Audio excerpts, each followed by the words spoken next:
Officer down. Officer down. Code 3. Code 3.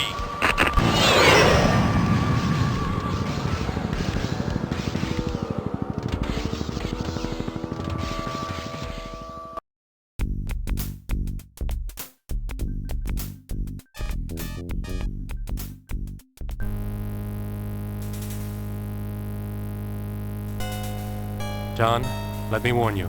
It's bad. Real bad. It's Hickman. Hickman? Bob Hickman? He's been badly mutilated, John. Tortured, really. My God, Sam. Has Bob's wife, Catherine, been informed? When the call came in, I was told Hickman's captain was headed to their house. They have a little girl, don't they? Yeah, Valerie. Her name is Valerie. Look, John, I know you and Bob went back a long way. A long way? Hell, Sam, Bob and I went through the academy together. We shared a ride for 5 years. I'm that little girl's godfather. Sam, Bob was my best friend. Yeah, you could say we went back a long way. I'm sorry, John. Yeah, I'm sorry too. Sorry the city is so full of dirtbags, creeps, and losers. Bob was a great guy, Sam. A great cop. Who the hell would do this to him? What the hell was he doing out there? I don't know, John. It's your job to find out. My job is to pick up the body and find the cause of death.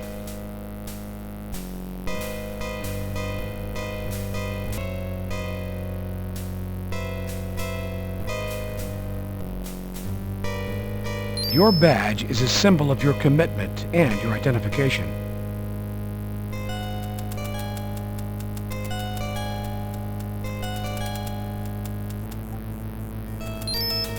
Hello, I'm Detective Carey, LAPD. Would you mind answering a question or two? No, sir. I mean, yes, sir. Yeah, I'll answer you. Hello, I'm Detective Carey with the LAPD. Would you mind answering a few questions? Ain't seen nothing, man. Just chillin'. Some law about living?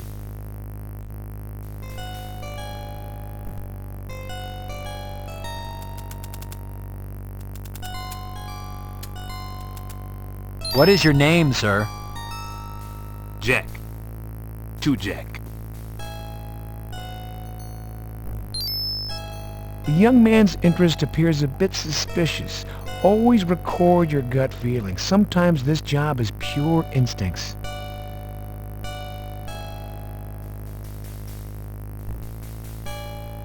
Sir, did you see any unusual activity or unfamiliar cars in the neighborhood? I hear shots. Fast. Like pop, pop, pop, pop, pop. What time might you have heard these shots, sir? It pop, pop, pop, pop, pop. I just hear them shots. I was scared. Any other information you could give me, sir? Pop, pop, pop. I know this sound. It's killing the children. Any other information? Pop, pop, pop. I'm Detective Carey, Major Crimes, Homicide, LAPD. I'd like to ask you a question or two. Whatever, man. I'm just hanging. Let's start with your name. What is it, and do you live in the neighborhood, or are you just visiting? Man, this be my hood. I be Raymond Jones the Third. Well, Raymond, if this is your neighborhood, then you must know what goes on around here. What happened here tonight? You see anything unusual? Maybe a different car or some folks from another neighborhood? Ain't seen nor heard nothing, and just out for some fresh L.A. air. So, Mr. Jones, what you're telling me is you don't have anything to tell me. Is that correct? That's straight up. Ain't seen nothing, done nothing, know nothing.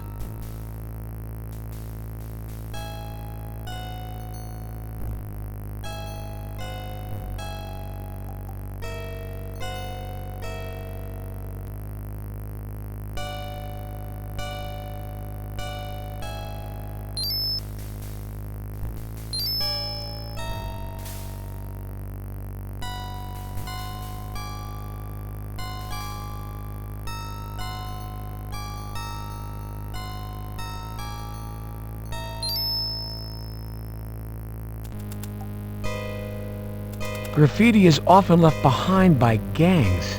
Recording the symbol could prove useful.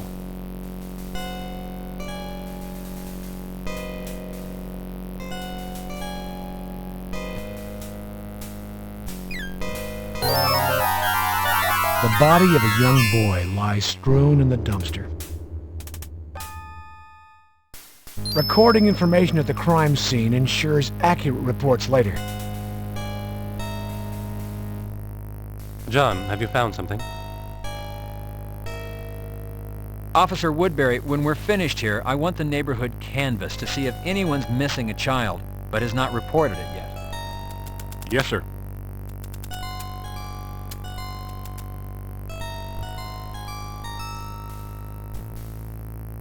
The tortured and tormented body of Bob Hickman, LAPD, lies lifeless among the alley debris. An obvious case of felonious homicide.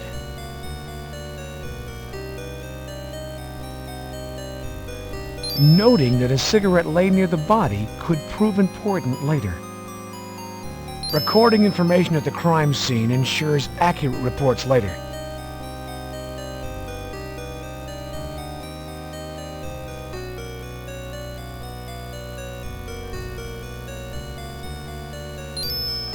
Detective, this cigarette could be evidence.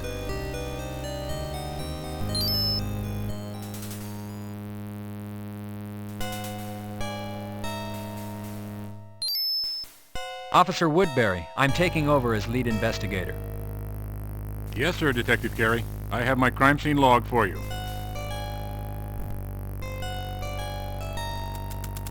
Talking to the wall, Detective?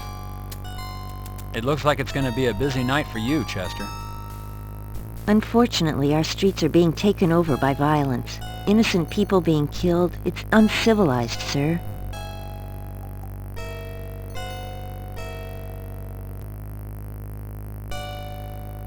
Chester, take over on the evidence.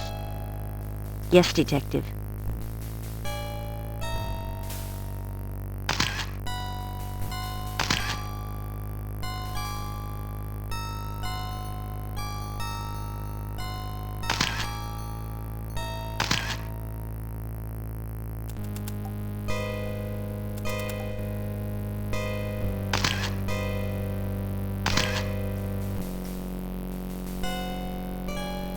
Whenever you're ready, fellas, I'm finished.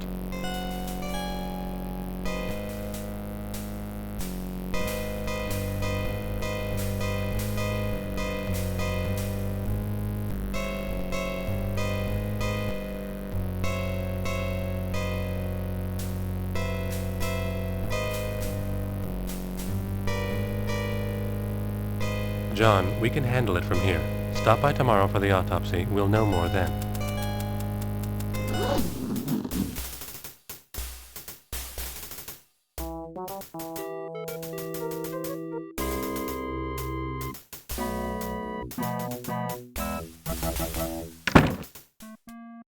Gary Hickman's death isn't just your personal tragedy.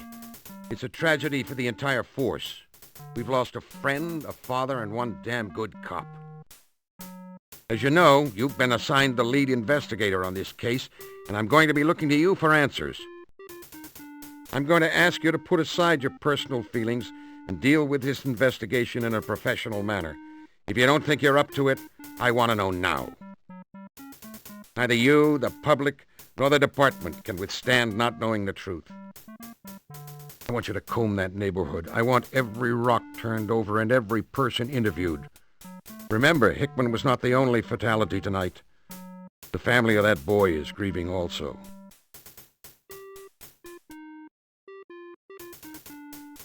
Yes, sir. For your information, the boy has been identified as Bobby Washington.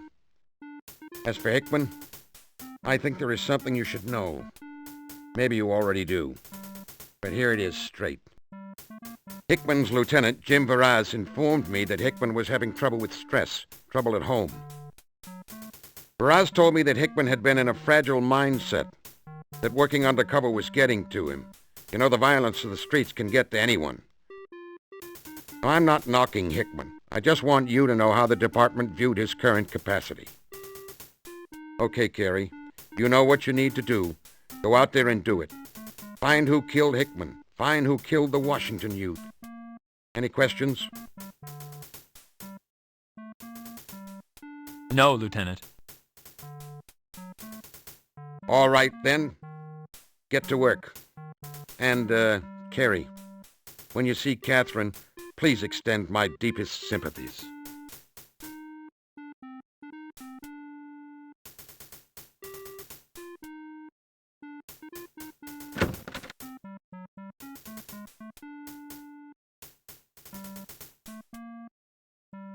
Too bad about Hickman, Junior. Guess this hit you pretty hard, huh? Well, hell, don't let it. Damn scumbags out there. They're just goddamn lucky I'm a desk jockey. If I was on the street, I'd whip their collective disrespectful butts. You know, Junior, this case is gonna generate a lot of paperwork and a lot of calling. You're just goddamn lucky you got me as your partner in this one. Damn lucky.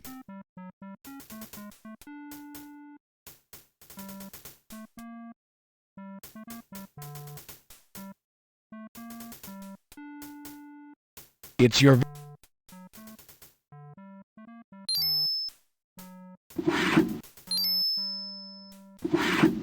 You take a 3.14 follow-up report form out of your desk drawer.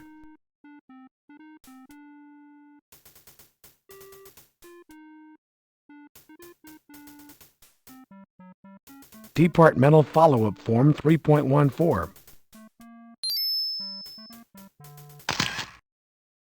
The photograph taken of you and Hickman at the lake, the time you caught the big one.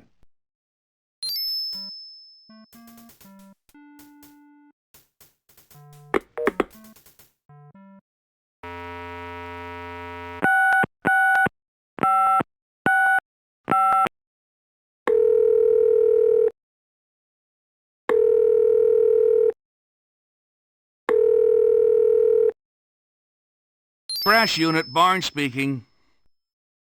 Hello, this is Detective Carey over at Major Crimes, Homicide. Is Lieutenant Varese there? No, he's out in the field. How about I tell him you called? That would be fine, thank you.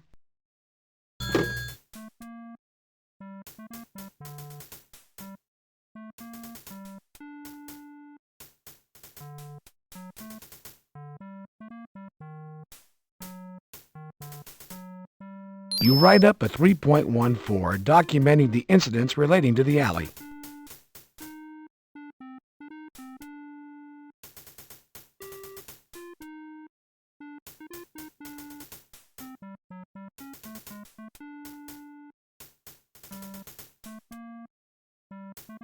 Here you go, Hal. Sure, Junior.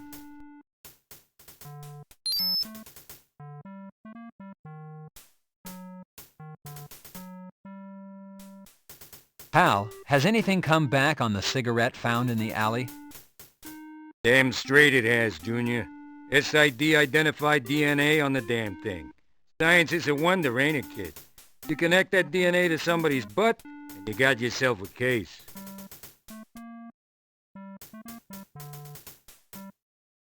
How about test results? Any preliminary information? I can't get nothing out of that damn Nobles. Spoke to that dingy tomato down there, Carey or something. All she could say was, the toxicology tests and ballistics are running. She's damn lucky she doesn't work for me. That's all I can say. Damn lucky.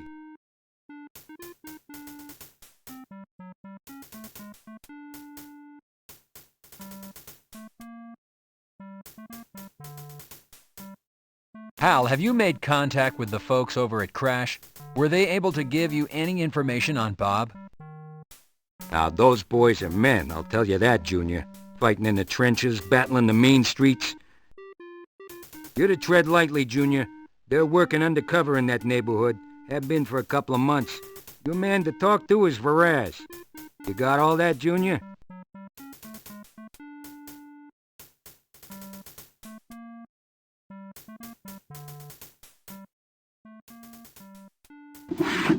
You take a 3.14 follow-up report form out of your desk drawer.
You call the ele-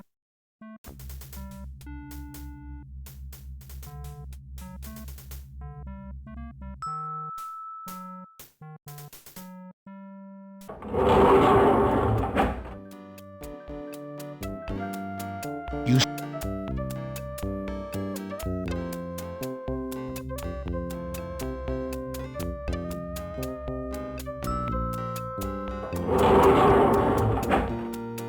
Hey, I'm cleaning here. You select the lobby as your destination.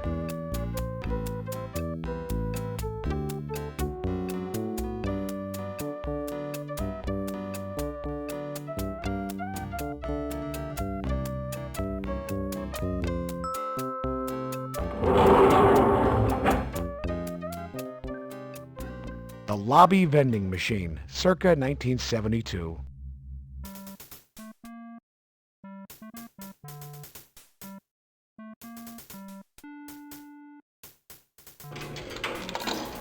You drop 65 cents into the slot. Getting candy out of the machine. If you want a candy bar, you'll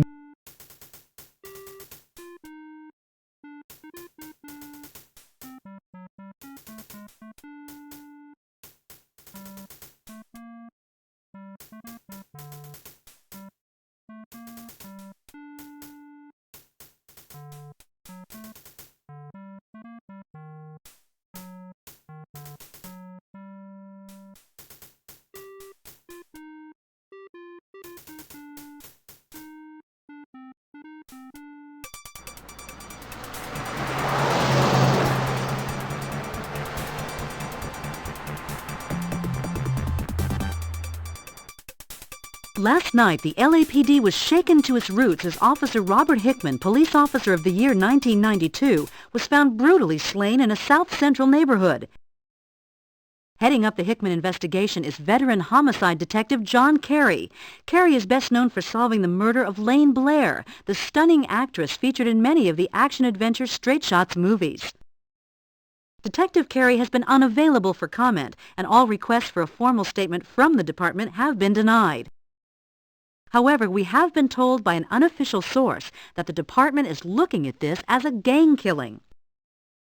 As the investigation continues... Oh, wait, here comes Detective Carey now. Detective Carey, over here. Christy Bilden with KKAT. Detective Carey!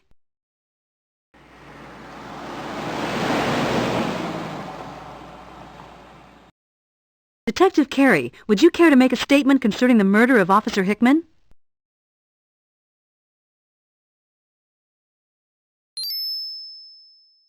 What do you think you're doing? Hey! The physical abuse I have just experienced at the hands of Detective Carey is consistent with the treatment I've received from this entire department in trying to report this story. As a reporter and citizen of this city, I fear for our First Amendment rights. I'm Christy Bilden, reporting for KKAT.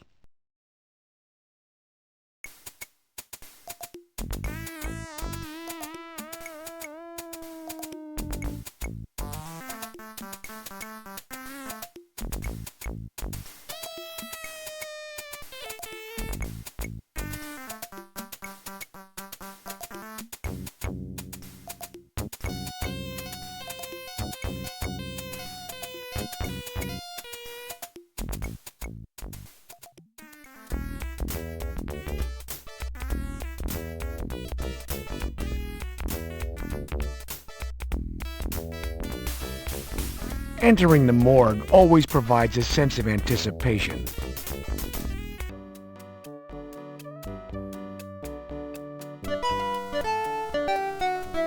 Hi, Detective Carey. Hello, Sherry.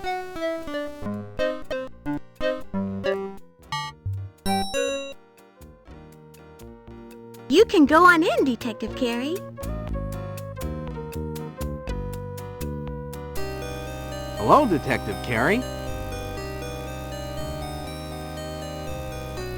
Do you know why Sam hates playing cards with dead bodies?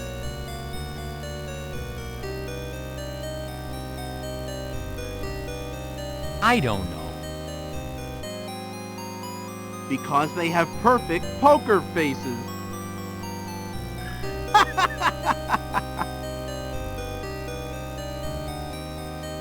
Go right in, Detective.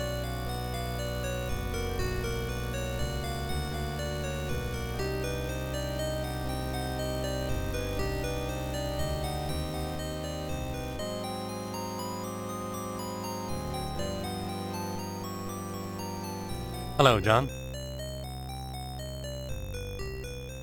Hello, Sam. I'd like to ask you a few questions, Sam. You got a minute? You bet, John. Fire away. Sam, what can you tell me about the youth? Exactly what would you like to know, John? The boy's identification? Confirmed, and if so, by whom? The Lucky Mini-Mart owner confirmed the body as Bobby Washington, a local neighborhood boy. Has the boy's family been notified? Yes, and as I am sure you can imagine, the mother is near hysterics. Her name is Bernadette Washington, and she lives around the corner from the alley. The poor woman is so upset she can't yet bring herself to come down and claim the body, or the few small trinkets we found on the boy. Sam, do you have a preliminary on the boy's cause of death? I counted 17 points of entry, John. The boy was mowed down, execution style. Cause of death? Gang violence, if you want a personal opinion. Professional opinion? The youth was killed by gunshot wounds to the head and body. Has the boy's autopsy been performed yet? Yes, it was, John. I was able to pull 3 slugs out of the body. They look like 9mm. I've sent them over to SID for a ballistics check. The body is in cold storage, waiting for the family. Sam, what can you tell me about Bob? Why don't you begin at the beginning and begin by asking me the specifics? That way I won't miss any topic you might want to explore. What is it you're trying to say? Sam, have you completed Hickman's autopsy? What are your preliminary... The autopsy is complete. Beyond the surface evidence, I found a ruptured gastrointestinal tract. Fluids were sampled, and I'm having toxicology tests run, including all known poisons. There's not much. Sam, will you go over the physical marks found on the body? Yes, there are 2 injection marks on the upper left arm, the burn marks to the face and upper torso, the epoxied eyes, the missing index finger, and then there are restraint marks. The restraint marks appear where you would most expect to find them, on the ankles and the wrists.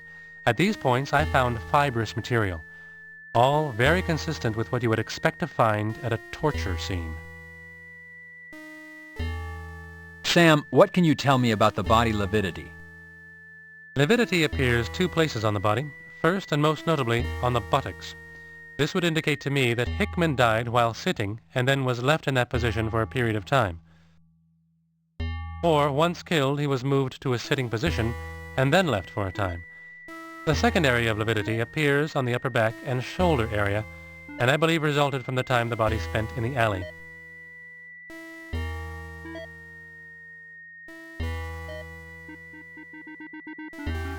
Sam, do you have a preliminary back on the toxicology tests? Not yet, John, but I believe we'll find that Hickman died of poison as opposed to, say, a heart attack. If Hickman was killed by poison, it could have been a slow and painful and quite obviously torturous death. There are signs of stress around Hickman's eyes which would indicate that he was alive when his eyes were glued shut and he attempted to open them. Also, the burn marks on the face are a bit irregular, not perfectly round. This could be attributed to Hickman jerking or pulling away as his face and body were burned. All in all, a gruesome end. What about fibers or hairs, Sam? Were you able to find anything substantive? Actually, John, I was able to lift fibers from the areas of restraint. I imagine these will turn out to be rope of some kind. Of course, the body was covered in alley debris, so it is difficult to determine what extraneous materials will actually pertain to the killer or killers.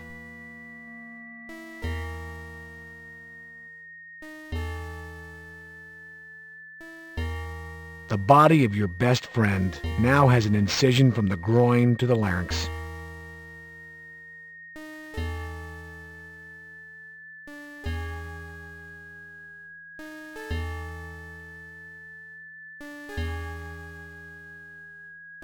You notate the state of affairs.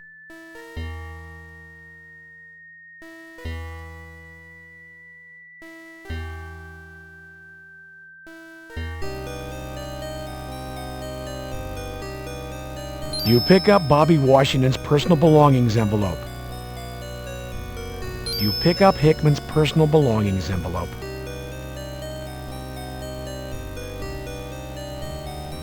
See ya, Detective.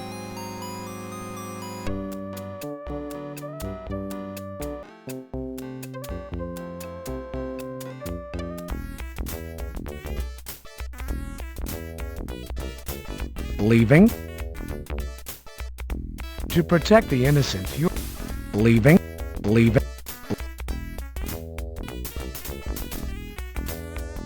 It's leaving.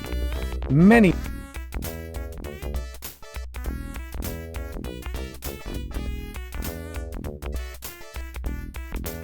Once again.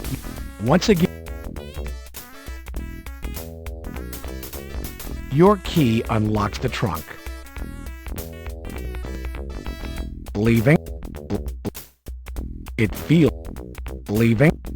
Many. Once again.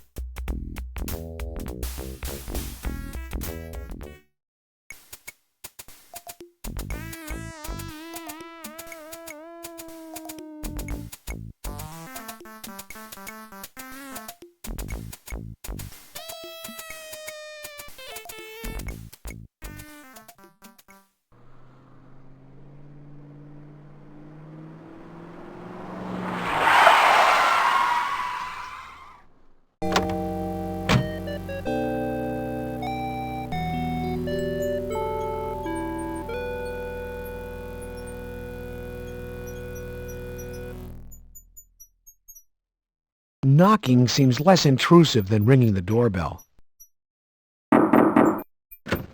What a cute kid Valerie is.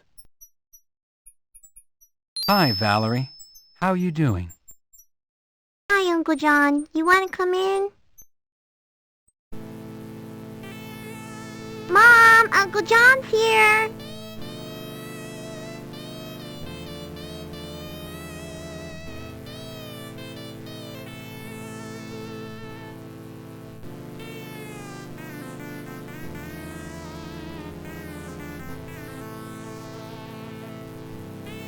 It appears to be Bob's personal items from work.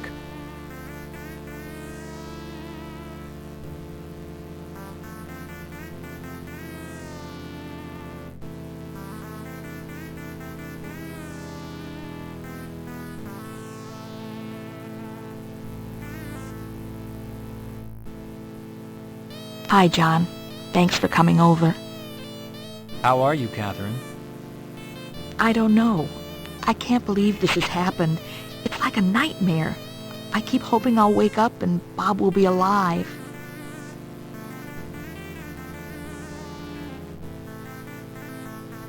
Bob Hickman's...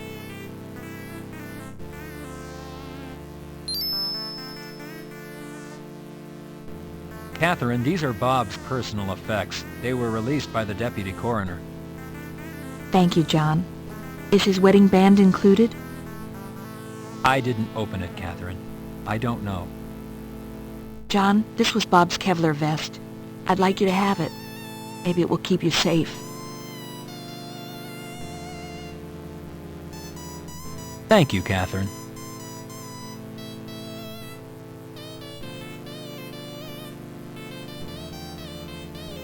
Catherine, I've been assigned lead investigator on this case. I need to ask you some questions. Are you feeling up to it? I suppose so, John. I just can't believe this is happening. I don't know what to do.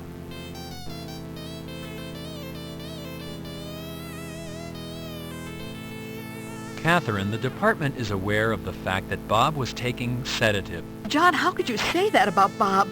I'm sorry, I can't talk about this right now.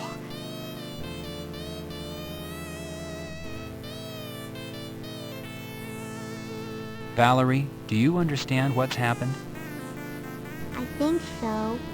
Mommy says Daddy's in heaven and he's not coming home anymore.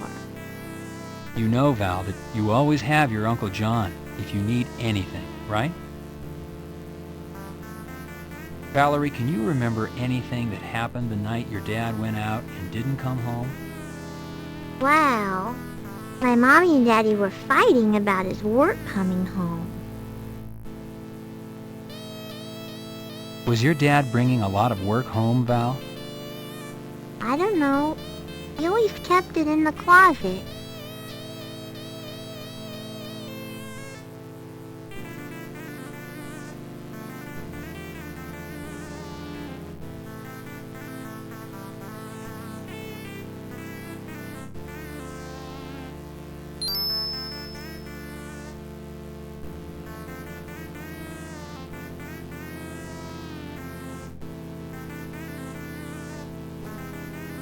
Reaching into the pocket, you discover a prescription bottle.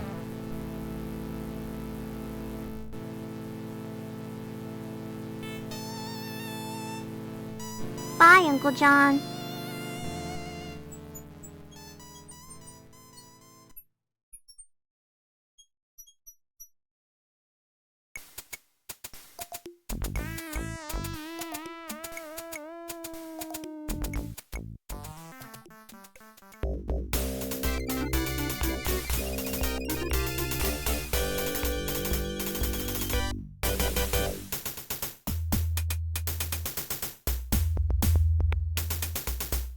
You turn the knob and open the door, Detective. Howdy, partner. You're here mighty early. Ain't scheduled to qualify till Wednesday. You planning on a little practice shooting today? Hey there, partner. What you reaching for? Hey there, partner. How are you, Bert? Well, cowboy, I ain't complaining. Life's good.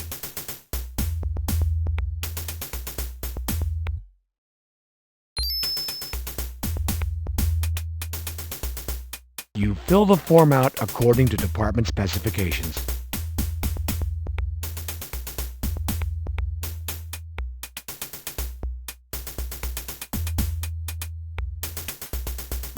Departmental alley crime scene.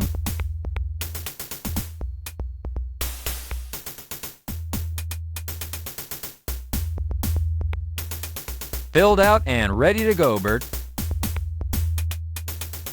Thank you, partner.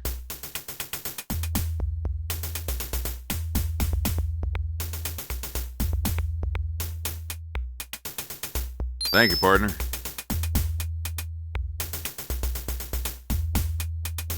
You're getting kind of friendly.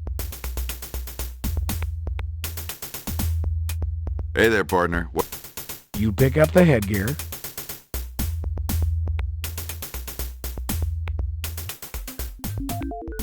Officers, take your field positions, please.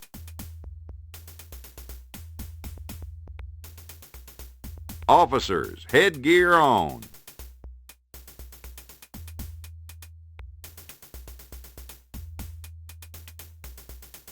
Those two items. Detective, these are department... Officers, headgear on.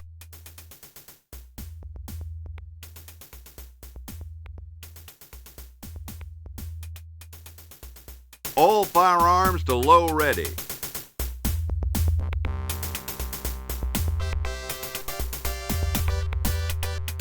The grip. Phase 1. Ready on the right, ready on the left.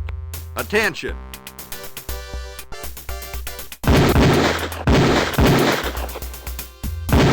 Gun to low ready. Prepare for phase 2.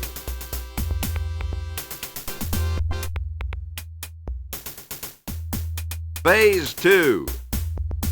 Ready on the right, ready on the left. Attention.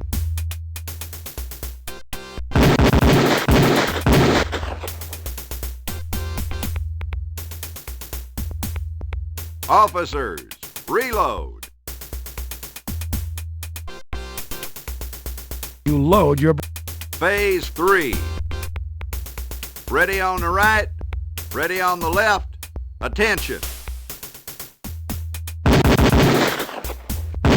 Gun to low ready. Prepare for phase 4.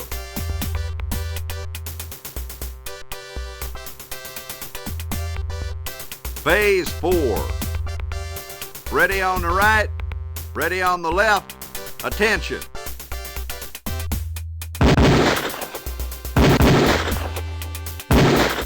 Gun to low ready. Prepare for phase 5.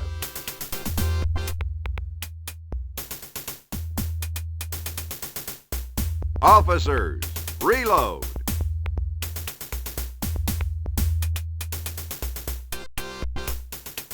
You load your Beretta. Phase 5. Ready on the right, ready on the left. Attention.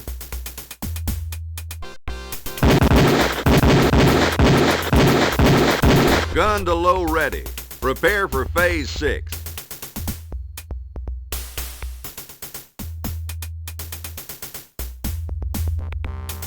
Phase 6.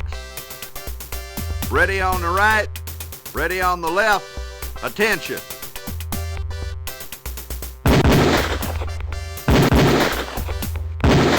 Holster all firearms.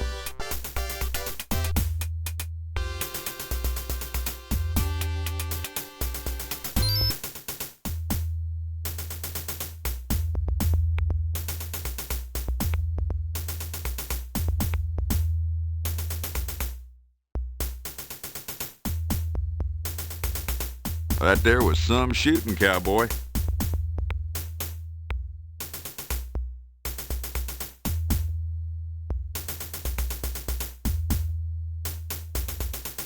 Thank you, partner.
These same graffiti call letters appear elsewhere in the neighborhood.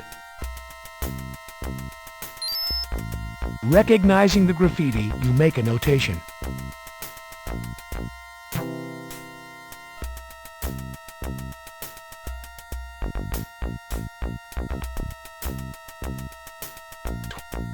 "24-inch pry bar, very handy. Department issued 9-volt anodized aluminum flashlights. The putty knife is made in the USA. You loosen the slug from the wall.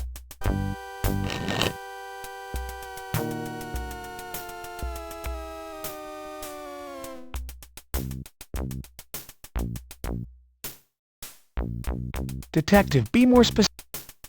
Be more specific. Be more specific. Be more.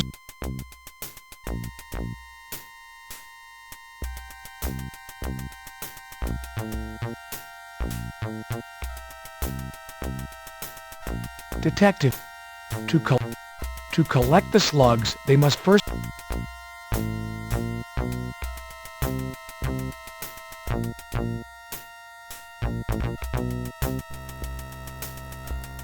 Carey, be more. You lose. You lose. Carey. You lose. Carey. You.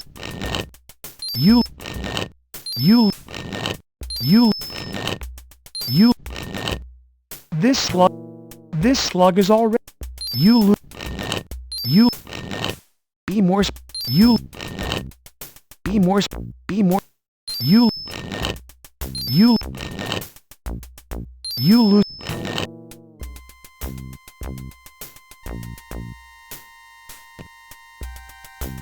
Be more. Be more. Be more. Be more. Be more. The evidence has been removed. The evidence has been removed. The evidence. The evidence. The evidence. The evidence has been removed. The evidence. The evidence has. The evidence has been. Detective. The evidence. The evidence.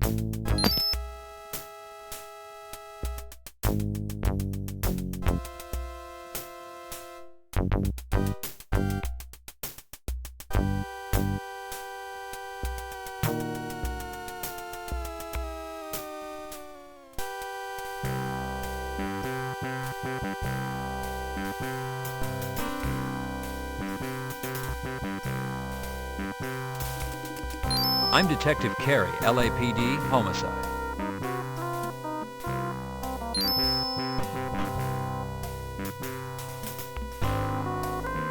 I'm Detective Carey, LAPD.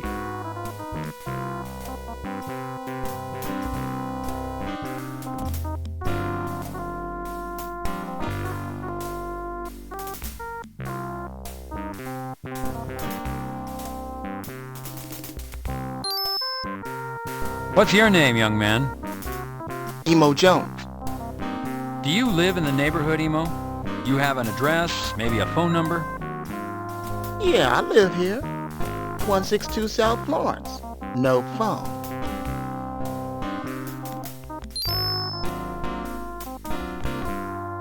Do you live around here, son? Shit, I live with my grandma down on Hoover.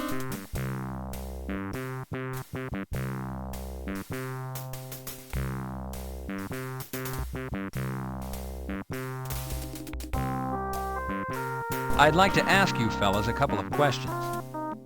You be the man. Ask away. Last night there was a double murder. A police officer and a neighborhood boy, Bobby Washington. Do you know anything that might help us solve what happened to them? I be knowing nothing. That couple? What do you be doing down here anyway? Did you know Bobby Washington? Yeah, that little man was okay. He always be saying he gonna grow up and be the next Dave Stewart. You a big baseball fan? I see you've got a baseball. Yeah, baby. I like all them sports. This here ball, I find it. Find it in the field. What's lost is now mine. If you can think of anything that might help us, why don't you give me a call down at Parker Center? Just ask for robbery homicide detective Carey. You never know when I might be able to repay the favor. I be hearing you, baby. Yo, I be fly today. Never know when I'm gonna know something that can help.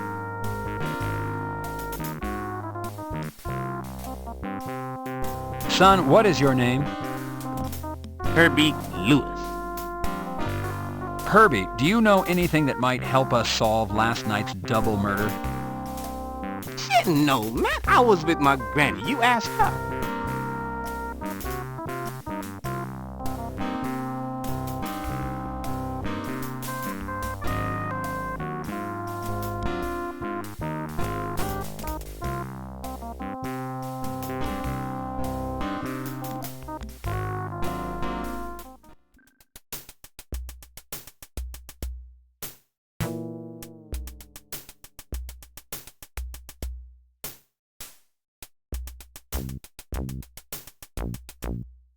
I'm Detective Carey, LAPD. I saw you last night in the alley.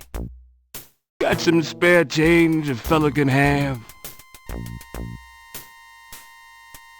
Got some spare change a fella can have?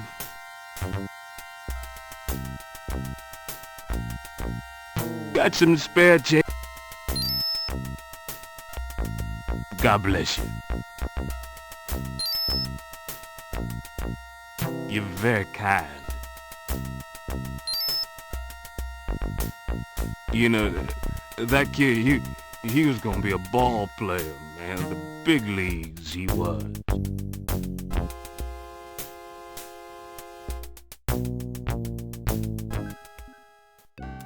I'm Detective Carey with the LAPD. Everybody know who you are. You big cop. Bring big trouble.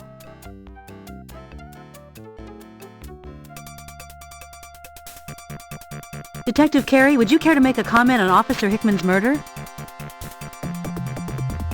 No comment. What are you doing? Hey! Not too smart, big policeman. You push go on TV. Oh, it wasn't like that. You see, she... Yeah, you say for others. I see TV. I see you in neighborhood last night. You not come but for a dead cop.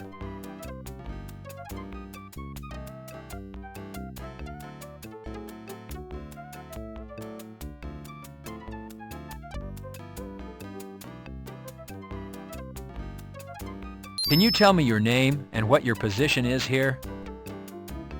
I owner of Lucky Mini Mart. I work hard for my store. My name is Kim Chi.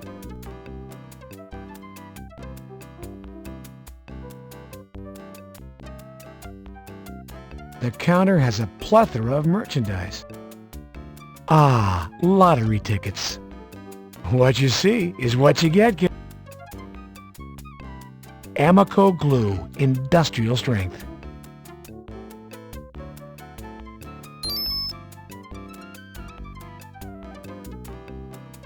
Fresh fruit is a rarity in these small convenience stores.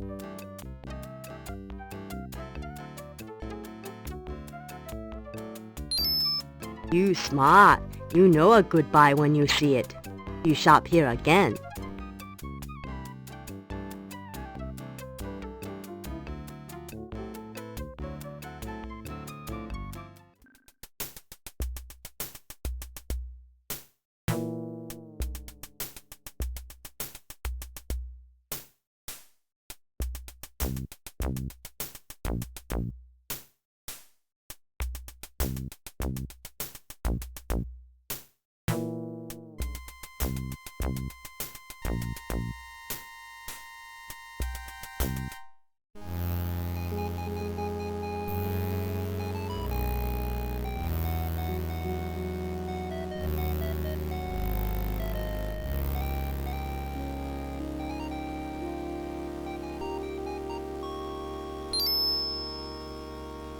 I'm a police officer.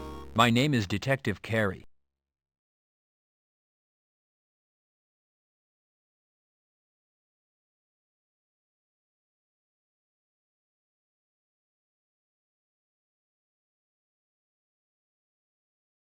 Can you tell me your name? My name is Lysandra. Do you know your last name? Uh-huh. Washington. Can you tell me where you live? I don't know. I live down the street. How are you today? Taking your doll out for a walk? Me and my dolly are having a tea party. So it's tea time. We don't have real tea and cookies. We're pretending. Hello, Lysandra. Hi. I'm pretending I'm a mommy.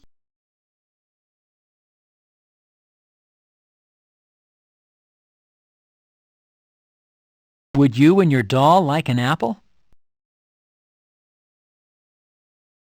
Thank you.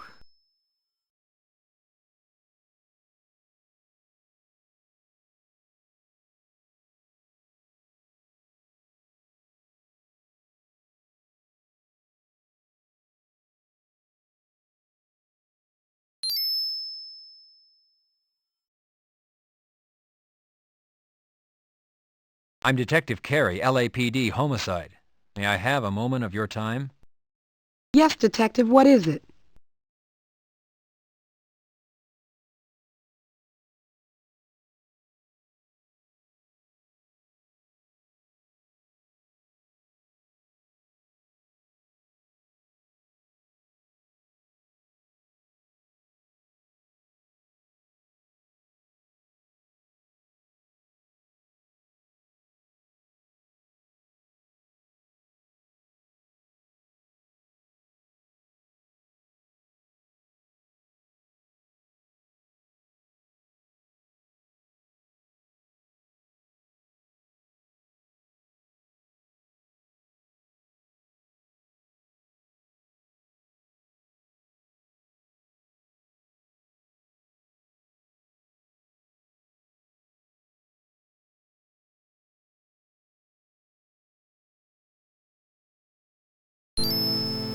Mrs. Washington, these are the items found on Bobby's person the night he was killed.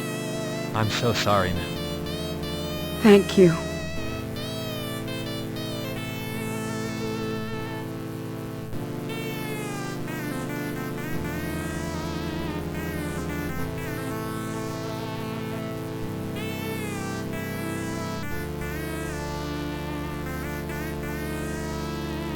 Mrs. Washington, I have reason to believe that a young man by the name of Ragtop Spiff might be involved with your son's murder. Does his name sound familiar? That would be Raymond Jones. Anyone would hurt my child, it would be him. He's always showing off some gun and bragging about big money. Mrs. Washington, if there's anything the department or I can do, please call. There's nothing anybody can do. Nobody can bring my son home. Mrs. Washington, can you tell me when you last saw Bobby? Was he with friends? Did he tell you where he was going? He was heading out to play ball. He loved baseball. He always told me he was going to make me proud. He was going to be in the major leagues. He was a good boy, Detective. Never caused me any trouble. He was the man around this house. He was my little man.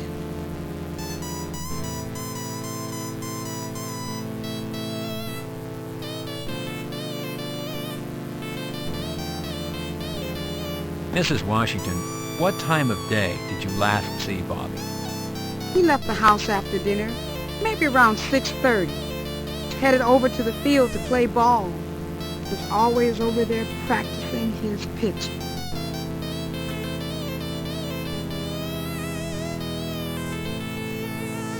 Mrs. Washington, what can you tell me about gang activity in your neighborhood?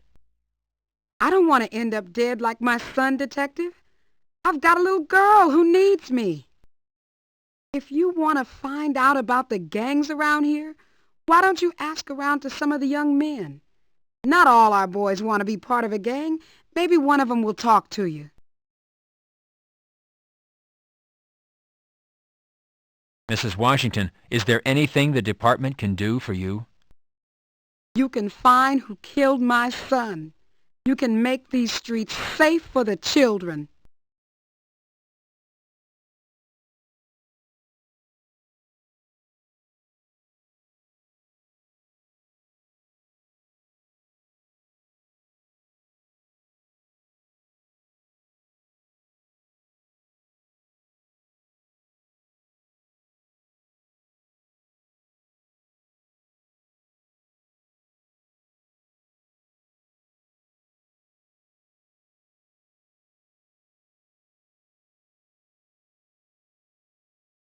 Refrain from taking notes at this time. The situation is sensitive and you wouldn't want to alienate Mrs. Washington.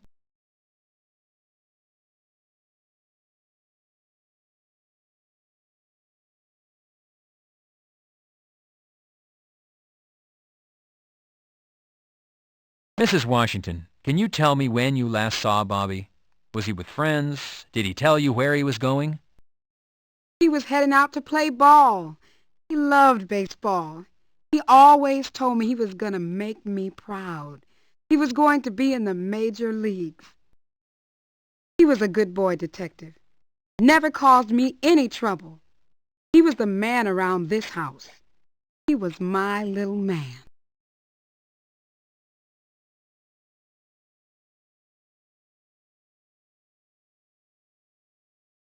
Mrs. Washington, can you... He was heading out. He was a... Mrs. Washington... He left the house after dinner. Maybe... Mrs. Washington... I don't want to end up dead like my son, Detective. If you want to find out about the gangs around here, why don't you ask around to some of the young men?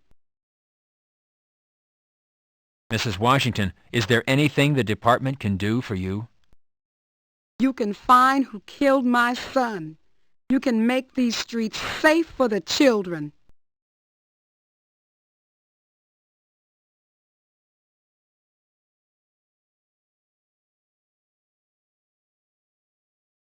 Refrain from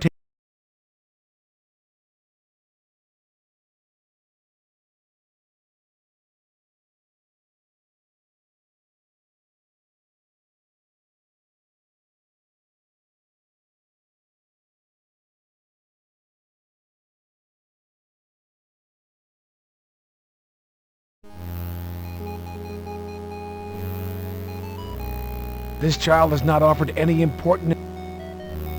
What is it?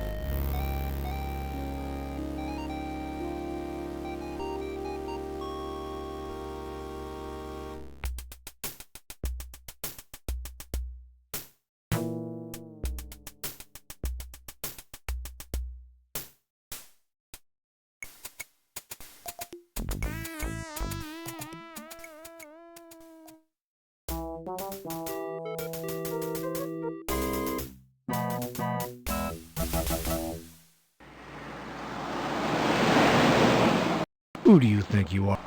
Who do you...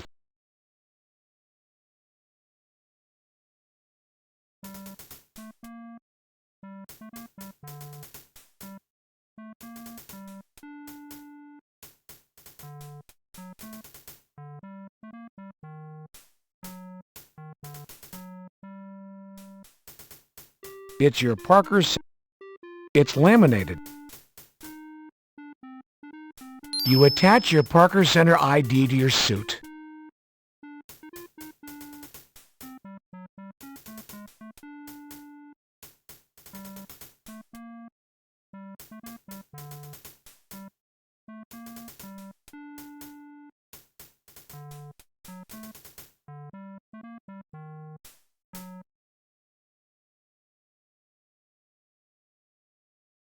You press the button to call the elevator.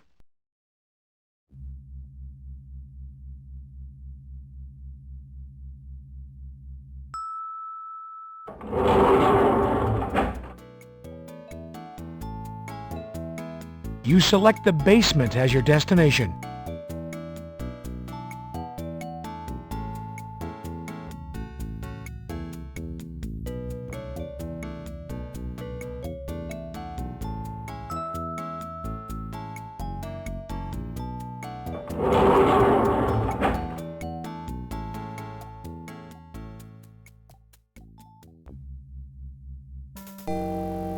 Hello, Detective. How can I help you?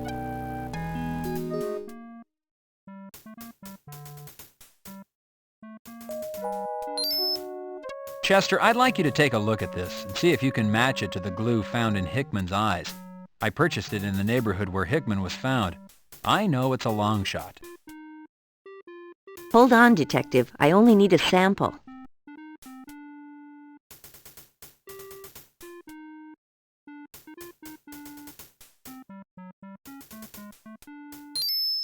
Chester, I found these at Hickman's. Apparently he was taking them regularly. Could he have overdosed on these things?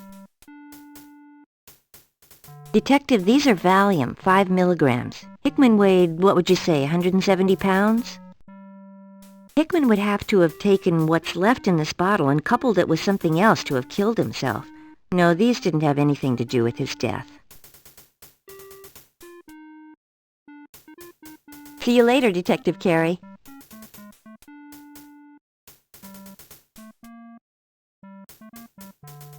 Pressing the button, you call the elevator.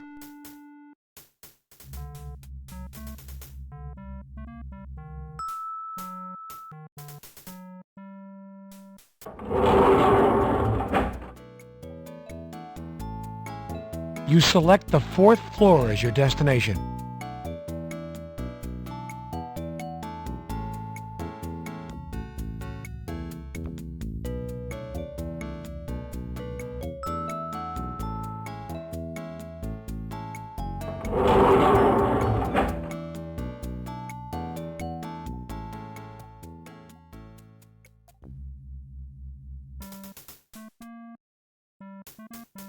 Hello, Detective. Nice to see you, sir.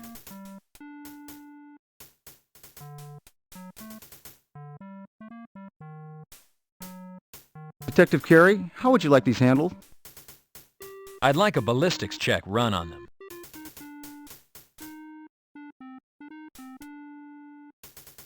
I'll write up the paperwork for the ballistics test. Then they'll be shelf-stored if you need them in the future for trial, sir.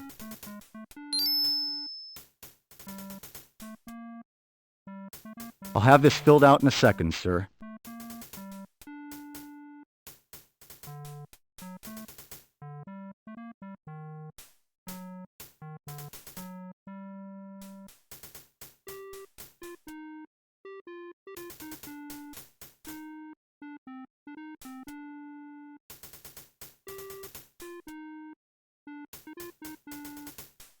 Good day, Detective. How can I help you?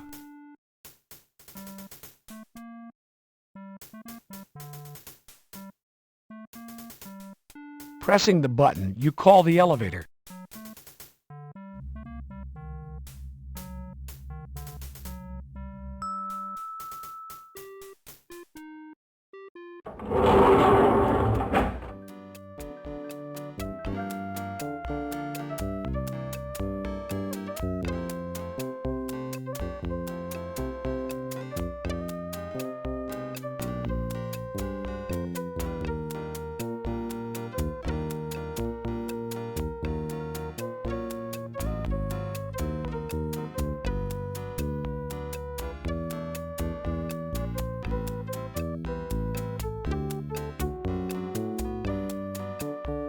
You select the 3rd floor as your destination.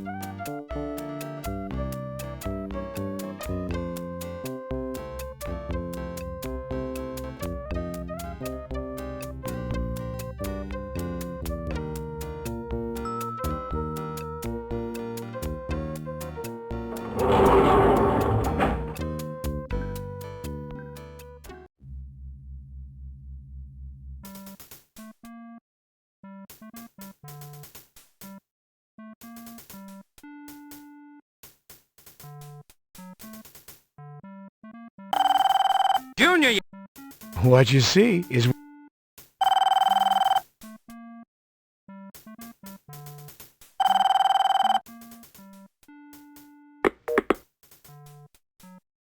Hello, robbery homicide. This is Detective Carey. May I help you? Yo, baby, what's up? Be emo. You be wanting a piece of the straight action, huh? I got the news for you. I know some straight-up talk. Yo, baby, yo, you hear me talking? Yes, Emo, I'm here. Are you telling me that you have information concerning last night's murders? Straight up, baby. I'll be waiting by the field if you be interested.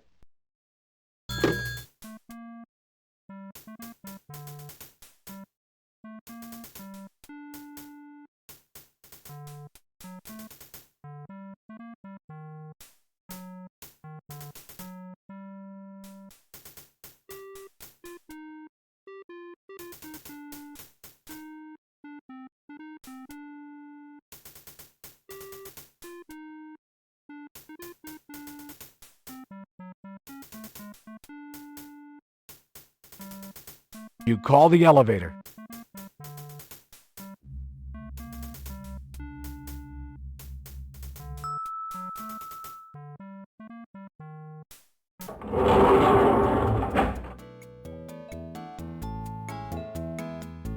You select the lobby as your destination.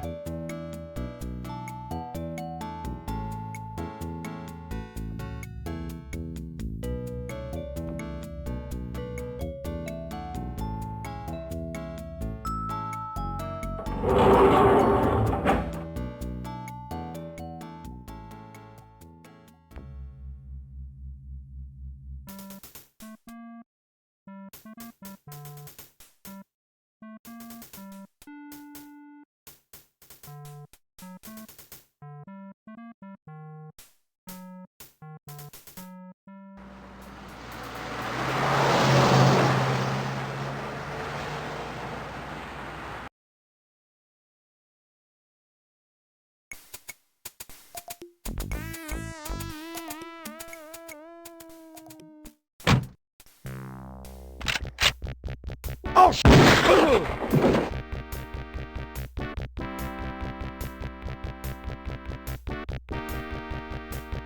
that should provide some protection.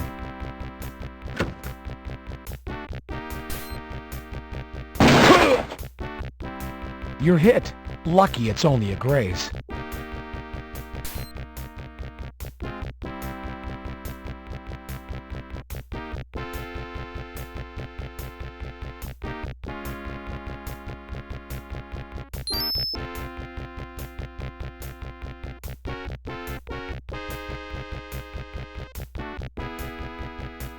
The shotgun is locked.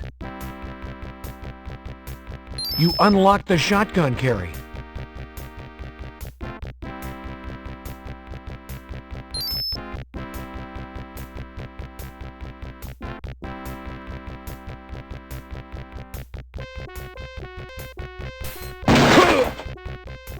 You're hit. Luck.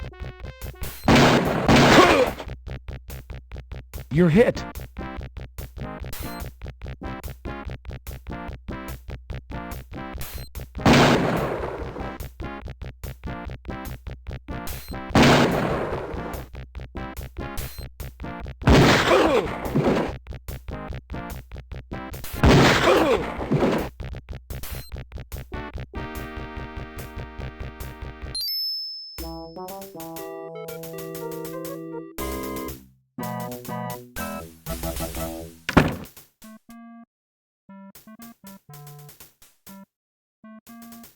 So what's it going to be, Carey? You going to act like a pro or a spoiled brat? Have I made a mistake in assigning you as lead investigator on this case? No, sir, I'll have you know I've had dozens of calls this morning on you shoving that reporter yesterday. Everybody in town, from the chief to the mayor to outraged Joe citizen, saw you push her. Damn, you were all over the news. Lieutenant, it wasn't...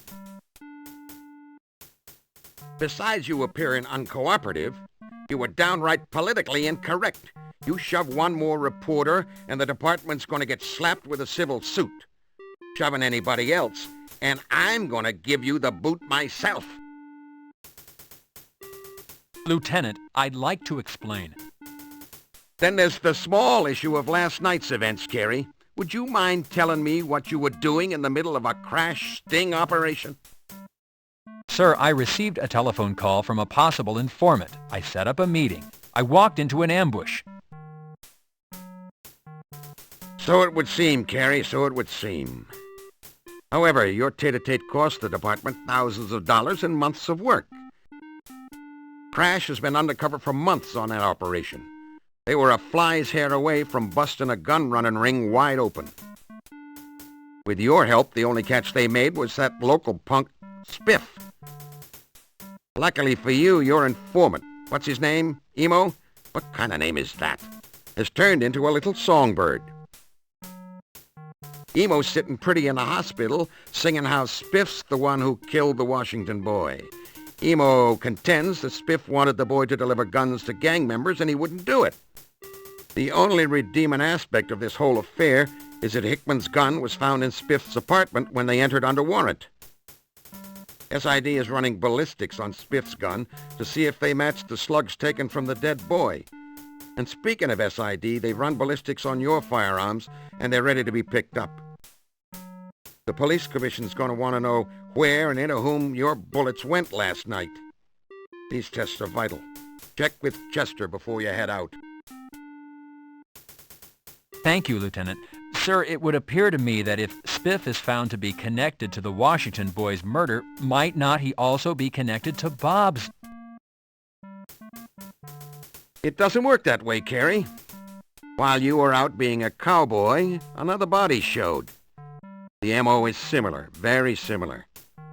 Again, it's one of our own. His name is Rene Garcia. Worked out of Hollenbeck. Garcia's body was found on the front lawn of a singer. What do they call those guys? Rappers? By the name of Yo Money. Must be some big star. I'm getting static from upstairs. Anyways, Garcia was found by this money man's bodyguard. He was walking a lady to her car that had been there for a party about 4 a.m. I want you to get over there and see what's going on. And remember, Carey, no cowboy tricks. Just try and be nice, okay?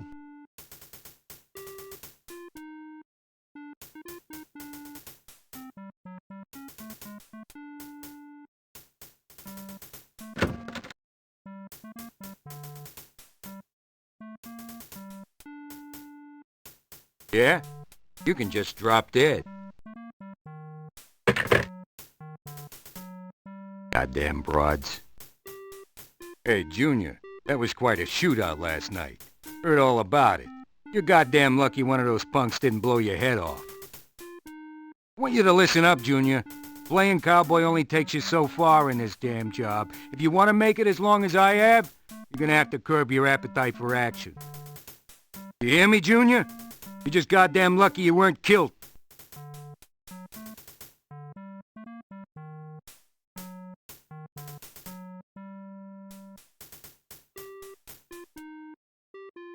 You complete a 3.14 documenting the gunfight and the players involved in the ambush.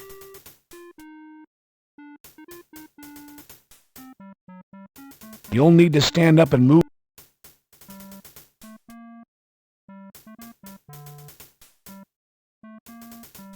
Here you go, Hal. Sure, Junior.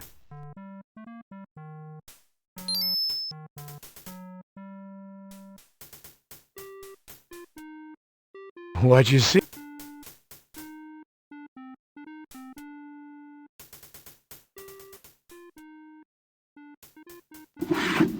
You take a 3. Detect.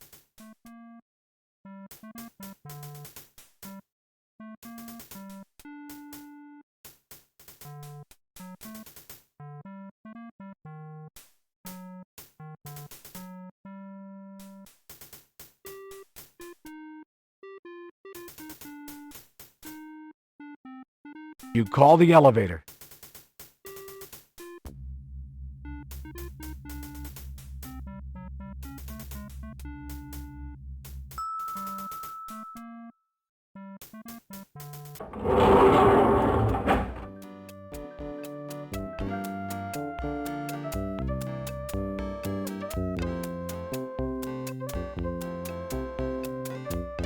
You select the basement as your destination.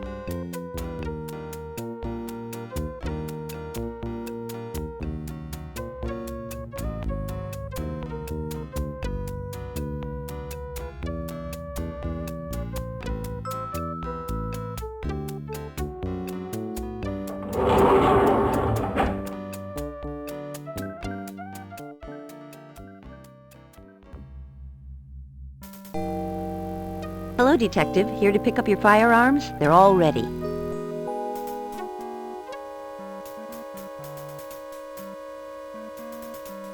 Thanks, Chester. I appreciate it. You know, Detective, Nobles and I are heading over to the shortstop tonight for a beer. Would you care to join us? Are you asking me out on a date, Chester? Not in your wildest dreams, Detective.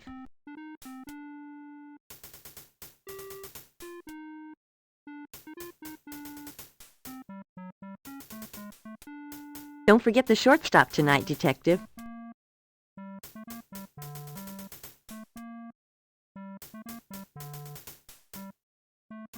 Pressing the button, you call the elevator.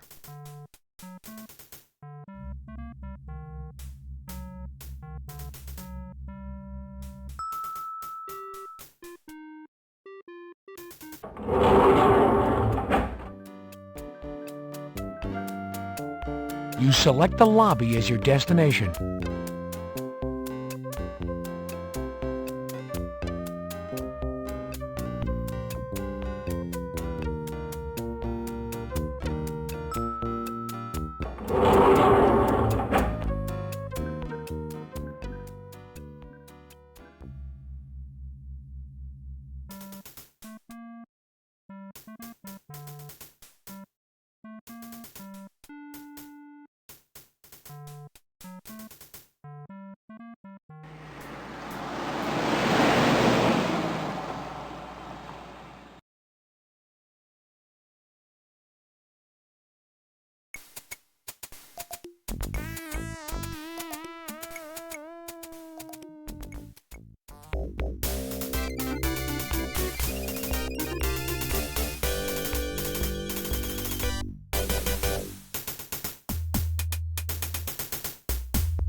You turn the knob and open the door, Detective.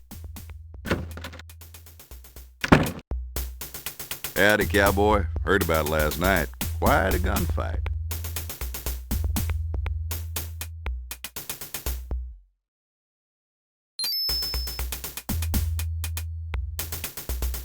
You fill the form out according to department specifications.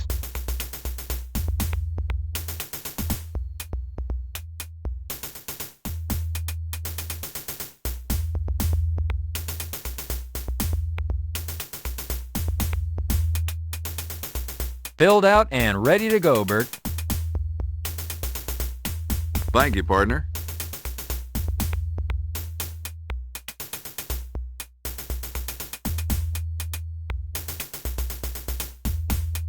Thank you, partner.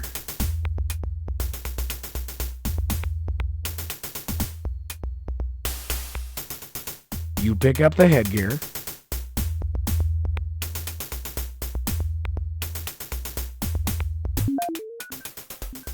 Officers, take your field positions, please. Officers, headgear on.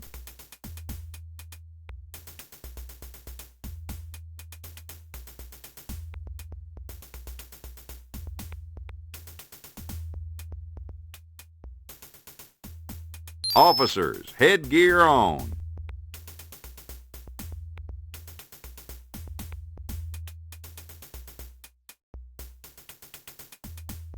All firearms to low ready.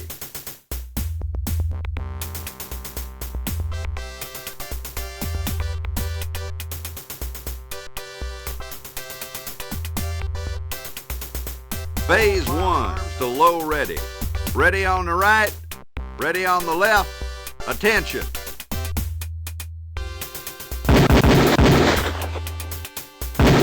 Gun to low ready. Prepare for phase 2.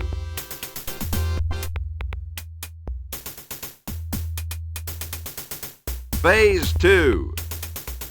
Ready on the right, ready on the left. Attention. Gun to low ready. Prepare for phase 3.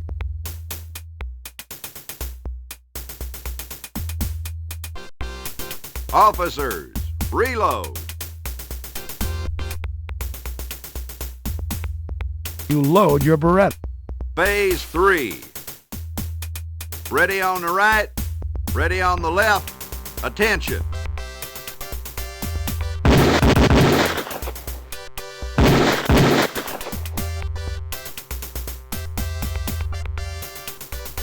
Phase 4. Ready on the right, ready on the left. Attention.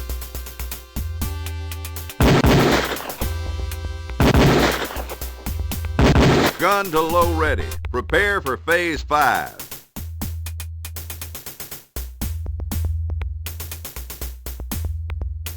Officers, reload.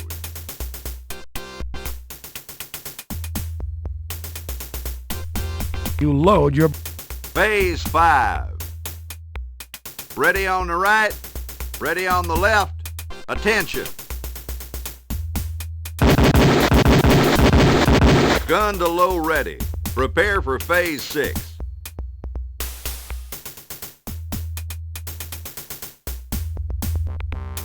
Phase 6.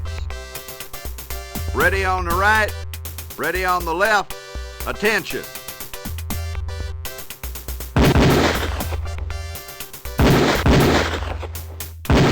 Holster all firearms.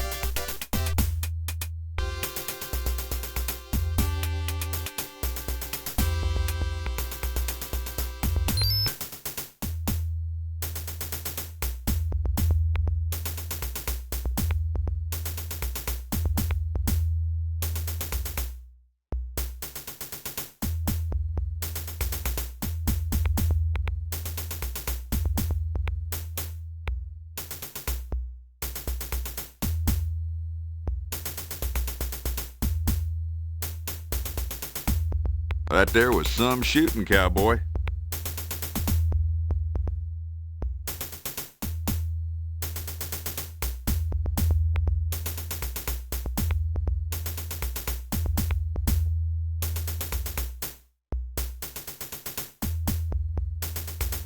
Thank you, partner.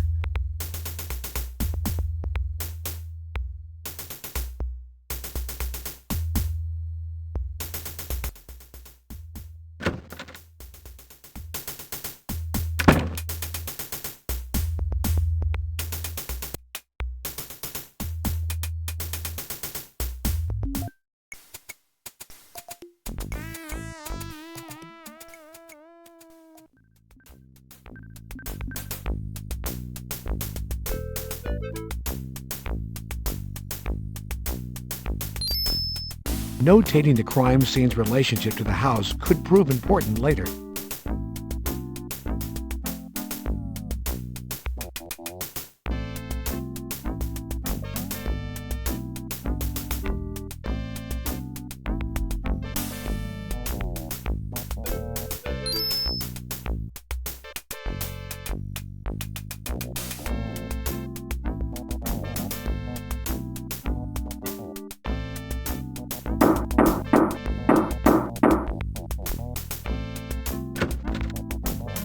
Yeah?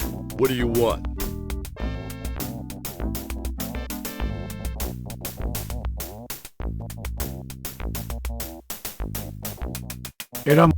So you got a shoe. What about it? I found it in the flower bed by the crime scene. Have you seen it before? You implying it's mine or something? I'm merely asking if you've seen this shoe before. Well, hey, yo, you put it that way, no. I ain't seen it before. Unless, of course, it was on some babe's foot. Babe's foot? Could you clarify that for me? What babe? Shit, man. There's so many coming and going all day and night. I mean, who knows their names?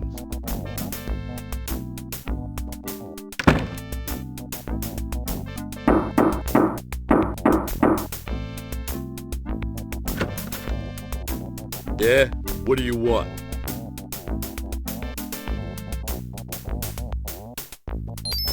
Hello, I'm Detective Carey, Homicide LAPD. I'm here to speak with Yo Money. Is he available?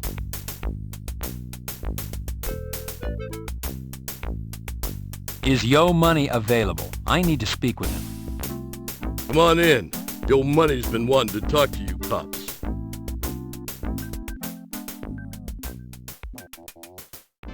Well, look who's here, our representative from the police department. It's about time you got here. Have you seen the mess out in our lawn? Do you have any idea what kind of field day the press is having with this? Do you have any idea what this is doing to record sales? A dead cop on our lawn. What the hell are you doing about it? I think you people planted that dead cop on our lawn. Probably knew something he shouldn't. And what better way to diffuse attention than to dump him on the lawn of a controversial rapper? This is such bullshit. I want that yellow tape off our lawn immediately. I want the persons responsible to own up. If this screw sails on Money's record, I swear I'll make sure some butt is kicked.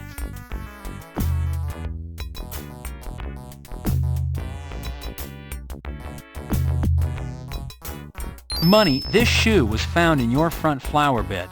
Do you know where it might have come from? Well, lots of booty coming and going around here. Could you clarify yourself, Money? Ladies, babes, booties, strippers. Say, man, women.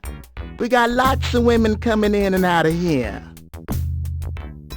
Do you recognize this shoe? I found it in the flower bed out front. What are you saying? I'm some kind of cheap cow? Where do you get off?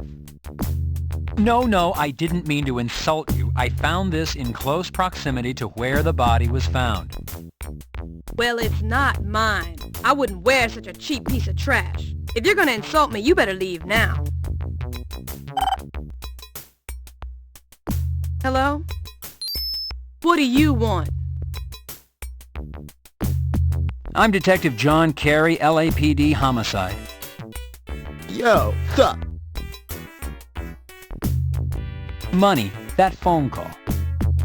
It's under control. Just some unfinished business, that's all, man. Money, who discovered Officer Garcia? Yo, my man, he was just there. Who knows? We all found him. Danny D saw him. I saw him. He was just there, man. Money, the body was found around 4 or 5 a.m. Had you been out the evening before, or were you home? Had a house party. Some girls in, you know, a little party. Were you familiar with all the guests, or were there people here you didn't know? Yo, I don't take the strangers, man. We had some girls in, for my bros. A little entertainment. Me and Nicolette, we was mostly upstairs. The party, one of those perks of working for me.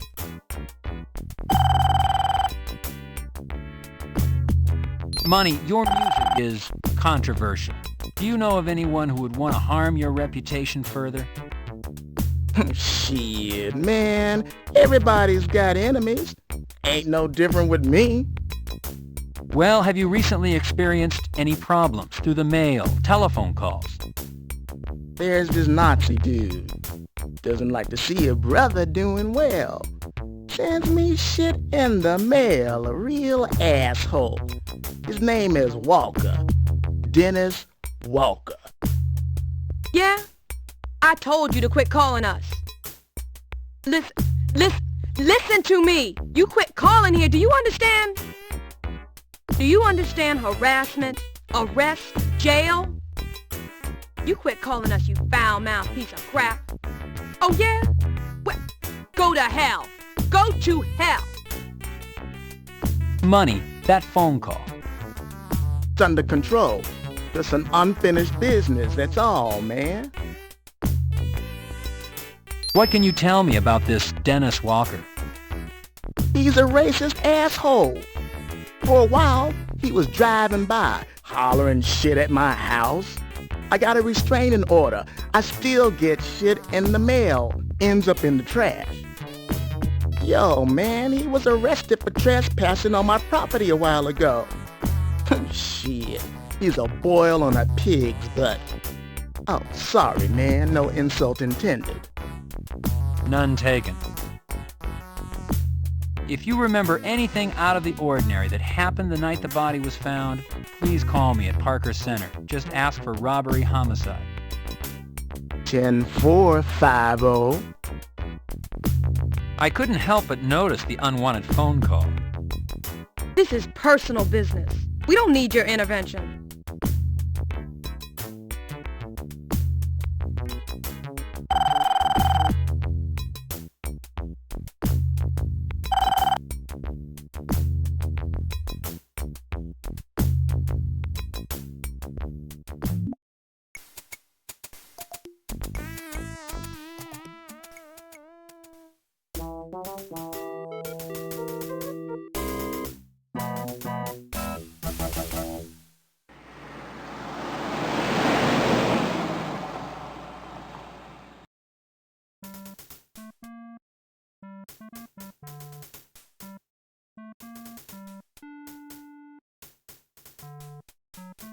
You attach your Parker Center.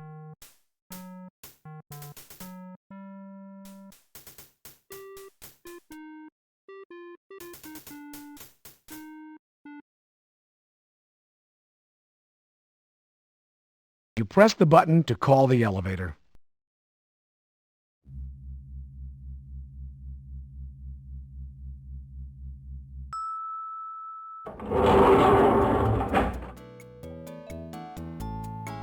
You select the 3rd floor as your destination.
You call the elevator.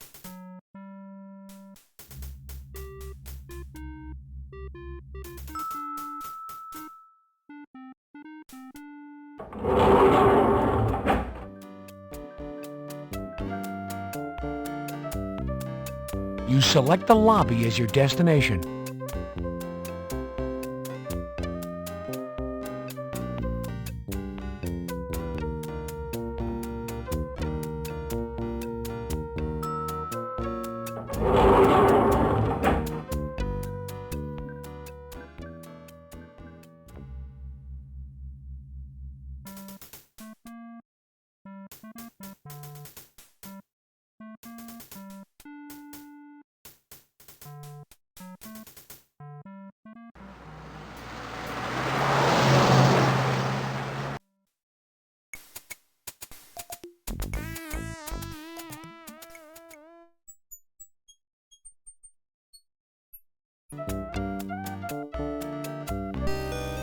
Hello? Why did the pessimist start wearing sunglasses? I don't know. He got tired of looking on the bright side of life.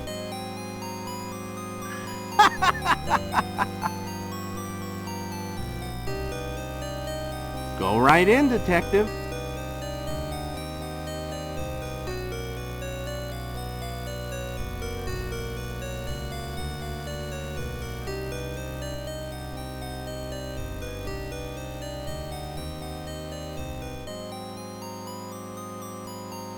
Hello, John.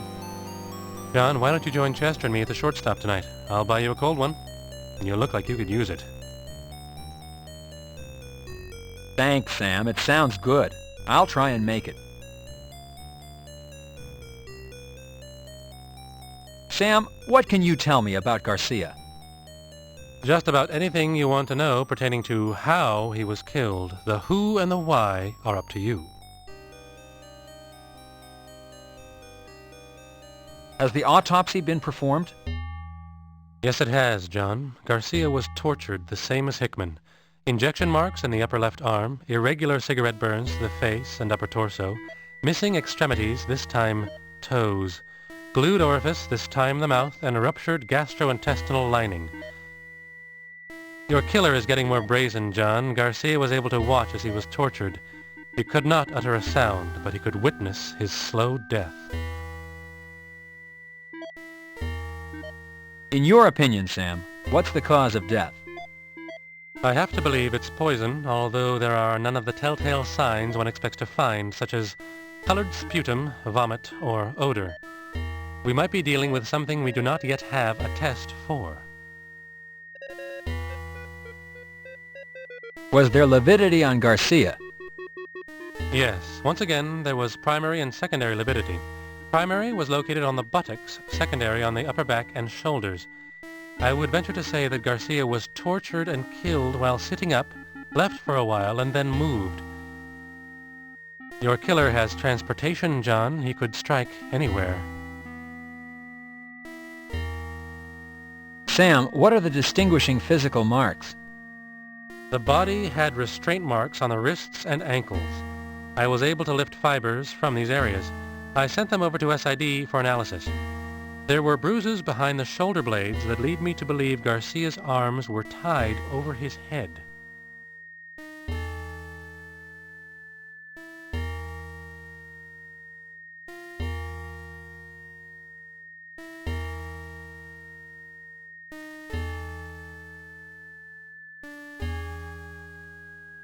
How about a toxicology report, Sam? Body fluids were taken and sent to SID. They're running every poison test known to the scientific community. The burn marks, they're consistent with a cigarette burn? Yes, I was able to lift ash samples out of the burned skin. I sent them to SID for analysis. What about fibers or hairs, Sam? As with Hickman, there were fibers at restraint points. However, I found additional fibers and ash in the hair. The fibers were red, and I would venture to say the ash came from cigarettes.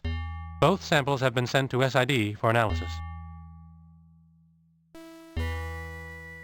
Is there anything else, Sam? Well, yes. Neither Hickman nor Garcia had food residue left in what once was their stomachs. That's rare. There's almost always residue. I might mention to you that Garcia's mother came down to claim the body and pick up any personal effects. Apparently no one had mentioned that her son was found naked. When I told her, and that consequently there were no personal effects to speak of, she went ballistic. A word of warning, John, I think she's gunning for you next.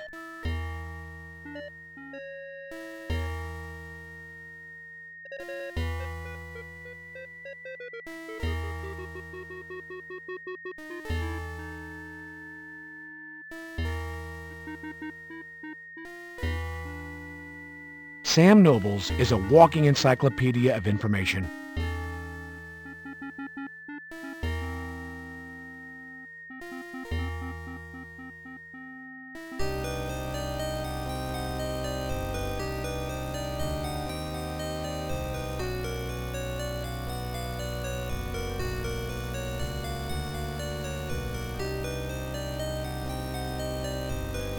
You open the door and head to the lobby.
Hello, Lysandra. Do you want to know a secret? I see a real pretty lady in the alley. I seen her when my brother was dead.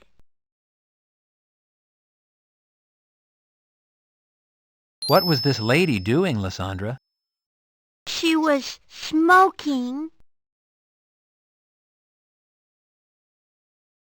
Lysandra, what did this lady look like?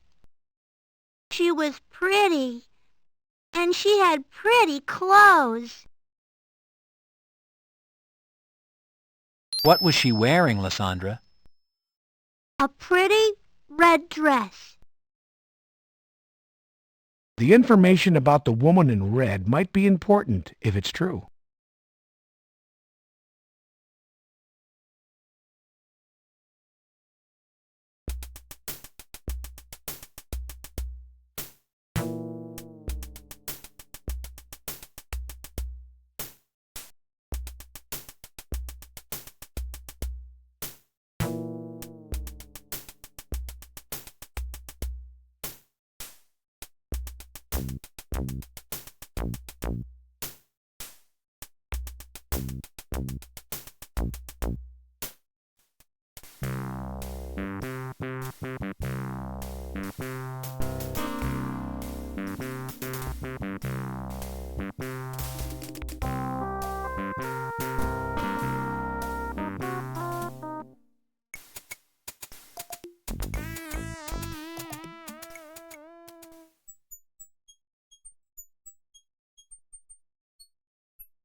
You notate the general description of the apartments.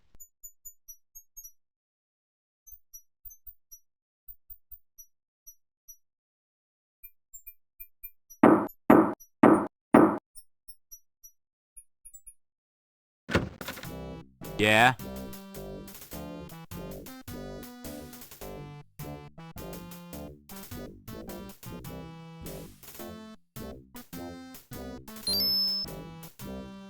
I'm Detective Carey, LAPD. Are you Dennis Walker? Yeah? I'd like to ask you a few questions. Yeah, come on in.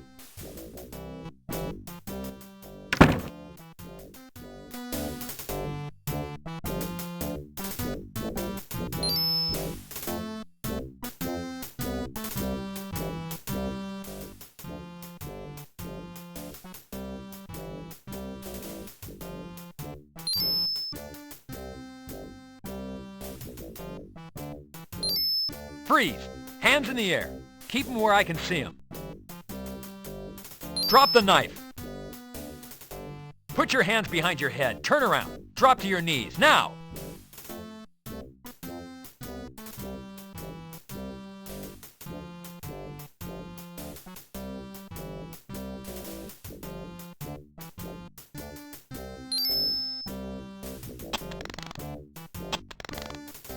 You have the right to remain silent.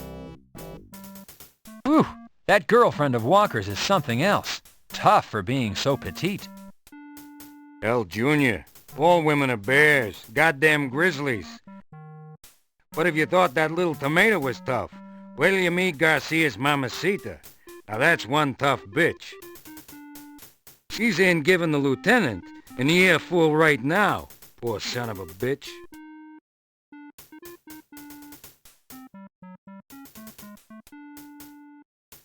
I am Rosa Garcia. Are you the detective investigating the death of my son? Yes, I'm Detective John Carey. Let me extend my sincere sympathy for your loss, Mrs. Garcia. I didn't know Renee personally, but Well, I knew my son, Detective, and he was a good boy. He lived at home with me. He helped me with my errands. He went to church. I have been told by your lieutenant and the coroner that Renee's poor body was found exposed. I want the person responsible for doing this to my son caught and punished. Yes, Mrs. Garcia, I understand. Do you understand, Detective? Do you have a son? Well, no. Well, then you do not understand. Rene helped to take care of me. I have heart trouble. I cannot do heavy lifting. Rene cleaned the house. She did the laundry, cook our meals.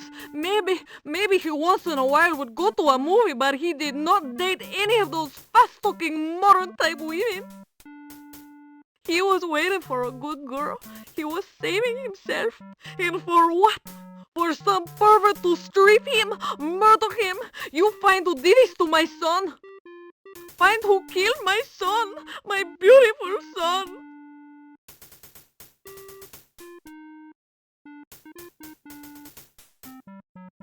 I see what you mean, Hal. Yeah, she's got one hell of a personality, huh, Junior? It's your very...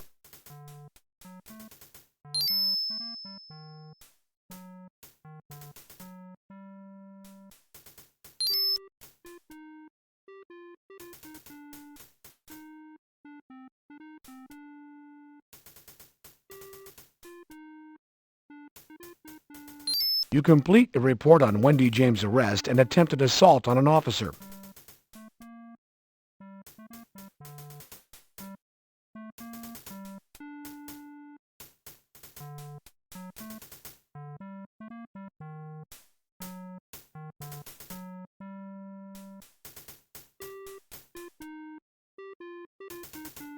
Here you go, Hal. Sure, Junior.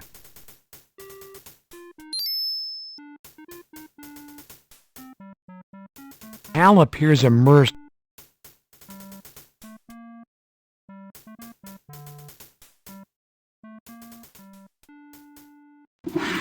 You take a 3.14 follow-up report form out of your desk drawer.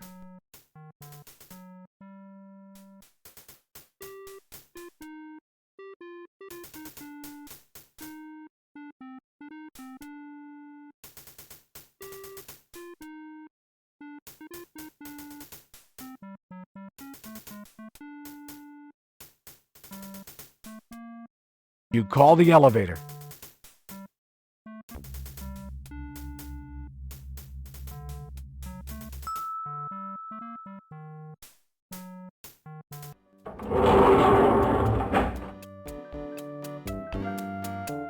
You select the lobby as your destination.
Knocking seems less intrusive than ringing the doorbell.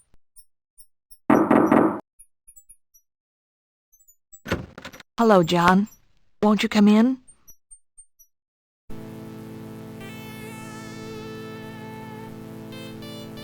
It's nice of you to stop by, John. I'm sorry you missed the funeral.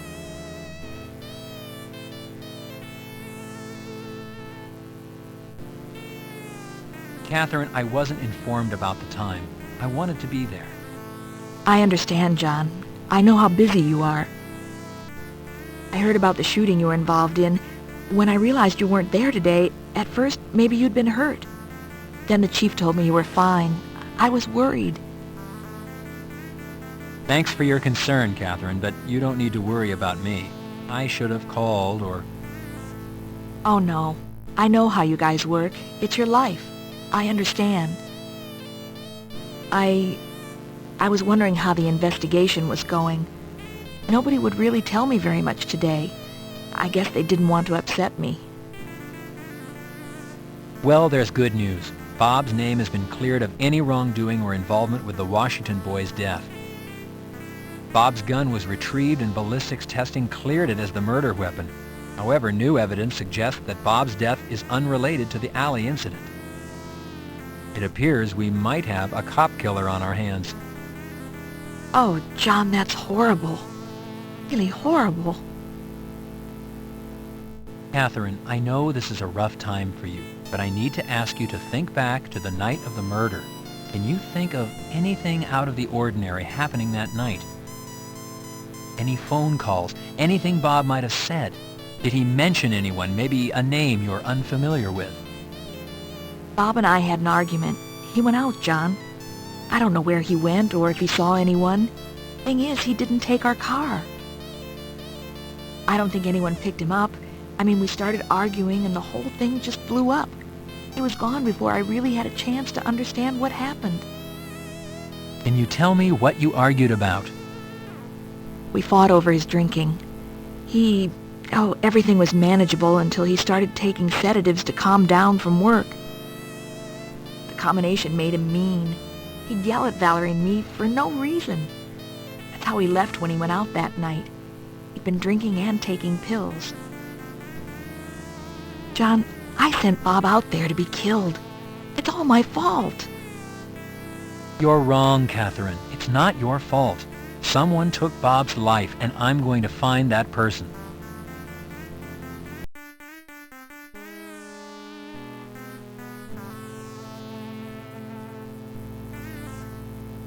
John, I'm going to be gone for a couple of days. I'm taking Valerie to my mother's. I think she and I could both use some rest. I'll call you when we get back. Have a safe trip, Catherine. Thank you, John. Thank you for coming by.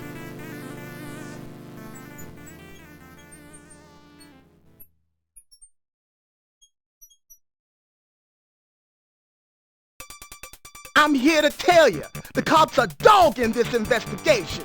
Believing that the discovery of murdered police officer Rene Garcia earlier this week is a vicious plot manufactured to discredit him and his music, rapper Yo Money denies any relationship between the lyrics in his music and the increasing violence against the police. Officer Garcia's murder brings the toll to 2 Los Angeles police officers slain this week. Whether the LAPD is being targeted, or as Yo Money believes a group is out to discredit his music, one thing is clear. The Los Angeles police are not able to protect themselves from this rash of violence. My question is, if the LAPD can't protect themselves, how can they protect us? I'm Christy Bilden, reporting for KKAT.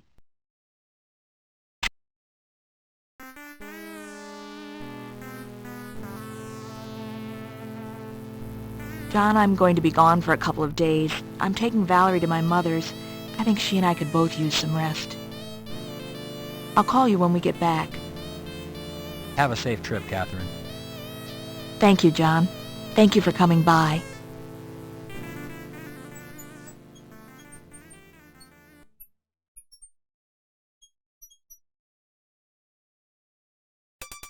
I'm here.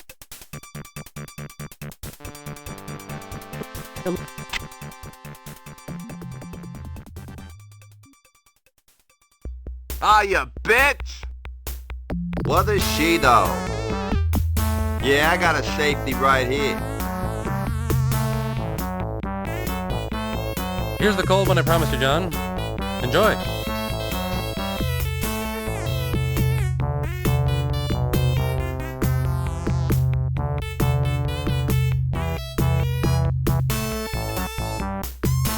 You take a few pretzels. You look really nice tonight, Chester. Are you saying that because I usually don't look nice, Carrie? Sam, how many autopsies do you think you've performed? John, I have been in the autopsy business for over 13 years. There is no honest way I could tell you off the top of my head. Let's just say better than 5,000. Chester, what kind of name is that? A last name, Carrie. Do either of you realize that you both have gender-based last names, and that they're cross-gendered to your own sex? It's a rather pedestrian observation, I realize, but true. Sam, sometimes it's so obvious you're Mensa. Behave yourself. You're in a public... Chester, how come you became a cop? Same reason as everyone else. My father was a cop. Rampart Division. Chester, how come you became a cop? Same reason. The fellow... Sam, what do you like to do in your free time? Well, John, I'm quite mesmerized with my personal computer. Did you know you can make spreadsheets, write letters, and play games on them? Sam, how long have you and Chester known each other? Chester and I have known each other for 5 years, Carey. At one time, we thought there might even be a little sexual tension between the two of us. Sometimes I think there still is. Oui, ma chérie? Sometimes I think there still is, Sam. Sam, I think you've had enough to drink.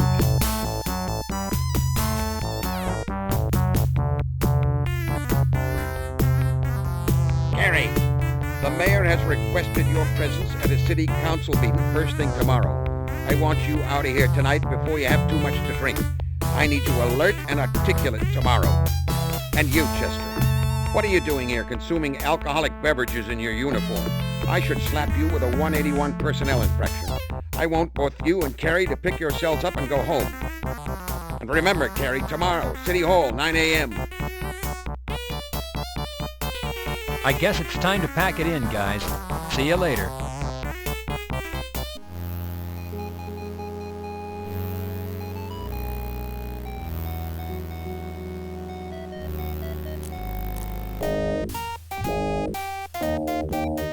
Carey, another body was brought in this morning. Same M.O. This time it isn't an officer. It's a female. Current status, Jane Doe. She was found in Griffith Park. The mayor and the city council want to ask you a few questions. Get up there and remember, do not divulge anything that could harm this case.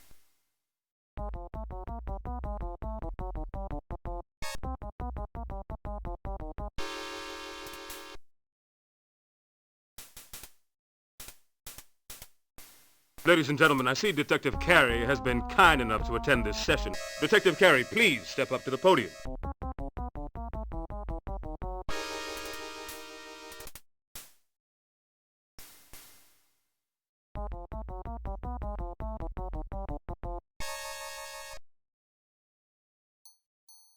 Detective Carey, my constituents are frightened and want answers. What is the status of your investigation?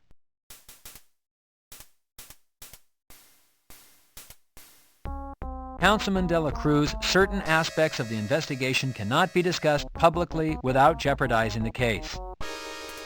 However, I can assure you that the investigation is making progress and that the department is providing 100% backup and support. Hey, Carey, if the cops can't protect themselves, how are they going to protect me and my family? Detective, we need protection. What are the police doing about that? Detective, to whom do you wish to speak? Detective Carey, I own a business, and I'm afraid to stay open at night now. Is the police department stepping up patrols? Where the department can, they are adding patrols. However, due to budget constraints, the department has a limited number of officers, patrol vehicles, and working radios. We must depend on the cooperation of citizens like yourself to report suspicious behavior or activity. Carey, are my children safe? How do I know this murdering wacko isn't a cop? Detective, to whom do you wish to speak? Detective Carey, Christie Building with KKAT. What can you tell us about the body found in Griffith Park this morning? From what we understand, the victim was not a police officer, which would indicate that this killer is not necessarily targeting one group. Your comments, please. Miss Bilden, I was briefed about the homicide just this morning as I entered this council meeting. I have not yet been able to confirm or refute its relationship to my current investigation. Mr. Mayor, I think this city is going to hell. As a business owner, I'm confronted with vandalism and theft every day. Now I have to worry about some crazy cop killer? I mean, what's this city coming to? The cosmopolitan nature of a city as large as Los Angeles is reflected in the diversity of its residents. Unfortunately, a large urban society such as Los Angeles, free from crime and disorder, remains an unachieved ideal. Detective Carey, 2 Los Angeles police officers have been killed in as many days. The citizens of this city are in fear over the threat to the police and how this is affecting their safety. Detective Carey, what are you doing to find this murderer? And are our citizens' fears justified? Mr. Mayor, the police department has always had to deal with the threat of violence. Tragically, someone has now moved from thought to deed. However, I do not believe that there is a threat against the city as a whole, or that a random selection process is occurring. It is my belief that the Los Angeles Police Department is living up to the oath to protect and to serve.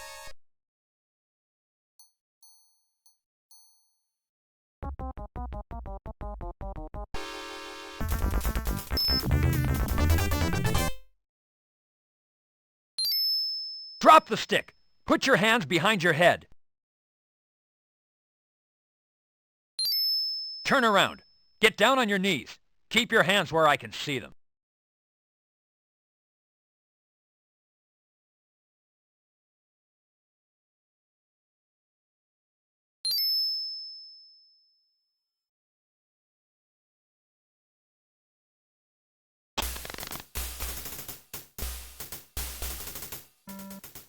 What a morning I've had. First the mayor and the city council, and then Walker.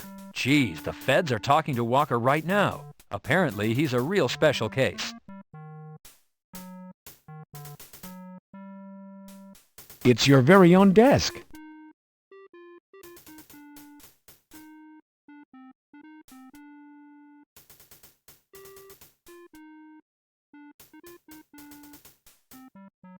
You complete report 3.14 documenting assault by Walker.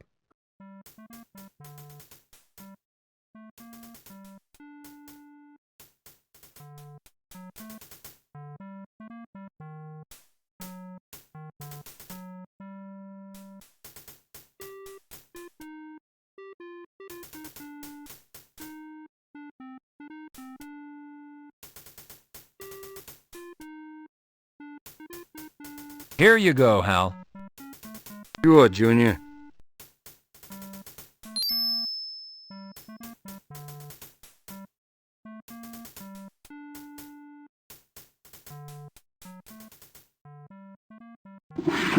You take it.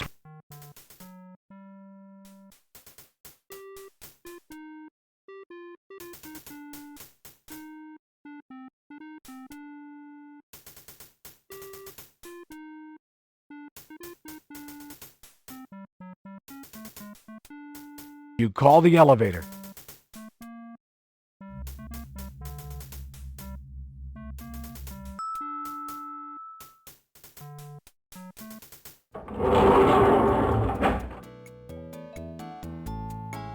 You select the lobby as your destination.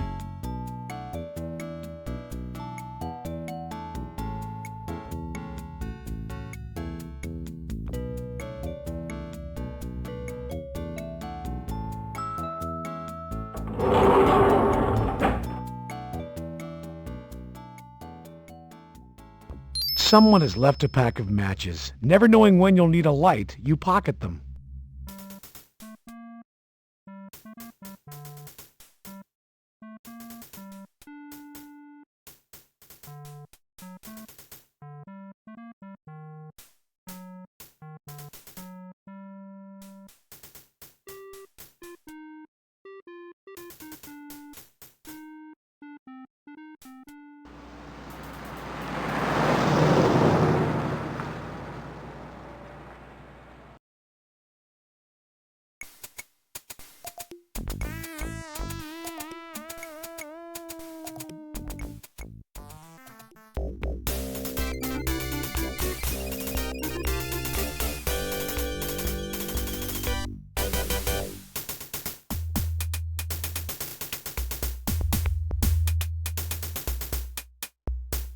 You turn the knob and open the door, Detective.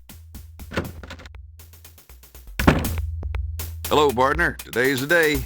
You ready to qualify?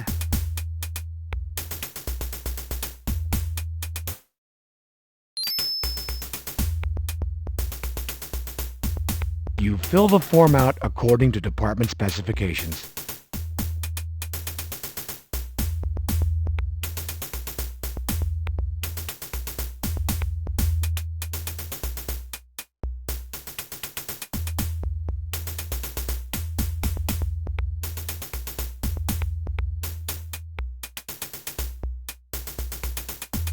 Alley crimes.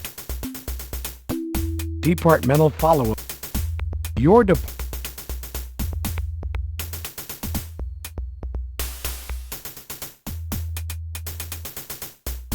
qualification.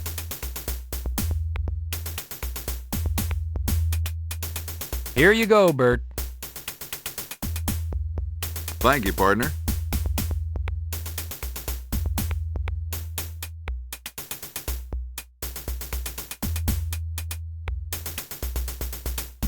Quit your fooling, partner. Qualifying's on the department. That there ammo's all yours.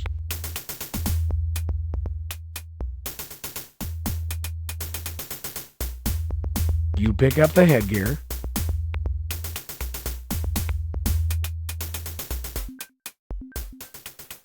Officers, take your field positions, please. Officers, headgear on.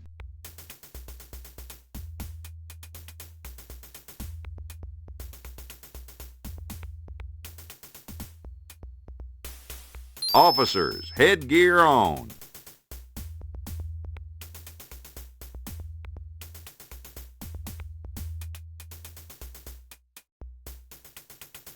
All firearms to low ready. Phase 1. Ready on the right, ready on the left. Attention.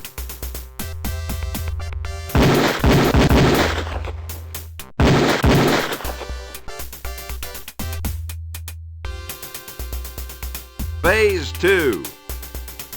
Ready on the right, ready on the left. Attention.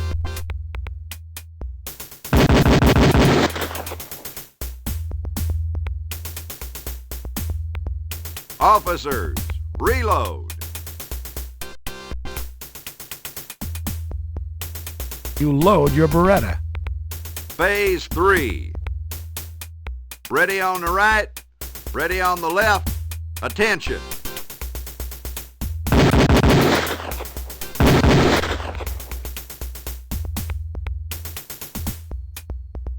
Phase 4. Ready on the right, ready on the left. Attention.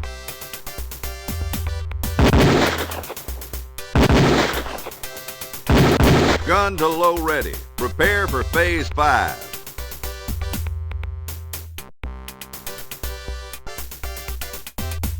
Officers, reload.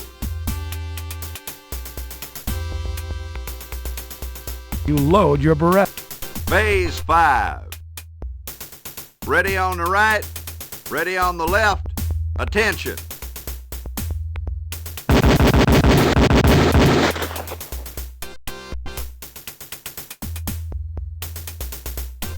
Phase 6. Ready on the right, ready on the left. Attention.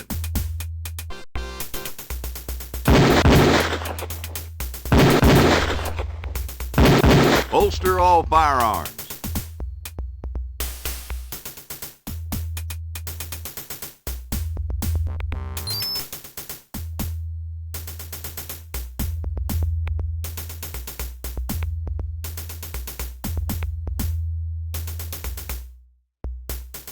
Hey there, partner. Out there was some pretty fancy firing.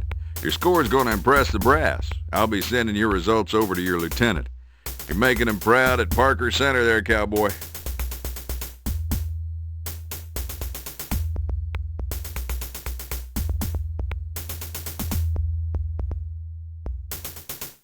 Thank you, partner.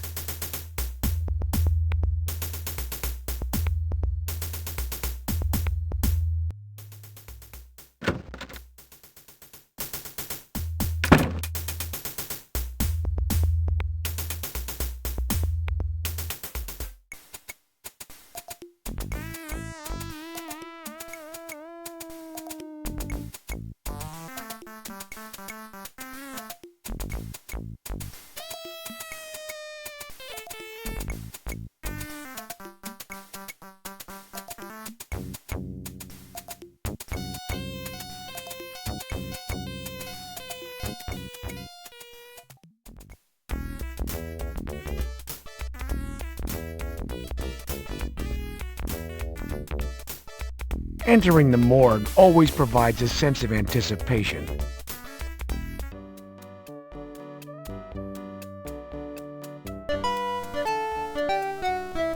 Hi, Detective Carey.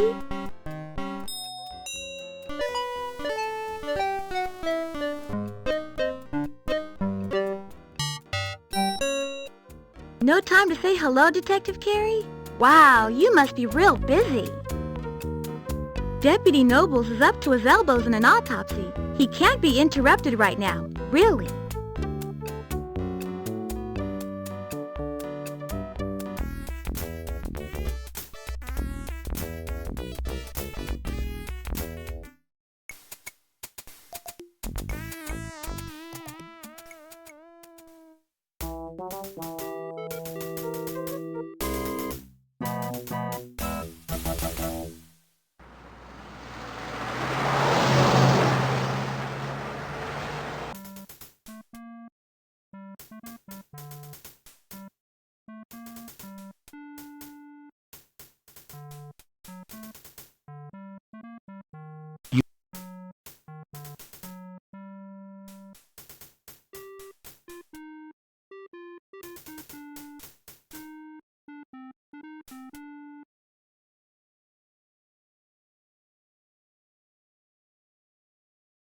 You press the button to call the elevator.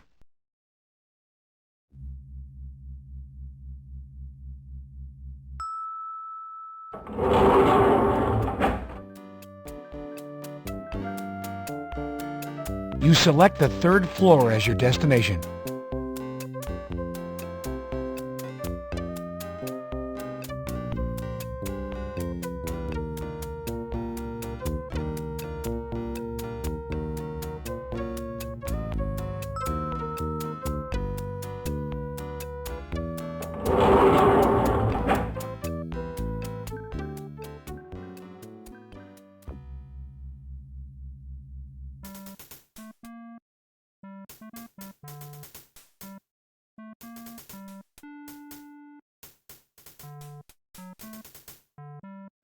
Hal, what have you heard about a body with a similar M.O. showing up at Griffith Park?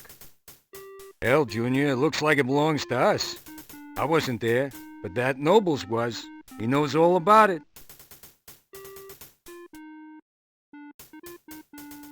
What have you got in the way of updates, Hal? You're damn lucky you got me as a partner, Junior. I got friends everywhere. I was the first one my buddies over at Hollenbeck called. Seems they got the patrol car, Garcia's patrol car. Seems the damn thing was found abandoned at Hollywood and Vine.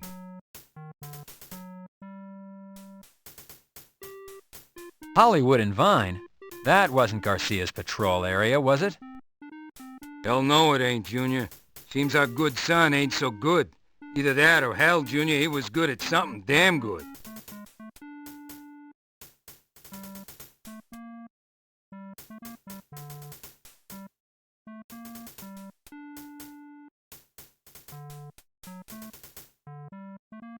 You call the elevator.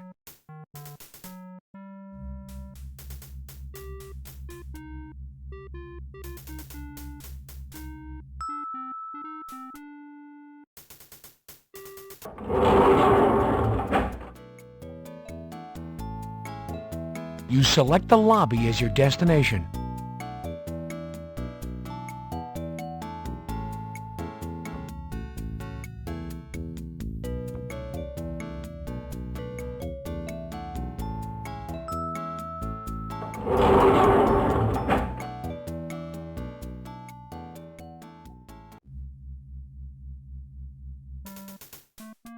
Disgusting mess today. Cigarette butts and candy wrappers. You press the button to call the elevator.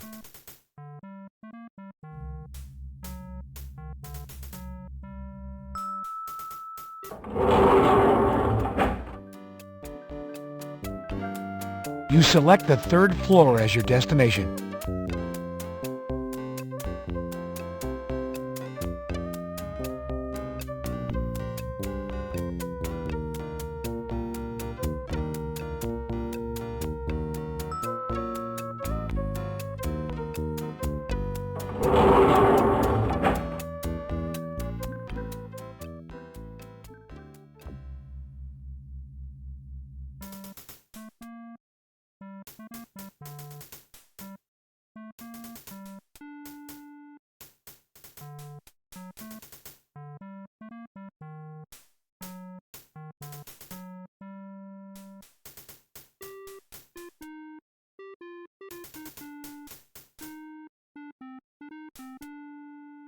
Here you go, Hal.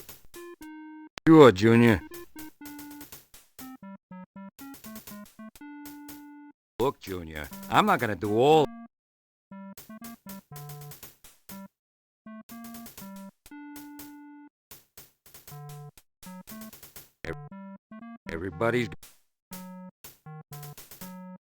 Everybody's gotta qualify, Junior.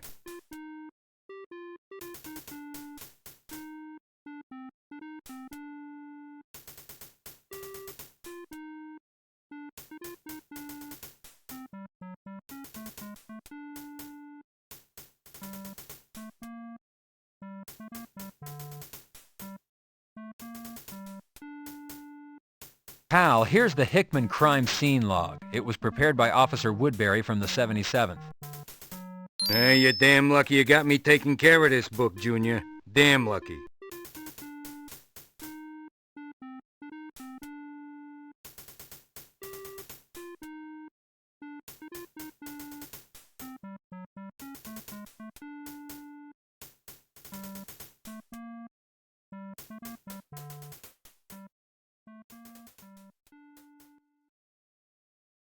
You call the elevator.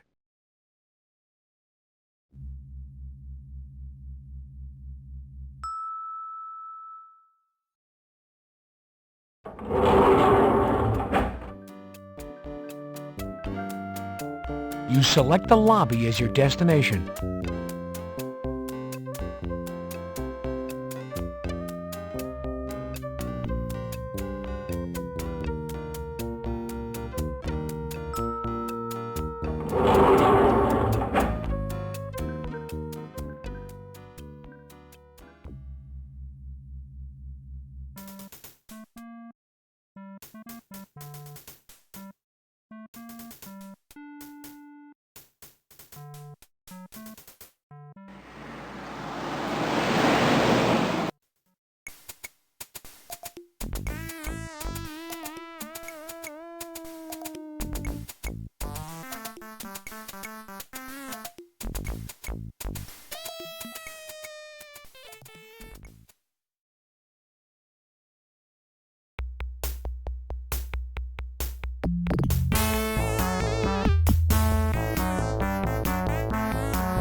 Taking a well-deserved break, you slip a few coins into the machine.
Well, tell Beavis that Butthead sent you. He'll know what it means.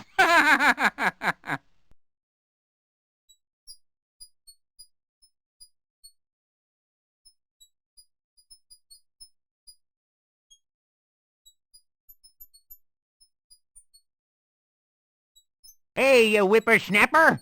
Can I help you?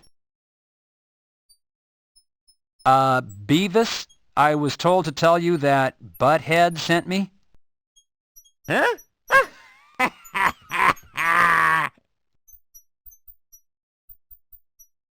Say, buddy, what do you want?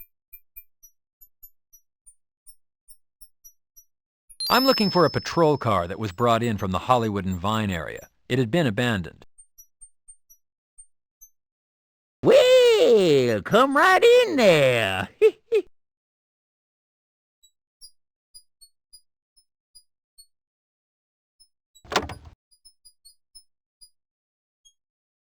You pick up the small piece of torn newspaper.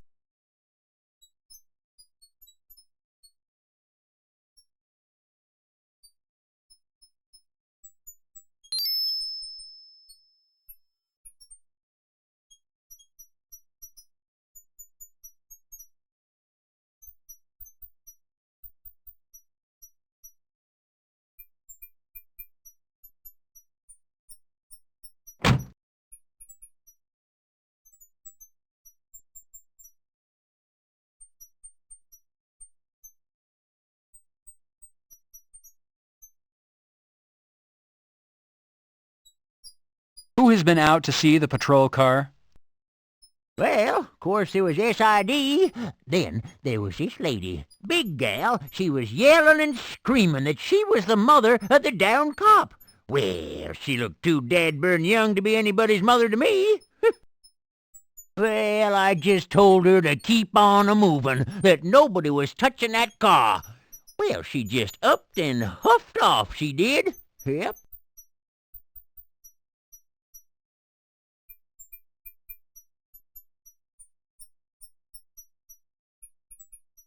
SID has swept the car for prints? They sure have, mister. You know them. Fast, efficient, and quick. Muy rapido. Too bad, though. Overheard 'em talking. Yep, they said nada. Nothing. Zipperoonie. No prints, no way, no how. That's what they said.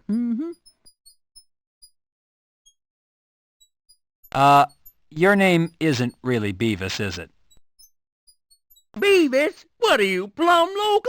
It's Billy Bob. But you know something? Sometimes I like to change my identity and get into mischief. Sometimes I slip into a black turtleneck and then run around and pull pranks on all my relatives. One time, I pantsed my Uncle Joe. Yes, I did.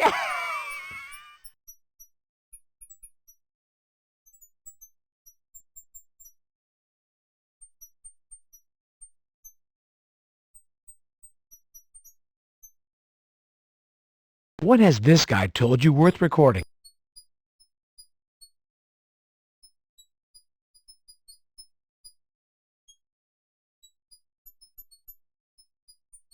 Well, thank you for the information and your time, Billy Bob.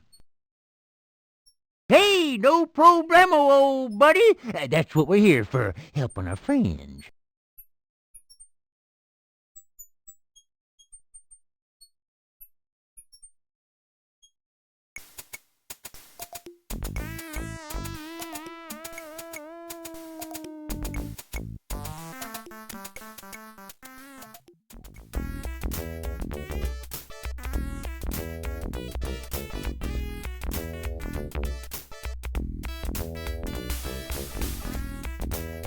Entering the morgue always provides a sense of anticipation.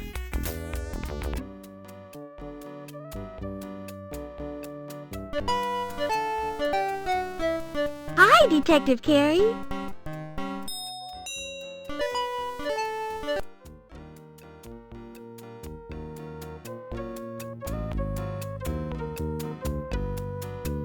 No time to say hello, Detective Carey? Wow, you must be real busy. You can go on in, Detective Carey.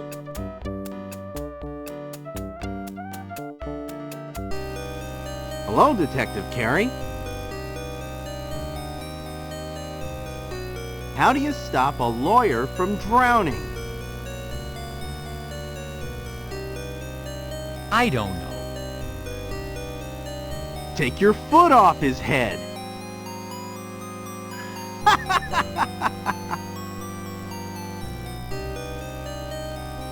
Go right in, Detective.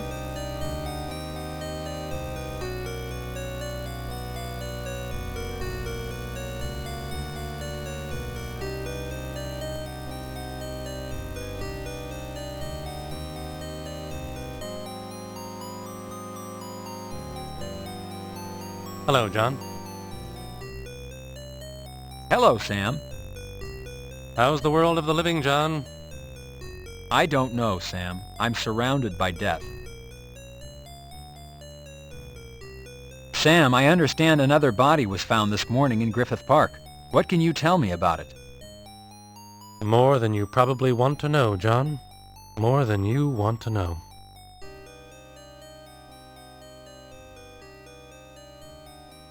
Let's start with whether identification has been made and a general description. Identification has not been made. The description is as follows. African-American female, mid-30s, found under a tree in Griffith Park by Park Police at 10 a.m. She was clothed, no ID. The body was being guarded by a stray dog. Has the autopsy been performed yet? As soon as she arrived, John. Same M.O. The burns, injection marks, the glue, it's all there. Body fluids and a tissue sample have been taken. Both have been sent to SID. Your killer is keeping busy, John. Very busy.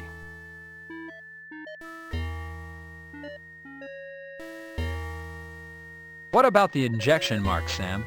Everything the same? Nearly so. The injections were not so high up on the arm as the first two victims, but it was the left arm.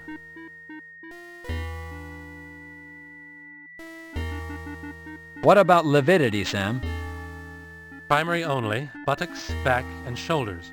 All consistent from lying in the park. Your killer moved her soon after the deed. Apparently, he's working faster. Was she as badly mutilated as the first two? The mutilation is worse. The right forearm was severed. However, the torture appears to be less. There are fewer burns, and there's also less bruising around the ankles and wrists.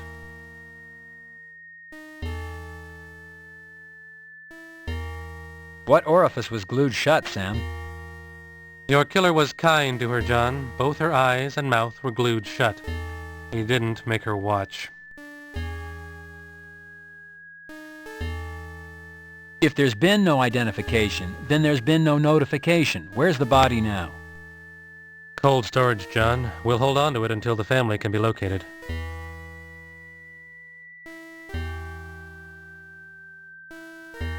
Anything else I should know, Sam? It might turn out important, maybe not, but I scraped a sticky substance off her shoe. I have sent it to SID for analysis.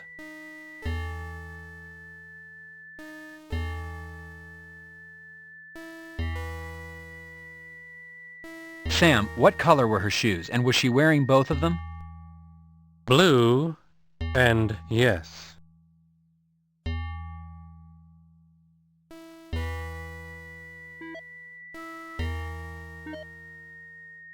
Dog? The body was being guarded by a dog? Yes, it was rather comical and strangely sad at the same time. Here's this woman in the prime of her life, lying mutilated under a tree. And protecting her is a stray dog. Park police couldn't get past the dog. We couldn't move in. It was only after we called animal control and the truck showed up that the dog ran. I'll tell you, John, that dog has been picked up before. That dog recognized the truck.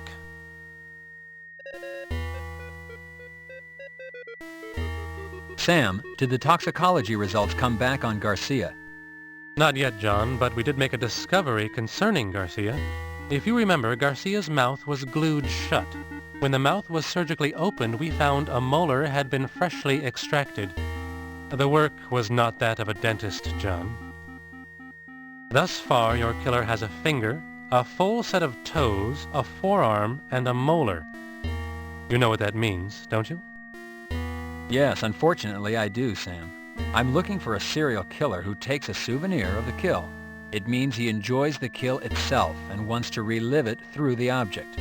I need to find this person fast, Sam. Real fast.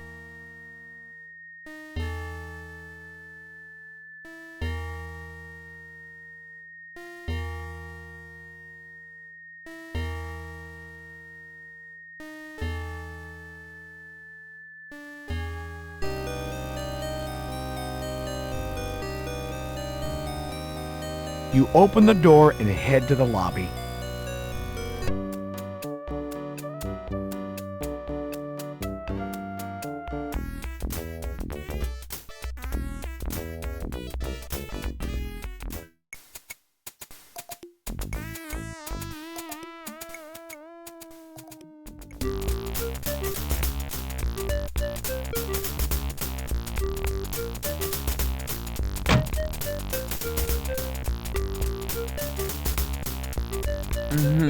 Hey, handsome.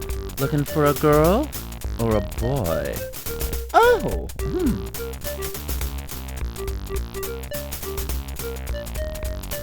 Woo! Am I being arrested? Gonna throw me in a cell with a big old burly guy, huh? Ooh, darling, start the party. I'm Detective Carey, LAPD. I'm looking to ask some questions about what's been going on in this neighborhood. Oh, darling, ask away. I just love the gossip. Did you know Officer Garcia? Was he a frequent visitor to this neighborhood? Never heard of him, darling, till he showed up dead. Now the whole place is crawling with all sorts of people talking about him. Ew.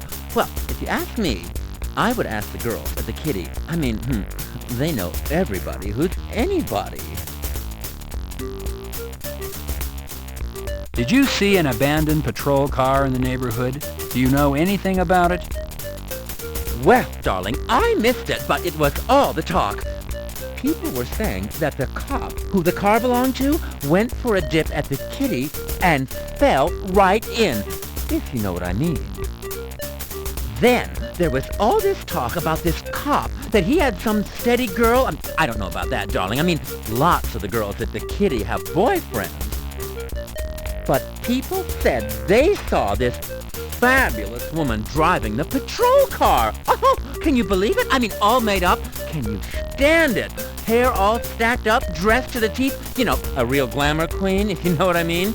Well, all this was supposed to have happened after the cop's poor little bare ass showed up dead on your money's lawn. Well, that's the talk, darling. You got it. Straight from the horse's mouth. What can you tell me about this supposed girlfriend seen driving Garcia's patrol car? Well, just that she was supposed to be absolutely gorgeous. I mean, I didn't see her, but I heard she was one big, beautiful, honkin' woman. I mean, it's not really my thing, but by now, the size of her breasts have probably become legendary.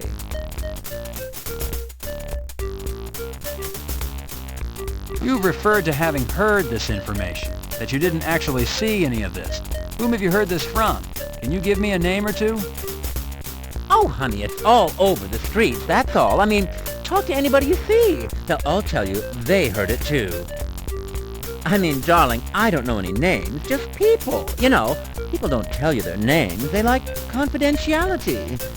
Wouldn't you? You've referred to having... Oh, honey, I mean...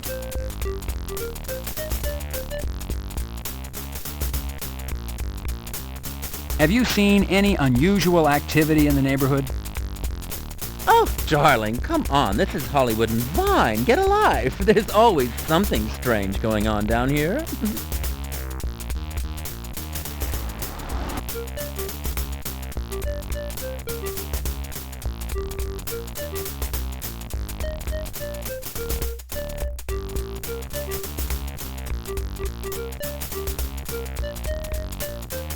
You push the door open.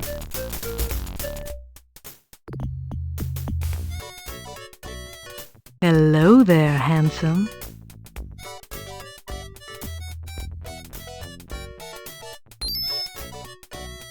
Hello, I'm Detective Carey, LAPD Homicide. I'm investigating a series of murders. I was wondering if you'd talk to me. So you're a real cop. Tell me, handsome, is everything you're packing real?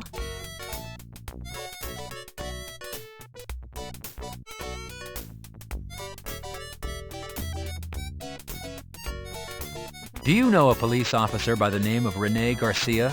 About 190 pounds, 6 feet tall, late 20s, full mustache. He might have come in during the day, possibly in uniform. Maybe. Lots of cops come in here. This Garcia sounds like he could be any number of fellas that pass through here each day.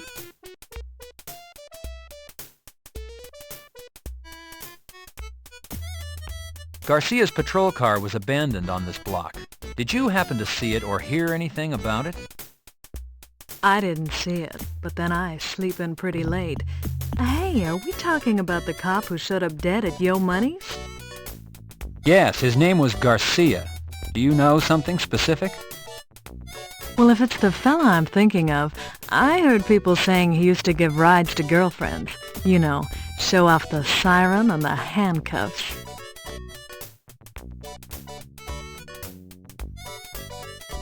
The Bitty Kitty has quite a reputation.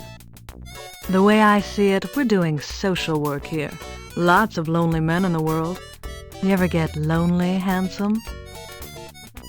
Besides, I'm just doing this until I get a break. I'm really an actress. I've already been in one picture. It was called Foaming Fun. I was the girl the worm monster ate. I was in a jacuzzi and a big worm came up out of the water. I screamed and then the water got all bubbly. I guess it ate me.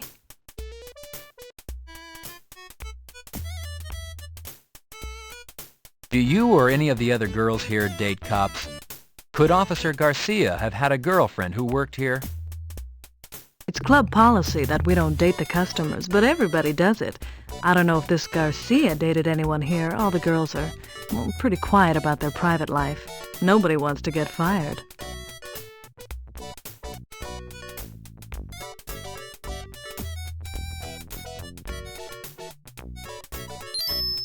I found this shoe in Yo Money's garden. Money told me he had strippers in his house the morning Officer Garcia's body was found. Do you know if any of the girls from the Kitty know Money or were at a party at his house this week? Does this shoe look familiar? Well, it's true all us girls know celebrities, and Money does come here. We've all been invited to parties one time or another out at his place.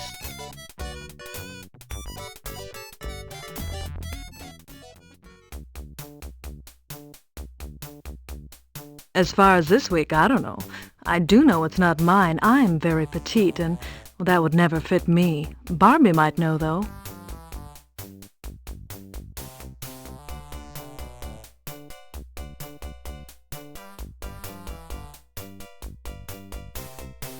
Who's Barbie, and why might she know? Barbie runs the place, handsome. Barbie can. Ever heard of her? She is infamous. Well, she'll know if any of the girls are at Money's this week. You can ask her. Where is Barbie? Can I talk to her? She's taking a nap right now. She'll be up later. You could come back.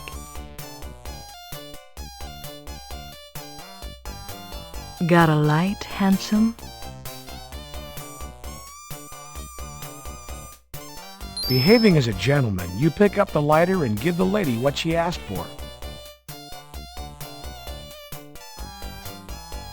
You're as sweet as you're good-looking.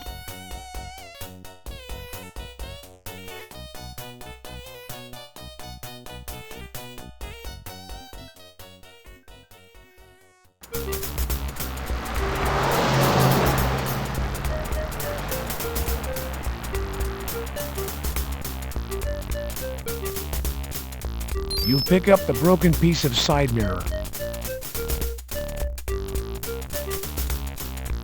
It's the front door to Ragin' Wreck.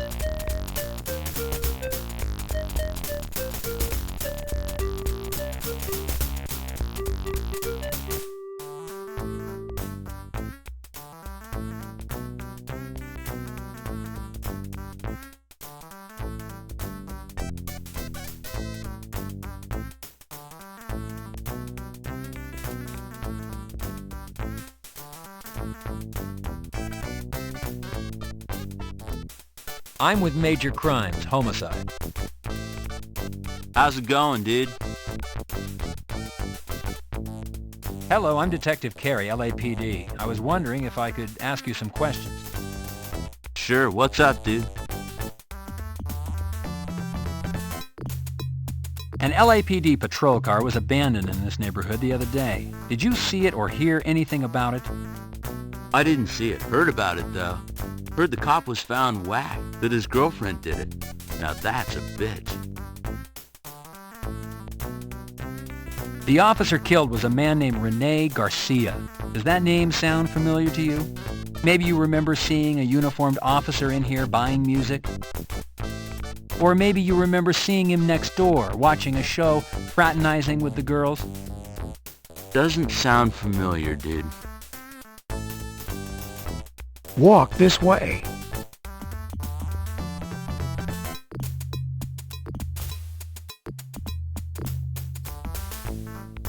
Walk this.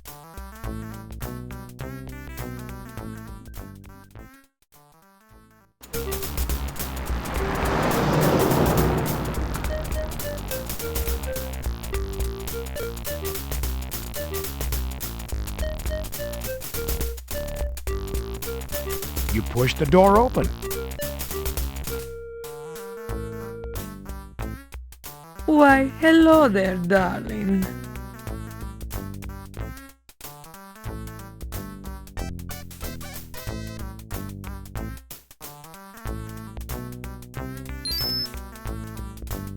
Hello, I'm Detective John Carey, LAPD, Homicide. I was wondering if I could ask you a few questions. Absolutely not, darling. I don't talk to police. Officially, that is. You see, darling, I'm very well connected, and I really don't want any trouble. What I could tell, darling, could cause this city to come crashing down.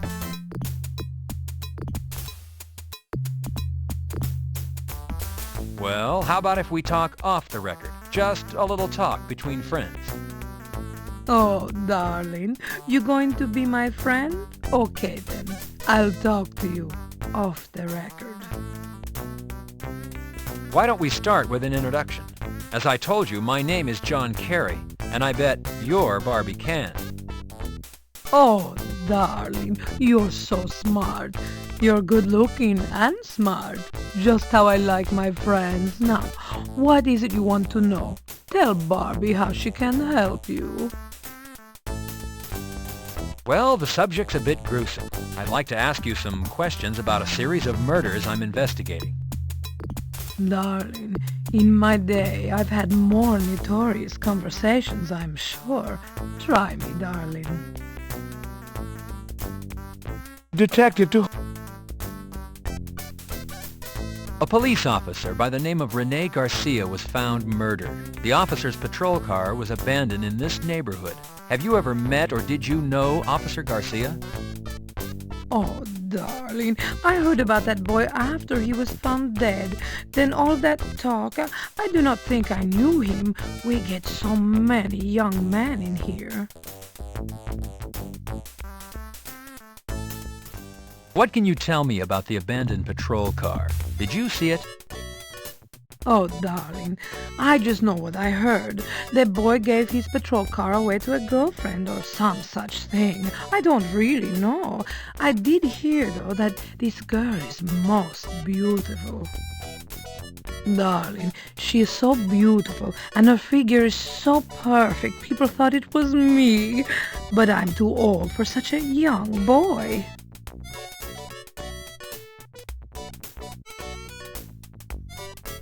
Do the girls here date the customers?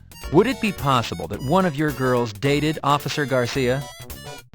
Darling, I have rules, but what those girls do, I cannot control. They are young women. They're all looking for husbands. It is possible, but I do not know one who was dating him.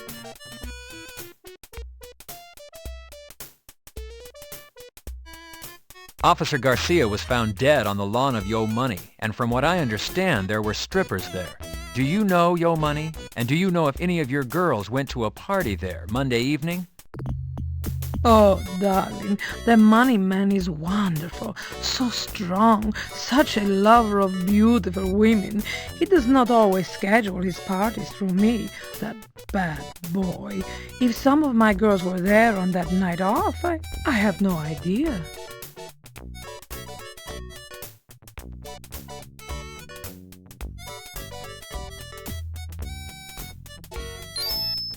This shoe was found on Yo Money's lawn after the party and after Officer Garcia's body was found.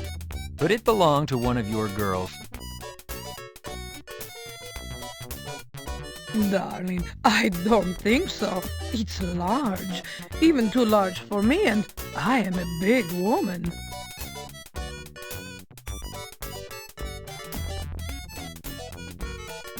Darling, I think it would fit you better than it would fit me.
The sun, reflected into the dog's eyes, shoos him away.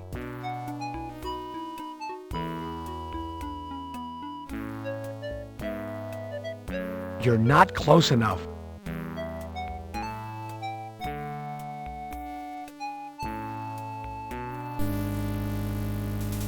Careful, Carey. You don't want to remove the banner. It's not Removing the dirt reveals a bone.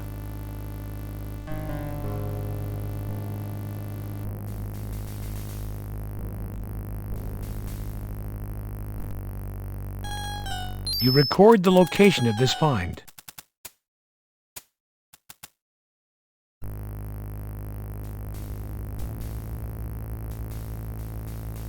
Placing the bone in the bag is essential to maintaining the integrity of this potentially valuable evidence.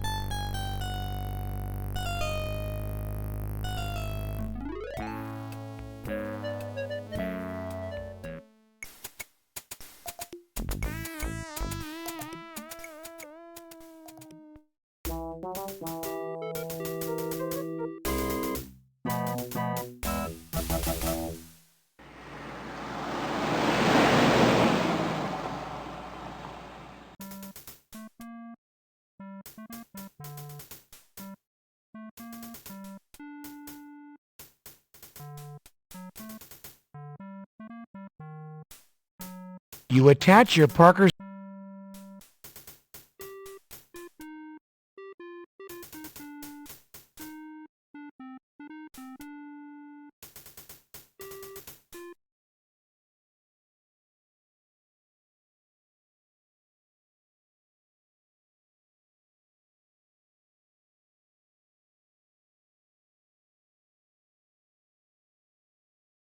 You press the button to call the elevator.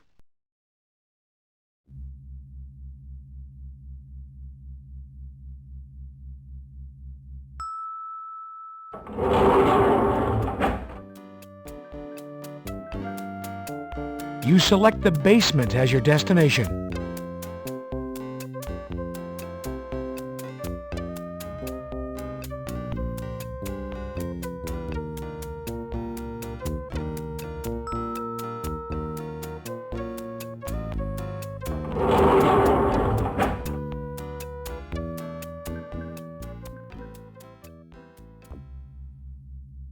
Hello, Detective. How can I help you?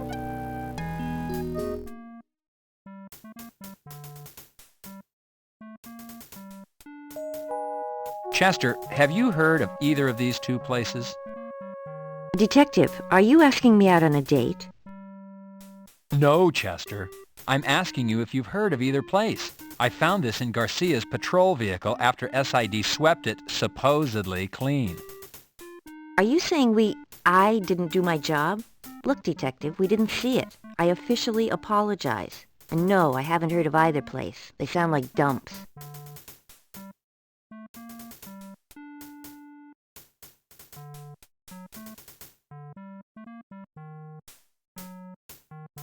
Chester, I want DNA run on this. I think it might match what was in the alley.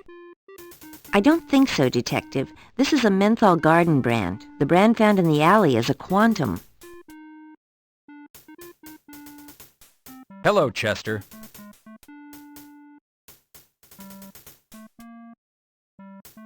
Were you able to find anything out about the glue you sampled? Yes, Detective. It is an industrial-strength glue which shares properties with the glue found on Hickman's eyes. The problem with tracing the glue is that it's sold all over the city, not just where you found it. We use the same brand here at Parker Center. Chester, I understand a sample from the bottom of Jane Doe 1201K's shoe was sent over from the morgue. Has it been broken down yet? Preliminary tests show it includes glucose.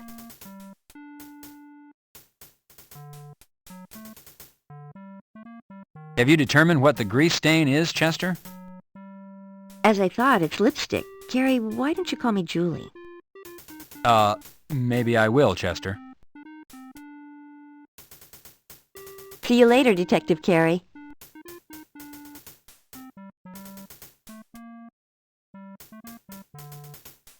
Pressing the button, you call the elevator.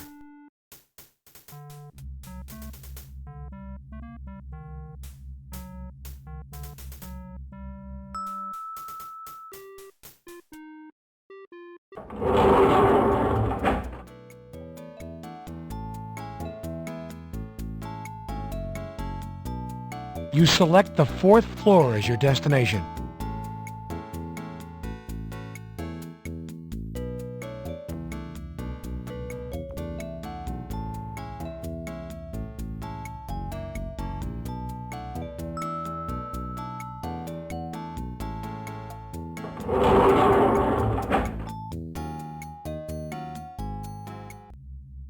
You can't reach the door.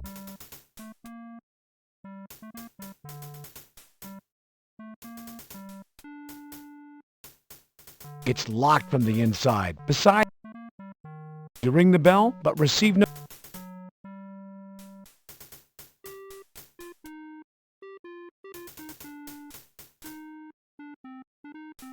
Pressing the button, you call the elevator.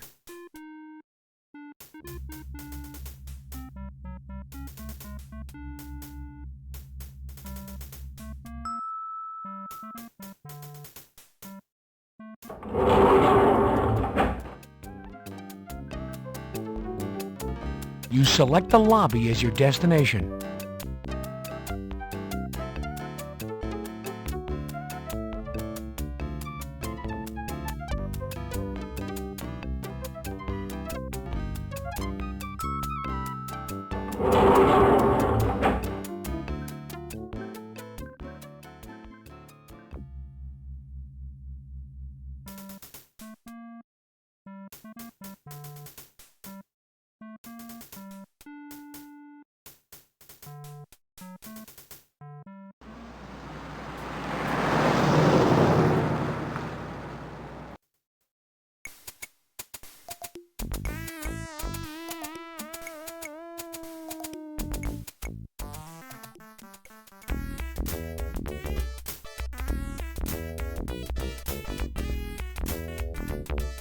Entering the morgue always provides a sense of anticipation.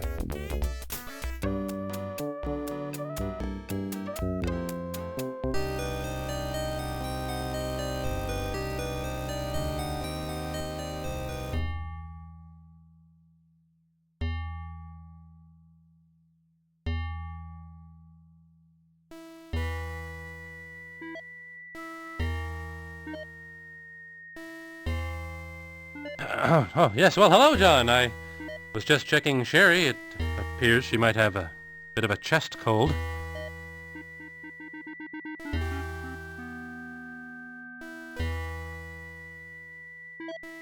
On to the business at hand, John. 2 bodies were brought in this afternoon. They fit your killer's M.O. Both have burn wounds on the face and upper torso and ruptured gastrointestinal linings. One is a John Doe, Caucasian, late 50s. The other, an Asian Jane Doe, late 60s.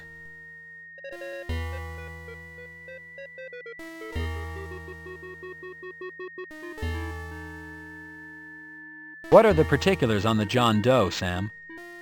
The body was mutilated much the same as the other bodies. Burn marks, severed extremities, epoxied orifice.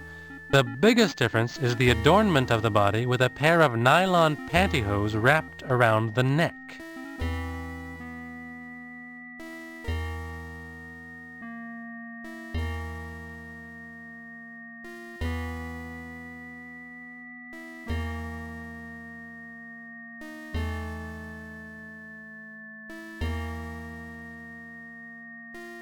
Have you performed the John Doe autopsy?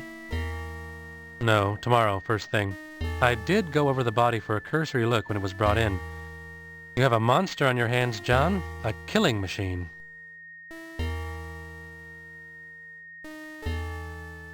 Fill me in on the mutilation, Sam. What was missing with John Doe? The ears, John. They were crudely severed, removed after death. Poisoning cause of death, Sam? It was not asphyxiation as one might first believe upon seeing the nylons around the neck. A cursory examination of the neck reveals no bruising. The nylons appear to be strictly decorative. Upon autopsy, I believe poisoning will surface as the cause. Primary lividity only on the John Doe?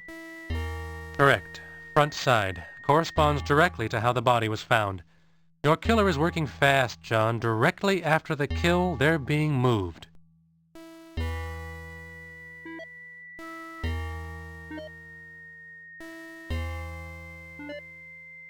Could the nylons belong to the Jane Doe? Possibly the nylons were used in a consensual sexual activity between the two. John, this was not a sexual experience gone to extremes. No, John, this has all the markings of your killer. The burns, the mutilation, and the nylons, they couldn't belong to Jane Doe. Why is that, Sam? Jane Doe weighed in at 85 pounds, 12 ounces. The nylons are large enough to have fit 3 of her. What about the epoxied orifice, Sam? How was the John Doe affected? The mouth was affected. Between both bodies, you have the epitome of hear no evil, say no evil, see no evil.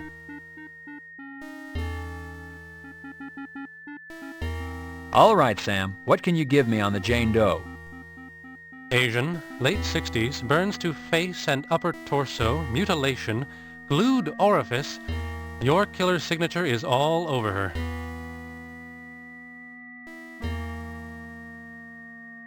What about the autopsy, Sam? Have you had time to perform one? No, John. I plan to do it first thing in the morning. I was able to give the body a cursory look over, however. There's no doubt it's your killer's handiwork.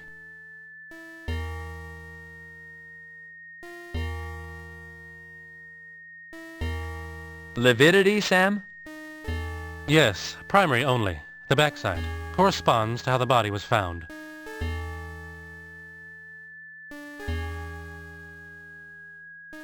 Poisoning cause of death, Sam? I would venture to say yes to poisoning due to the fact that there are 2 injection marks on the upper left arm. But I'm cautious to say so, John. We have not had a single match in all the toxicology tests thus far. When the body's autopsied, we'll take fluids and send them out as well.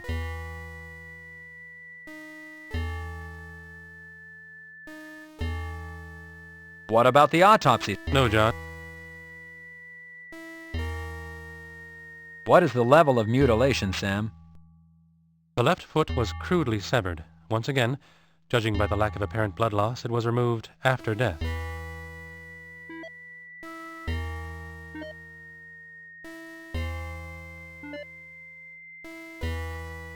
How was glue applied this time, Sam? The eyes and ears were filled with glue. Your killer's kind to women, John. He doesn't make them watch, if one can call his behavior kind on any level.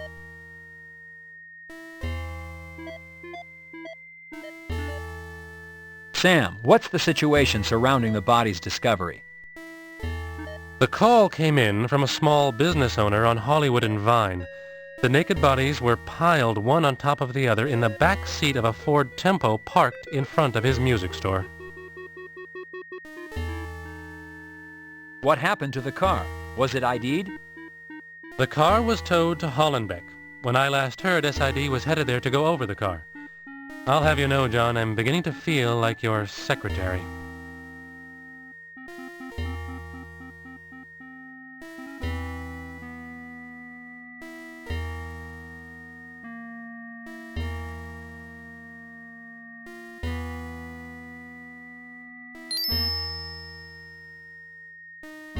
Sam, I unearthed this bone from the Jane Doe 1201K crime scene. Strangest thing, a stray dog was there guarding it. It looks human, John. Turn it into property with a request for tests and we'll take a closer look at it. A stray dog, you say? Probably the same one we encountered the day we went out to pick up body 1201K. Screw the dog, and screw the request for tests.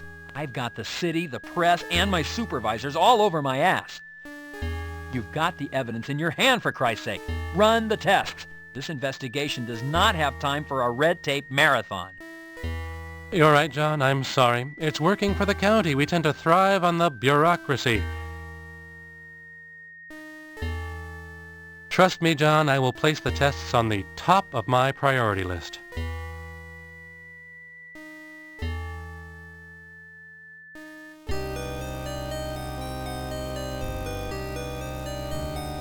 You open the door and head to the lobby.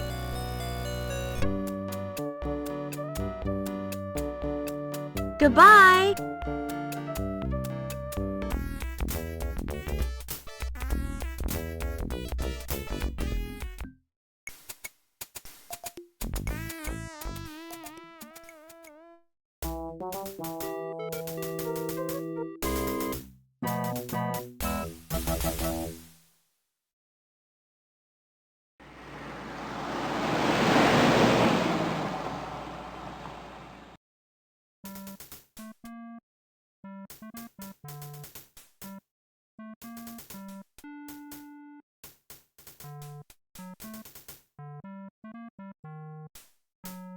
You attach your Parker Center.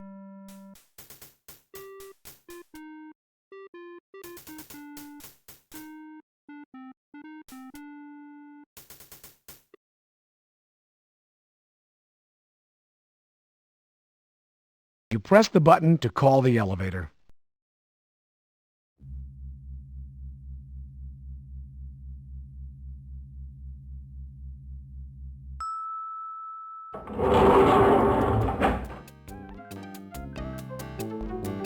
You select the third floor as your destination.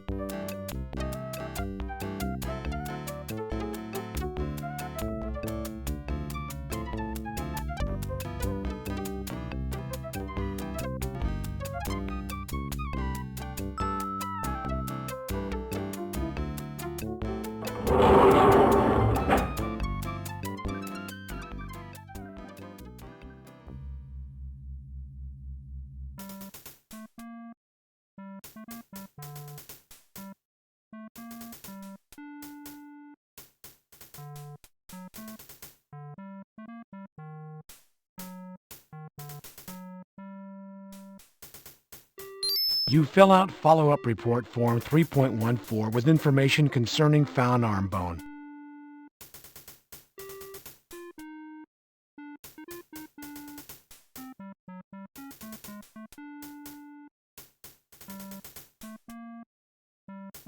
Here you go, Hal.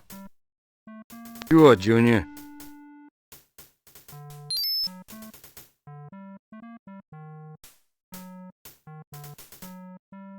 Hal, what have you heard about a body with a similar M.O. showing up at Griffith Park? Hell, Junior, it looks like it belongs to us. I wasn't there, but that Nobles was. He knows all about it.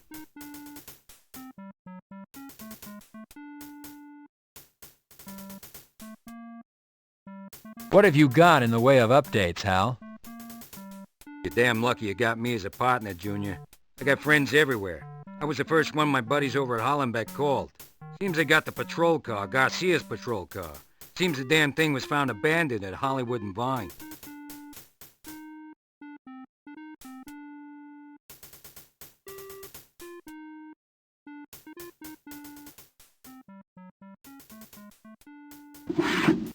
You take a 3.14 follow-up report form out of your desk drawer.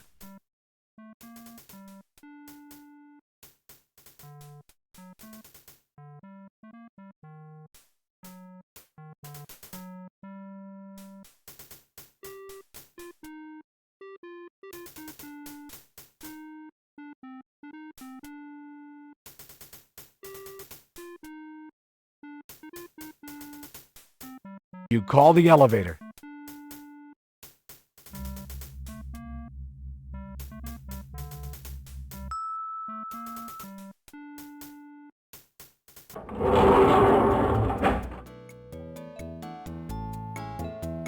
You select the second floor as your destination.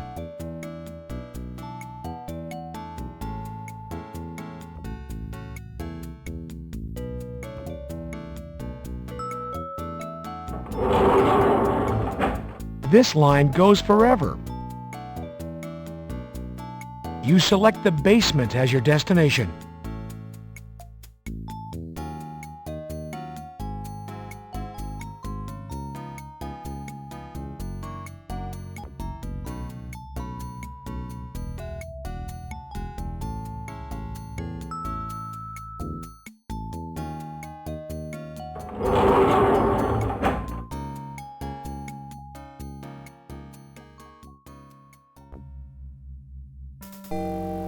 Hello, Detective. How can I help you? Hello, Chester.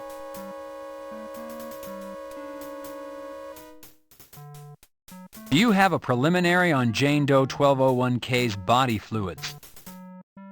Nothing's back yet, Carey. We sent samples out to Quantico. Whatever we're dealing with, it's lethal. Unknown and lethal.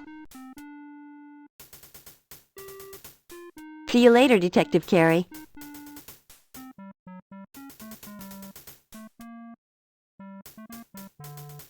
Pressing the button, you call the elevator.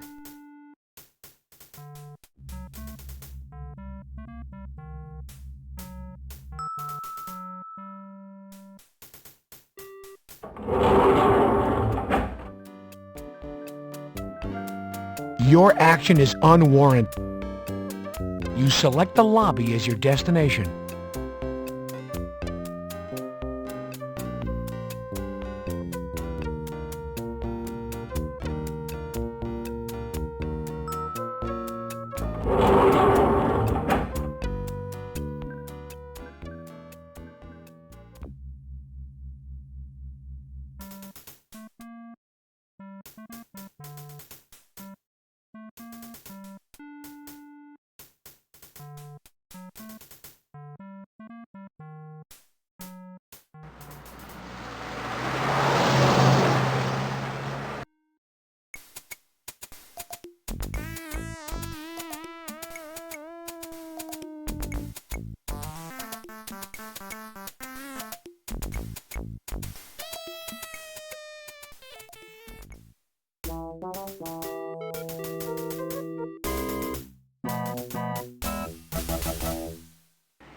Miss Moore, what can you tell us about the latest victims in what's being termed this city's most gruesome murder spree? Me? Well, nothing really. Am I going to be on TV? Miss Moore, is it true that all the victims have been tortured, mutilated? Well, they're not all there. Miss Moore, is it true that Officer Rene Garcia and the latest male victim, an unidentified John Doe, were both found not only tortured but naked? Well, yes. I mean, well, No, you see, is that camera on? So, Miss Moore, are you confirming that John Doe was not entirely nude, that he was found with a pair of nylons on his person? Is it true the nylons were wrapped around his neck? How'd you know that? So you are confirming this information. Detective Carey, can you comment on the nylons wrapped around the neck of the victim? I have nothing to say to you, Bilden, nor does Miss Moore. Hi, Detective Carey. Sherry, I'm taking you home. Bilden, you muck up my investigation and I'll have your job. Come on, Sherry. Detective Carey, the public has a right to know. It's their safety at stake. Detective Carey. In the wake of this city's worst nightmare, 5 people, including 2 Los Angeles police officers, have been found mutilated and murdered.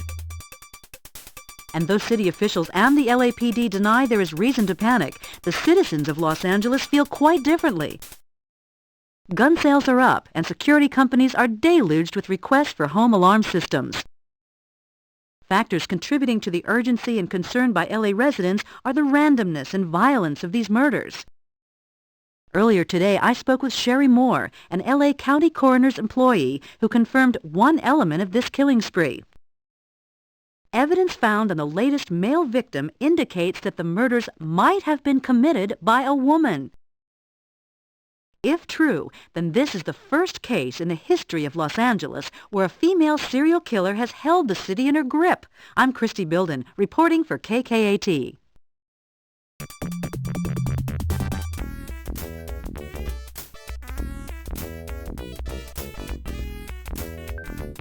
Sherry, what you did last night by talking to the press caused citywide panic. Do you understand that?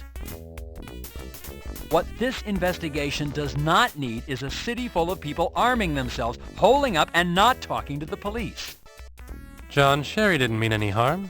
She was taken by surprise by that newswoman. Weren't you, Sherry?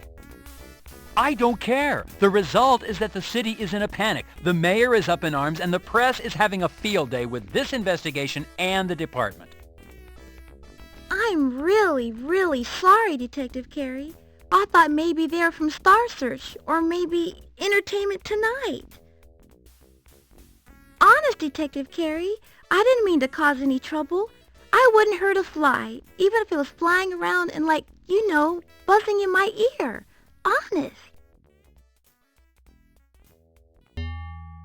John, how can you be mad at a girl like that?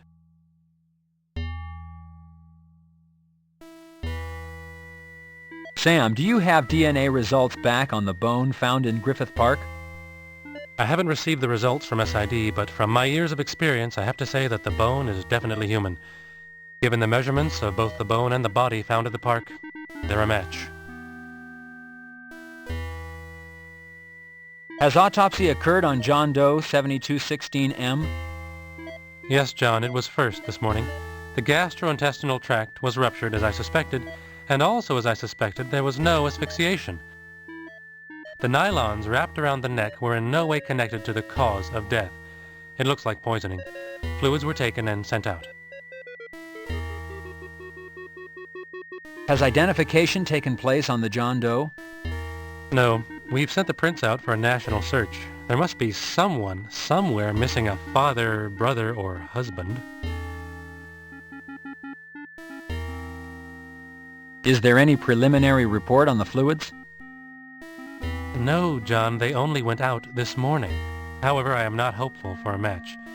You know, John, there are thousands of poisonous substances out there. Many have yet to be identified and cataloged by the scientific community. It's like hunting for a needle in a haystack.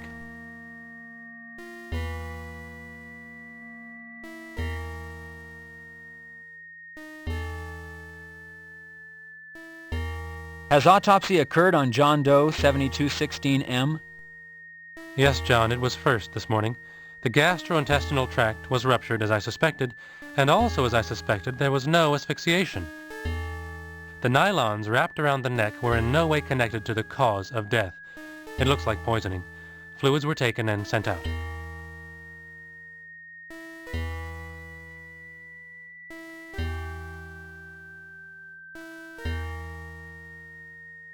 Sam, has the autopsy been performed on Jane Doe 1202L? The body is being prepped as we speak. I'll be getting started soon. Sam, has anyone identified or claimed Jane Doe 1202L? No, John. I have sent a copy of the fingerprints out for a national search. So far, no response.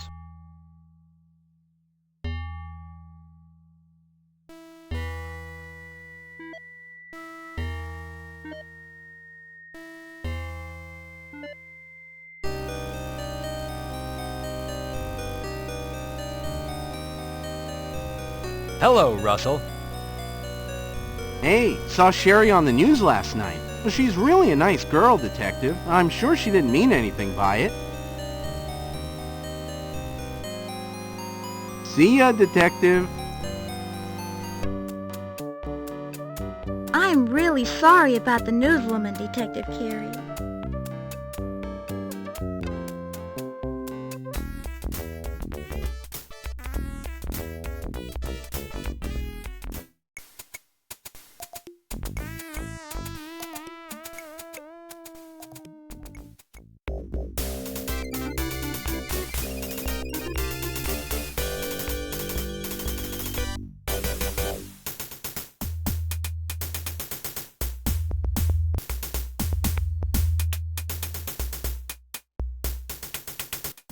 You turn the knob and open the door, Detective. Howdy, cowboy. Come by for a little shooting practice? Hey there, partner.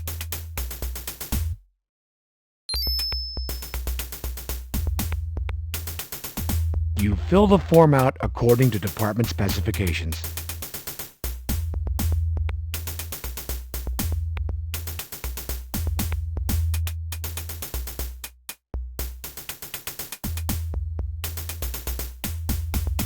Filled out and ready to go, Bert. Thank you, partner.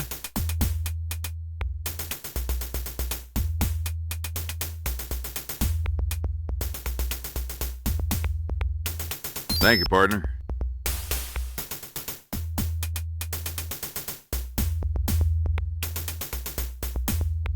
You pick up the headgear.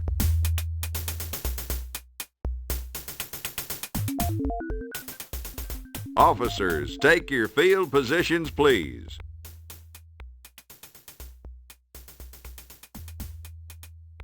Officers, headgear on.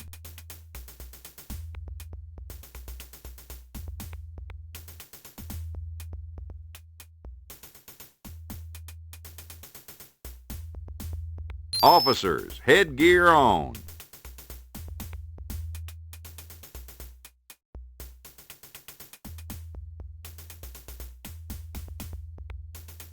All firearms to low ready.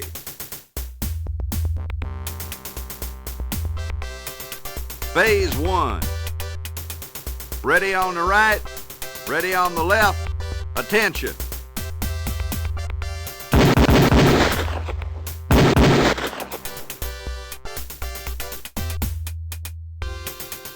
Phase 2.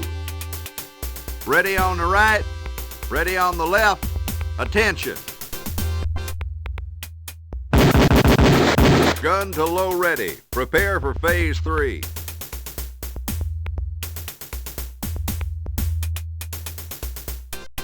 Officers, reload. You load your Beretta. Phase 3. Ready on the right, ready on the left. Attention. Gun to low ready. Prepare for phase 4.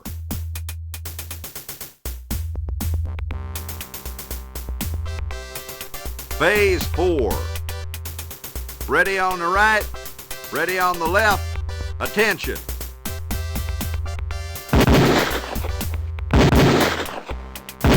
Gun to low ready. Prepare for phase 5.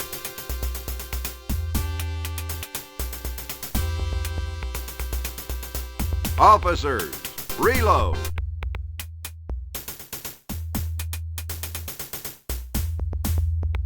You load your barrel. Phase 5. Ready on the right, ready on the left. Attention. Gun to low ready. Prepare for phase 6.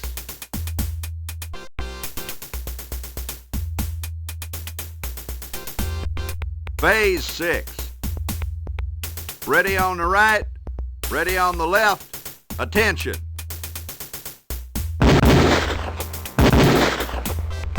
Holster all firearms.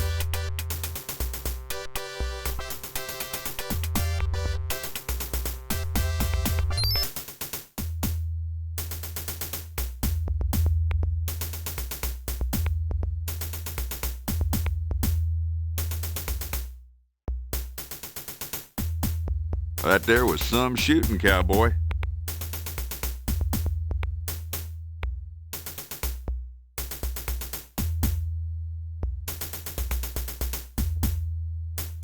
Thank you, partner.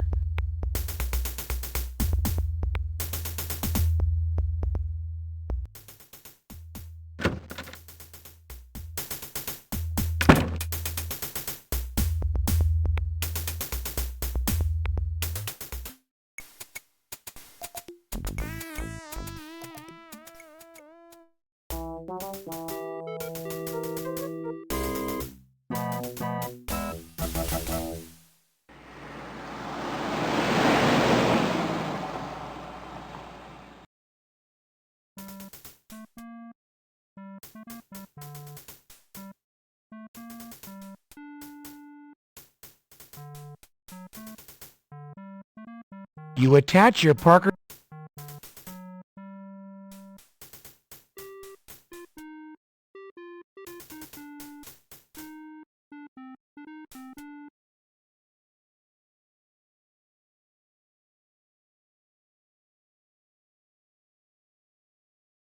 You press the button to call the elevator.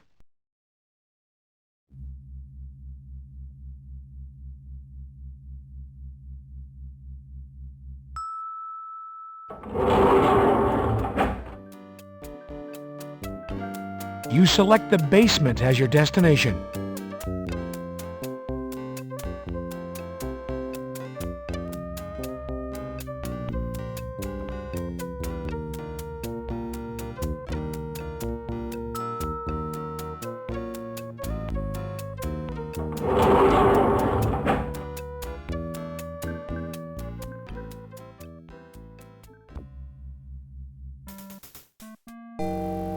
Hello, Detective. How can I help you? Hello, Chester. Chester, I wanted a DNA run on the bone I turned into Nobles. What do you have back? Nothing yet, Carey. And not to criticize, but you really should have turned that into property.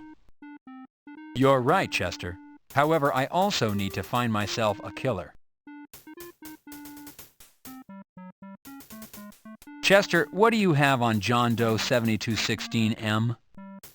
Body fluids have been sent over, but thus far, nothing on toxicology. How about Jane Doe 1202L? What do you have, Chester? We haven't received the body fluids from the morgue yet. We're limited on what we can do here, Detective. Unfortunately, we haven't heard back from Quantico on the other samples either. We're at a dead end. The vehicle the victims were found in, Chester. What did you find? Their body fluids, their hair, their fingerprints, and red fibers. Other than that, the car was very clean. Too clean. Nothing in the glove box, under the seats, anywhere.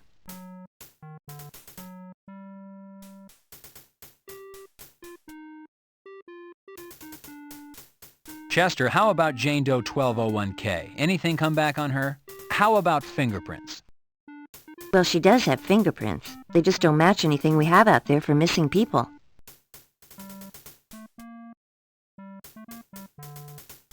Were you able to find anything out about the glue you sampled? Yes, Detective. It is an industrial... The problem with trace... See you later.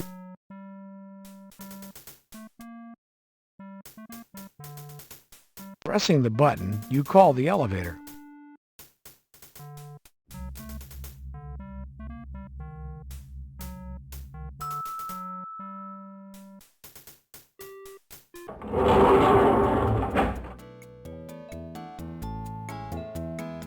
You select the third floor as your destination.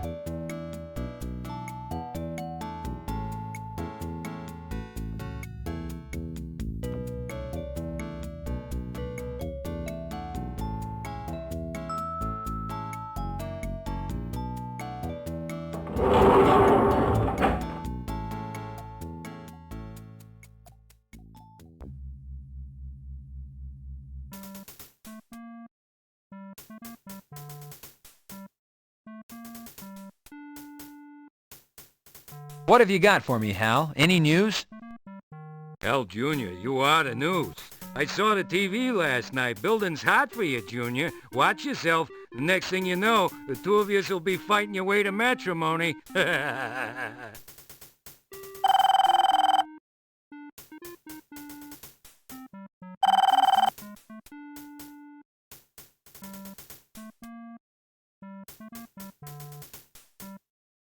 Hal appears a murderer.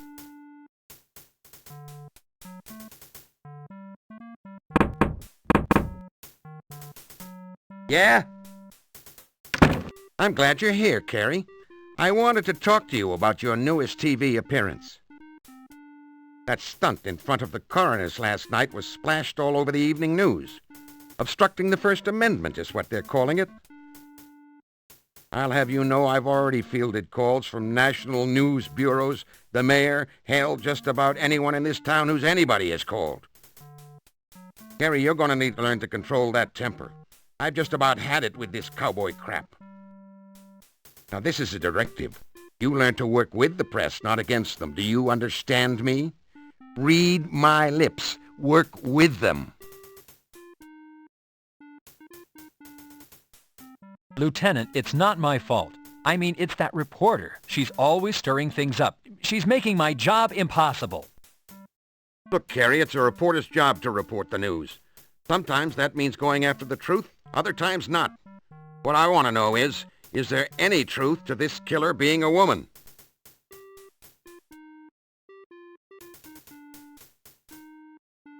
No? You sure? Believe me, Carey, I trust you. It's just I gotta be sure. I'm the one fielding the calls. Yes, sir. All right, then, we know what we're dealing with. Most probably a white male, aged 24 to 36 years of age, and somebody awfully vicious and brutal. Watch yourself, Carey. We don't want to lose another one.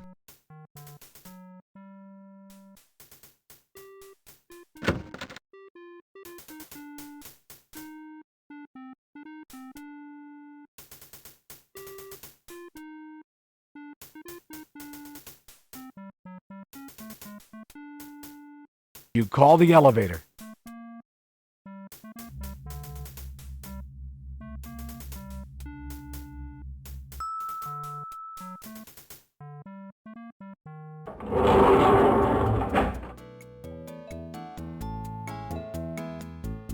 You select the lobby as your destination.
Well, tell him McGarrett said, book him, Dano.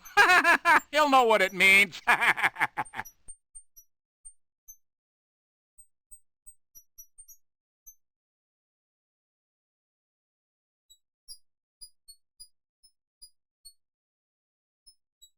Hey, you whippersnapper. Can I help you? Dano? McGarrett told me to tell you to book 'em, Dano. He said... Yep. Well, come right in there.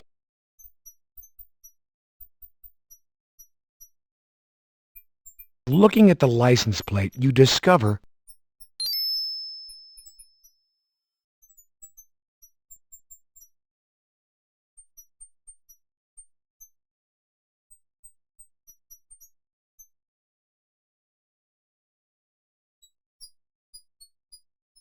you note the license plate number of the vehicle.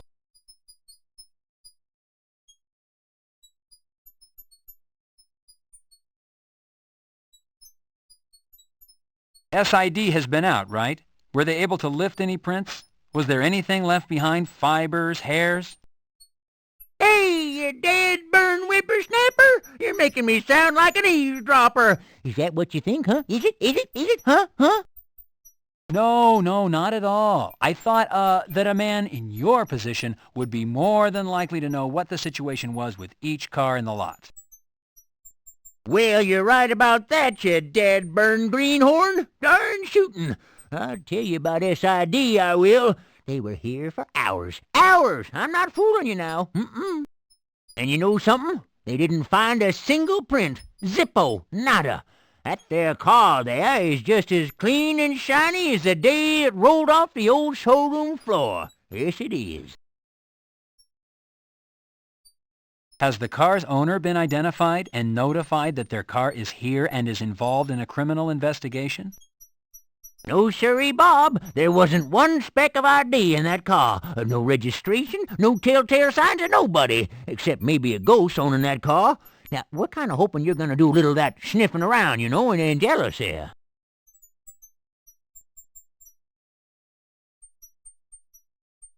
What can you tell me about what was in the glove box and trunk when the vehicle came in? Well, nothing. Absolutely nada.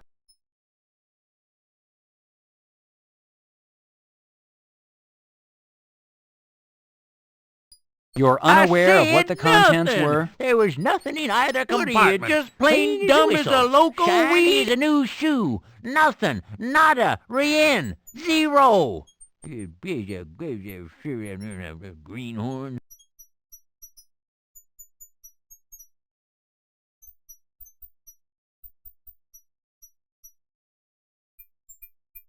Well, once again, you've been very helpful. Thank you. Hey, that's a big 10 for you, betcha, good buddy. Here at Hollenbeck Tow, we aim to please. Sure do.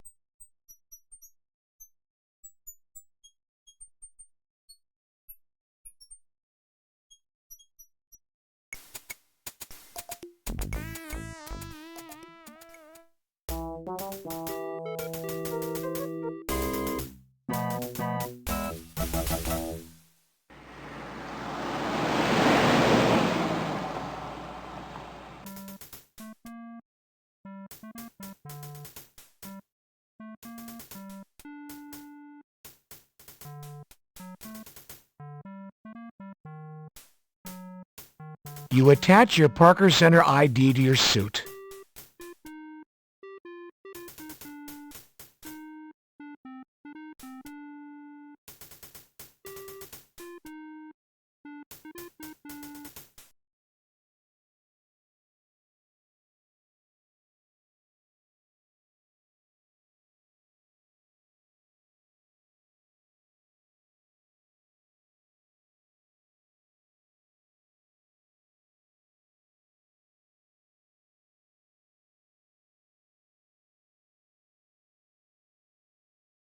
You press the button to call the elevator.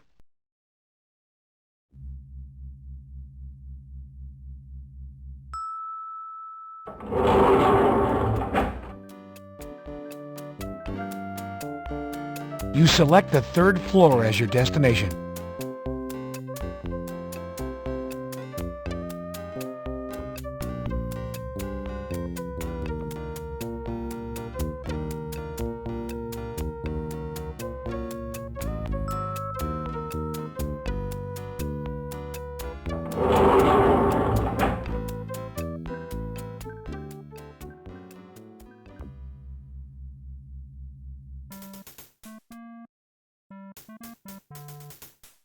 Hey there, Junior. How goes the war? Hello, Hal. Anything new? Phone calls, Junior. A hell of a lot of calls on Building's newscast last night. You're damn lucky I'm here to field them.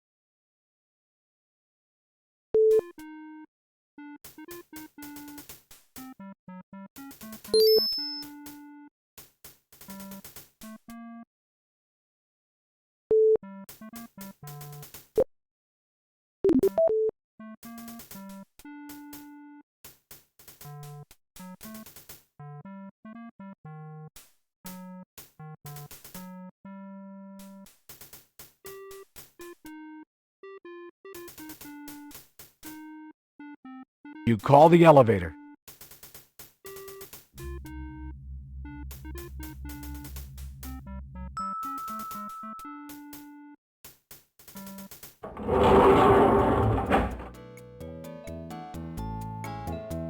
You select the lobby as your destination.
No identification is required, Carey.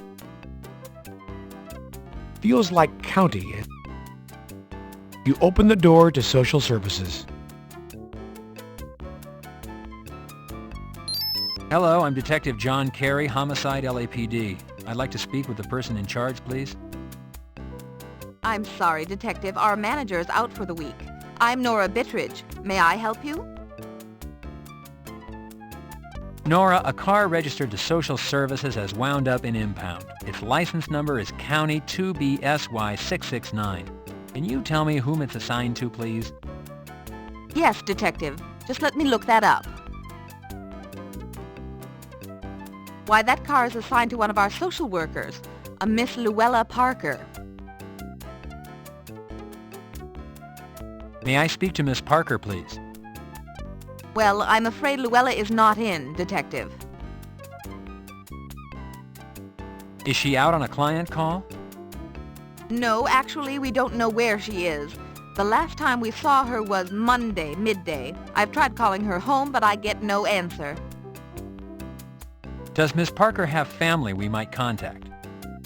Well, I don't believe so, at least not out in California. I think she's alone out here from Chicago. Nora, do you think you could give me a physical description of Miss Parker? Why, yes. I pride myself on my observation skills. Let's see. Luella is 34 years old.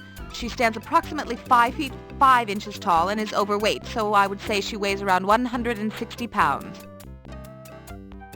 Nora, what color eyes and hair does Luella have? Why, black hair and brown eyes, Detective. Luella is black. African American. Nora, I'd like to look over Luella's office, please. Why, of course, Detective. If you'll follow me, I'll escort you back to her office.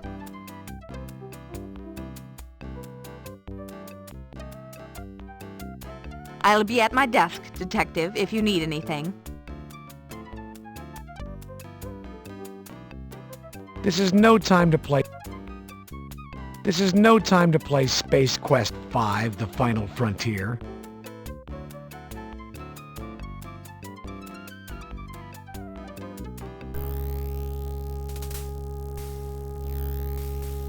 It's an audio tape with a receipt taped to it.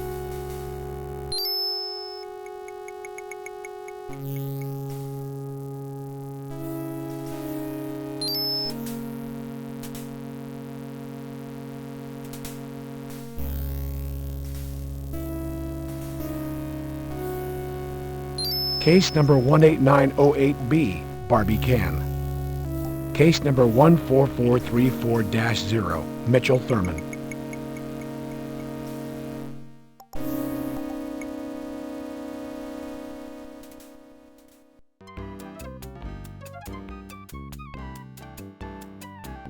Can I help you with anything, Detective?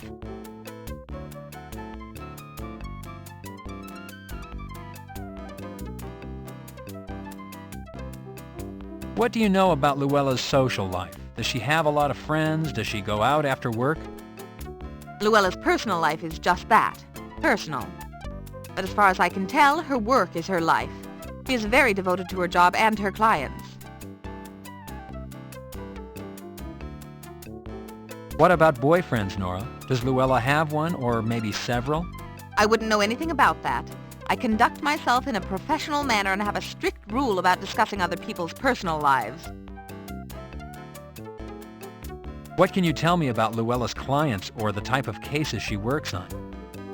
Luella is assigned clients through the county. She's a family counselor, so she deals with a lot of child custody, abused children, juvenile crime cases, that sort of thing. Nora, what is a typical workday for Luella? Is she mostly in the office seeing clients? No, Luella's work takes her out into the field a lot. She has clients who are homebound due to illness, or she needs to examine the environment in which a person lives. She really splits her time, half field, half office. Nora, do you know of any personal or professional problems Luella might be experiencing? No, Luella is a private person and she keeps to herself. But I haven't noticed anything unusual in her behavior lately. Detective, Luella is hardworking and probably overworked. She does a lot of field work on her own time to compensate for the county's lack of funds to hire additional staff. Nora, what would these files be? If you found them on Luella's desk, they would be her current cases. Nora, how does the numbering system work on these case files? What do O and B stand for? The county adds letters for category distinction. B would stand for cases dealing with children, such as child custody, and O stands for borderline cases. What do child custody cases involve, Nora? A custody battle could involve negligent child support, child abuse, an unfit environment for the child. Detective, when it comes to children, the system attempts to be very protective. Nora, explain the definition borderline to me. How would that apply to a client? Borderline means it's a case that has been referred to us through another agency. Generally, this client would have received some sort of assistance and the agency dealing with them felt they needed more help.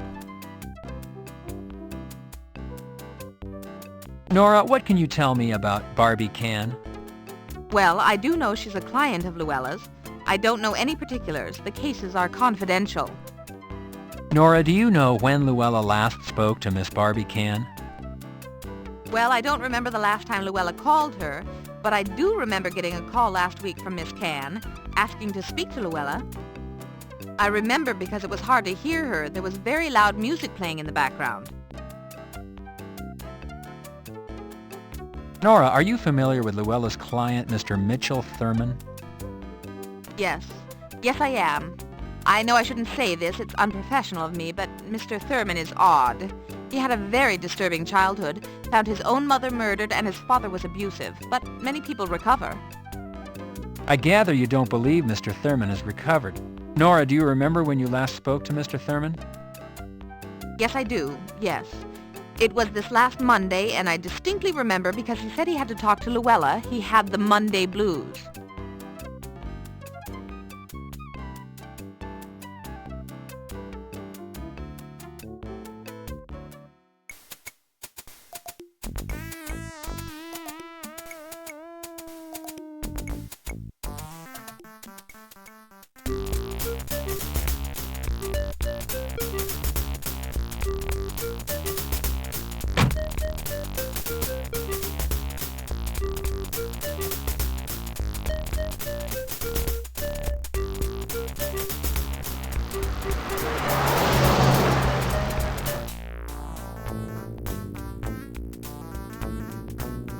How's it going, dude?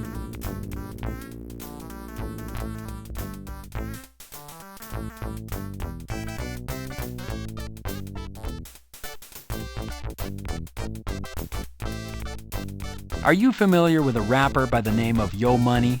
Maybe he's been in your store.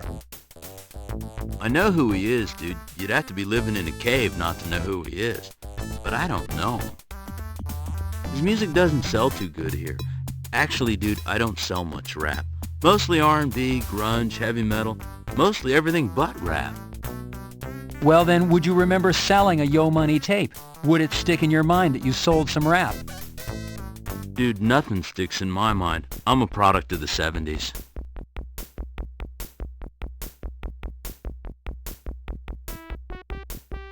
A woman by the name of Luella Parker purchased an audio tape of Yo Money's music from this store. Does her name sound familiar? Nope. Lots of people come through here. Lots of people buy stuff, bring it back. I got stuff coming and going all day long.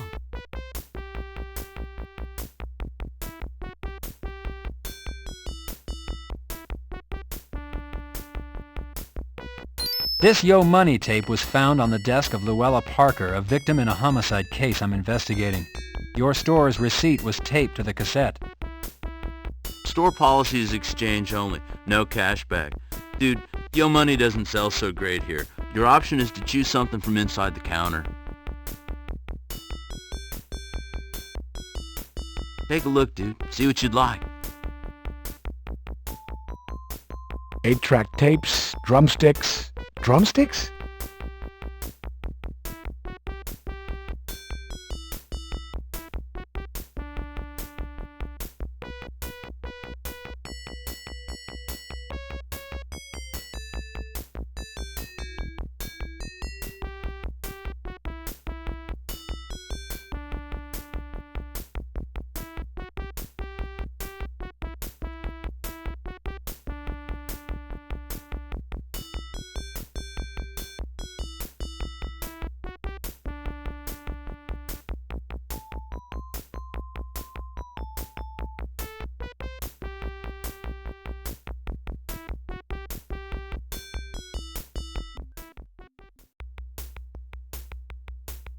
What about the tape?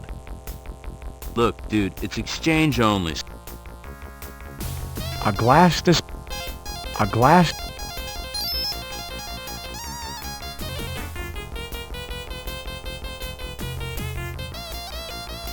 You apply glue to the drumstick. You glue the stick to the mirror.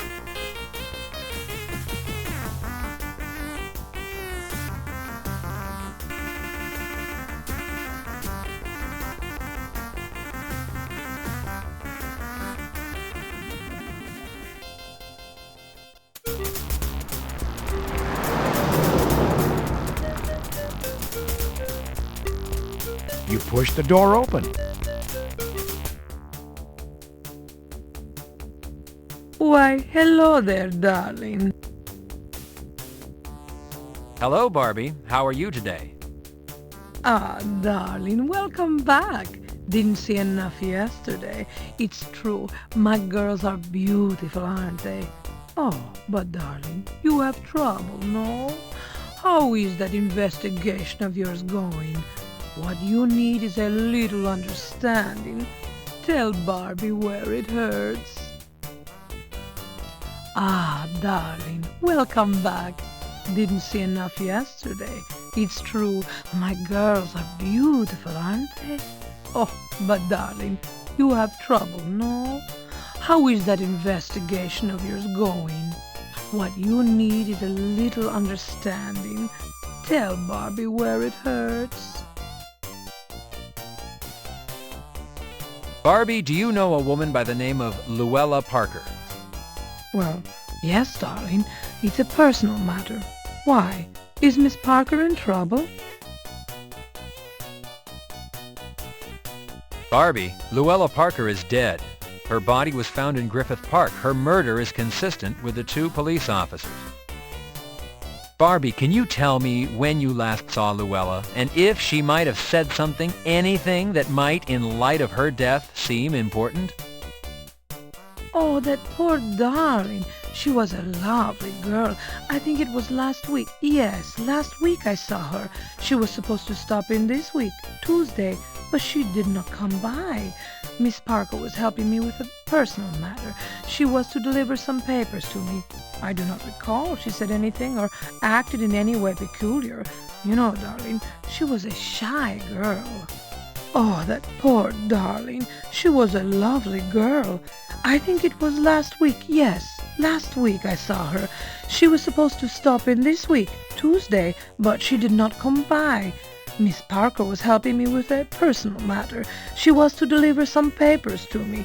I do not recall she said anything or acted in any way peculiar. You know, darling, she was a shy girl. Barbie, Luella's death is a serious matter. It's important you tell me what you know. Let's start with what she was helping you with and what information she was to drop off.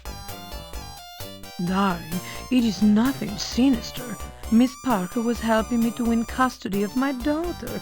Miss Parker was delivering the results from my daughter's talks with the psychiatric doctor. You know, darling, to find out if I poisoned her mind with naked thoughts. It would seem my soon-to-be ex-husband has suddenly taken a dislike to my occupation. Barbie, bitter divorce cases can result in some pretty horrific actions. Tell me about your husband. Is he capable of violence?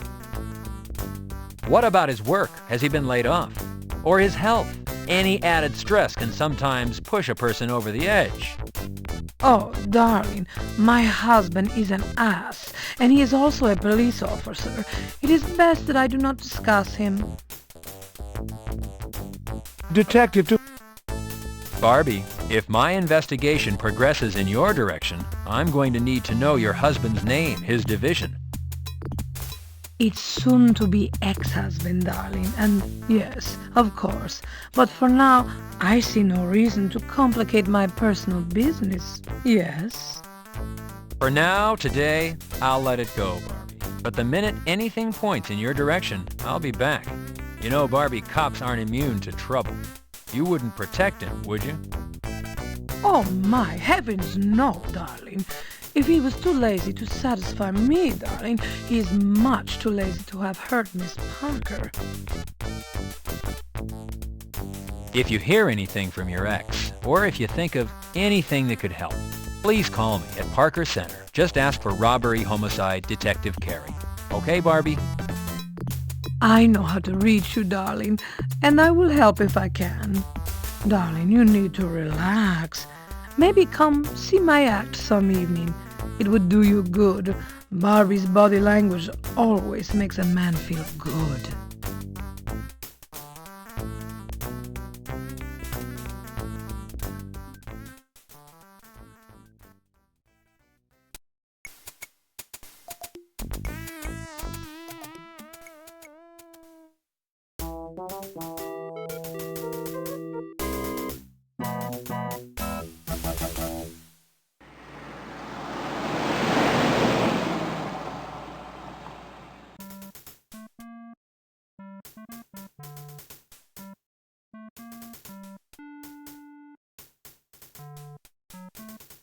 You attach your Parker Center ID to your...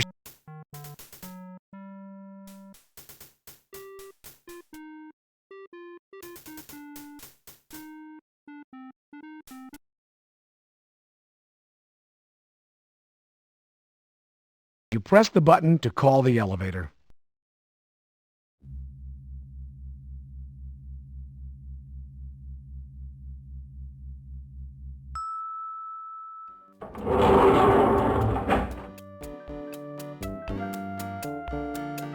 You select the basement as your destination.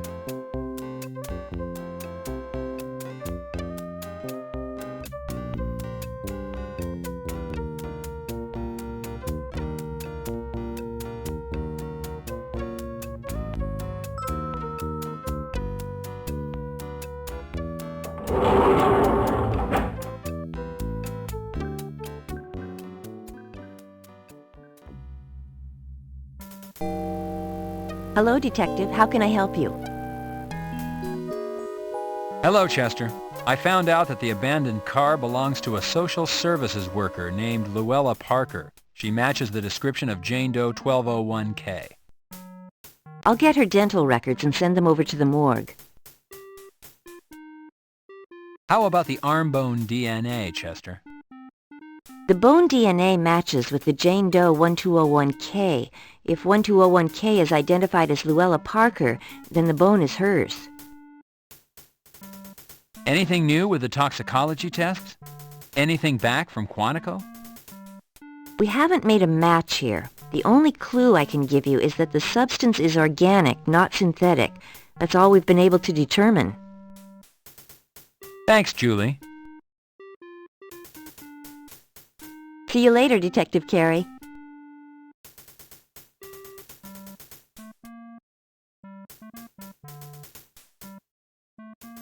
Pressing the button, you call the elevator.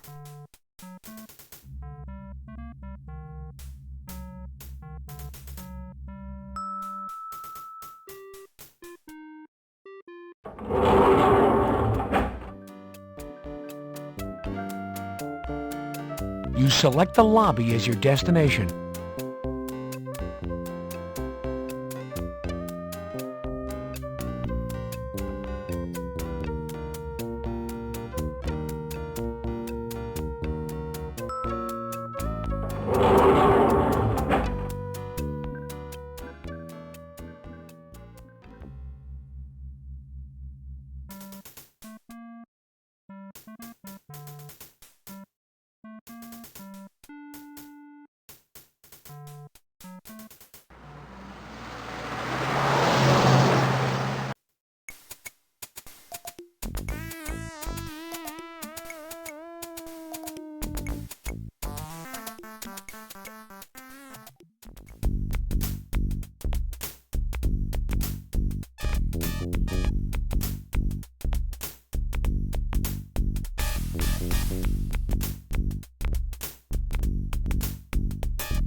Welcome to the Third Eye Theater. May I help you? Detective Carey, LAPD. I know you. I've seen you on television.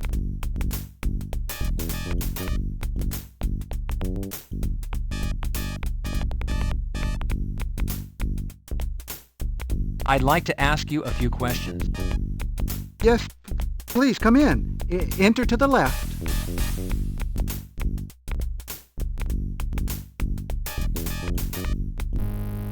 How may I help you? Mitchell, I'd like to ask you a few questions, if that's all right. Yes, of course. Mitchell, have you ever met or do you know a police officer by the name of Rene Garcia? No, I don't. Mitchell, have you ever been arrested or had a run-in with the law? No, really, no, never. Please, look around. I have nothing to hide. I didn't think you did, sir. Mitchell, do you recall having a uniformed police officer as a customer this week, possibly on Monday or Tuesday? No.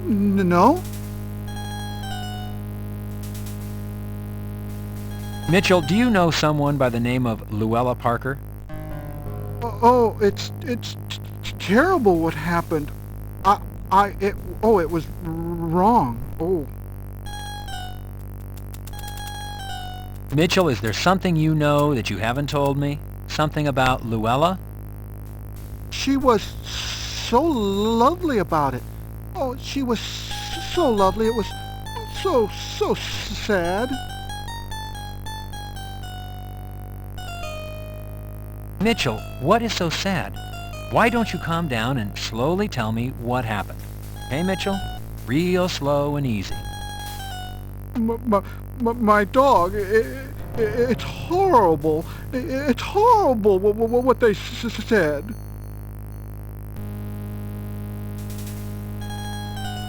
What about your dog, Mitchell? Did your dog hurt someone? Did your dog hurt Luella? Is that what happened, Mitchell? You can tell me. It's all right. No. They said, my neighbor said that I hurt my dog, but that I didn't feed him. Luella came to help me, to tell them the truth. Mitchell, what is the truth? Can you tell me the truth, Mitchell? My dog is naturally thin. I feed him. I do. A lot. Big, juicy bones.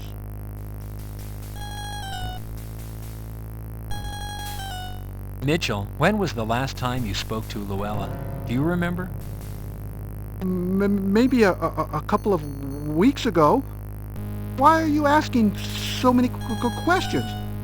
Has something happened to Luella? Luella was found murdered, Mitchell. I'm looking for the person who killed her.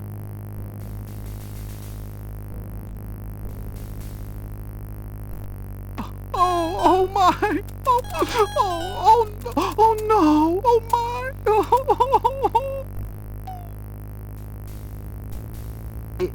It's horrible. All this crying has made me thirsty. How about you? Would you like something to drink?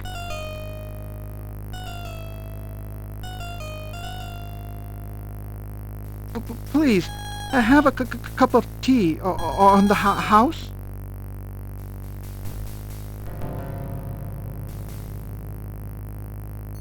Please, have a cup of tea.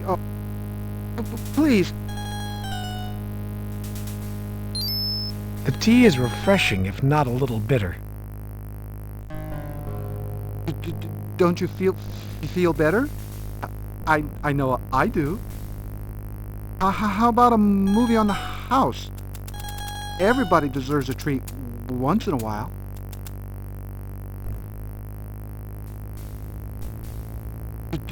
Don't you feel? How about a movie on the house? Everybody deserves a treat once in a while.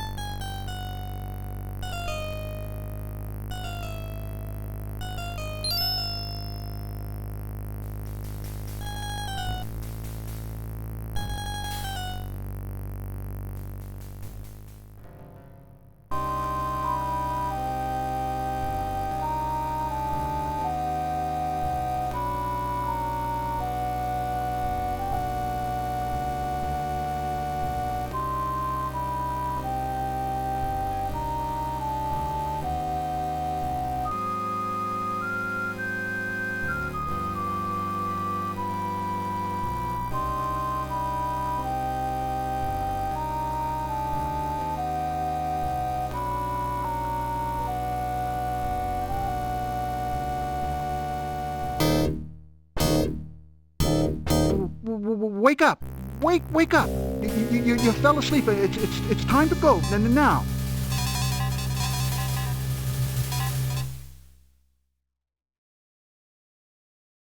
Go!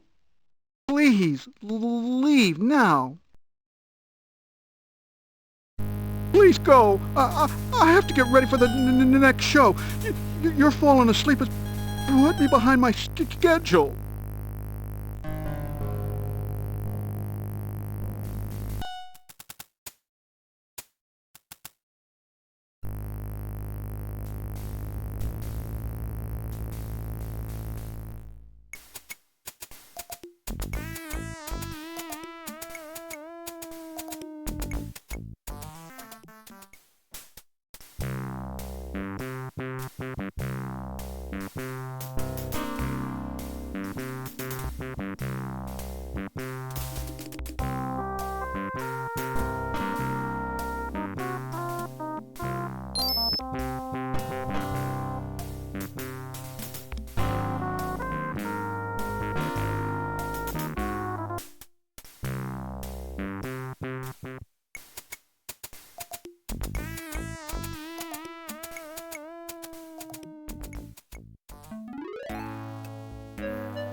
A strange little dead-end alley. Double doors with...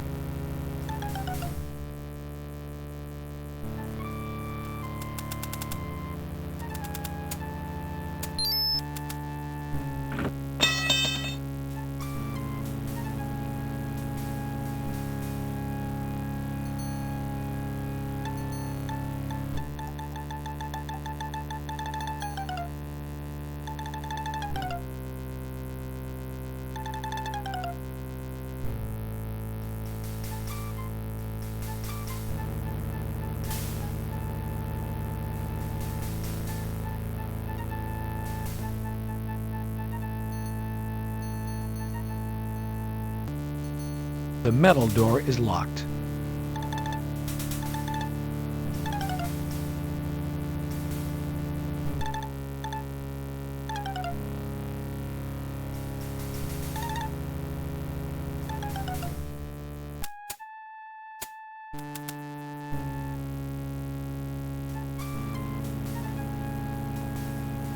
The metal door is locked.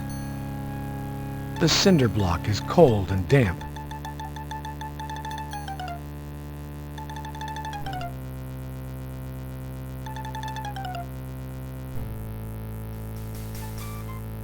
The mirror is old and cracked. Careful, it could fall apart.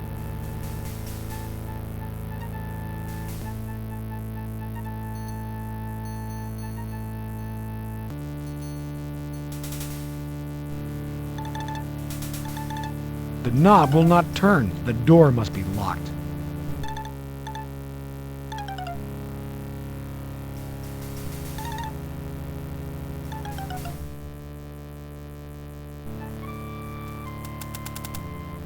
Using the putty knife, you jimmy open the lock.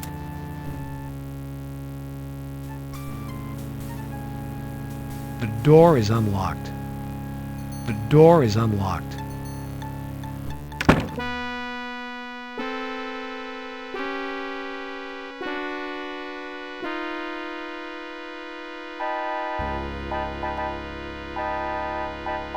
There is no one in sight. The coast appears clear. You push the door open.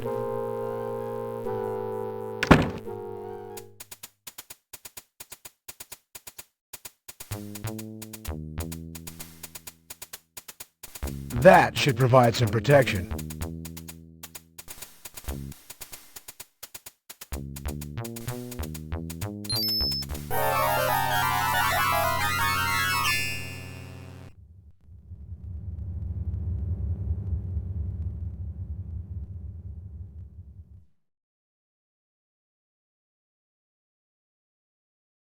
The gruesome details of this job are sometimes overwhelming, eh, Detective?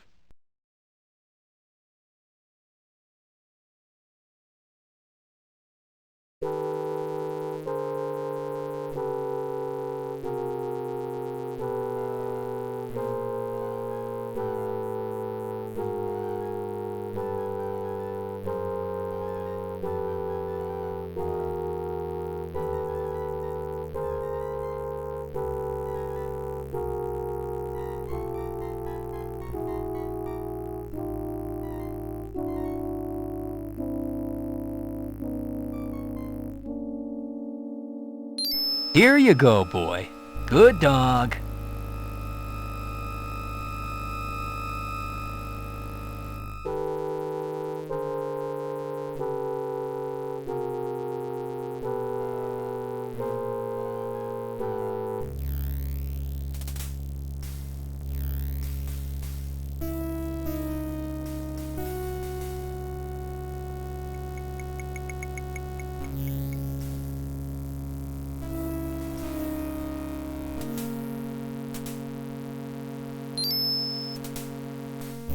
You look underneath the bed and discover no one.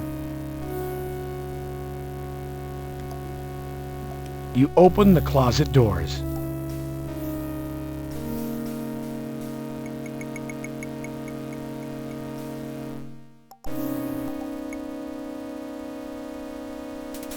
It's a hook rug, Detective. This shoe looks familiar.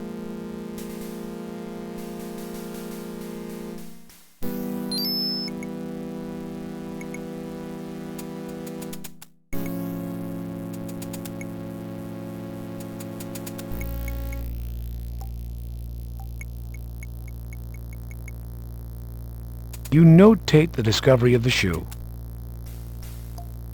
You notate the presence of the trapdoor.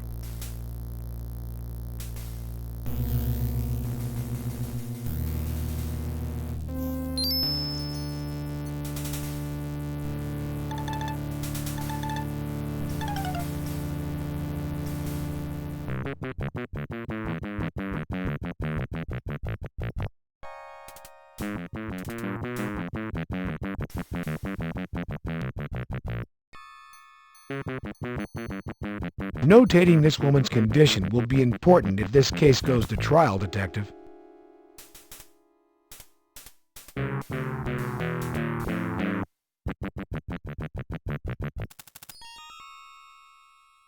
Ma'am? Ma'am, can you hear me?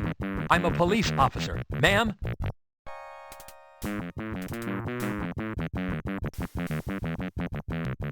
Notating this woman's condition will be important if this case goes to trial, Detective.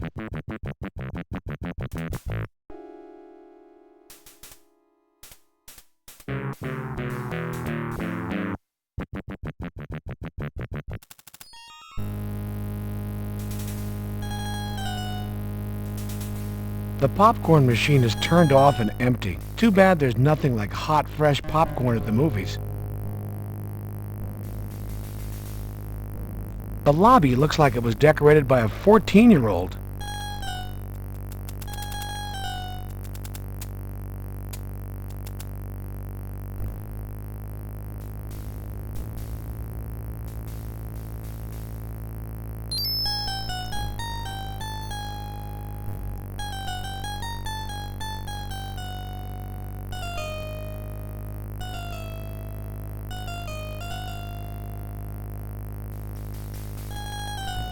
The soda can is dented. Upon shaking, a skeleton key emerges from the can.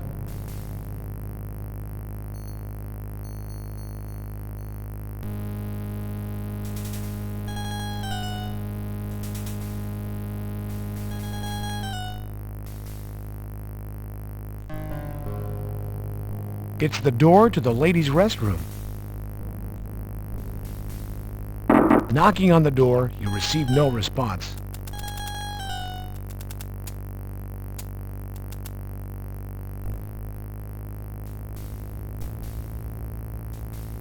These are your car, office.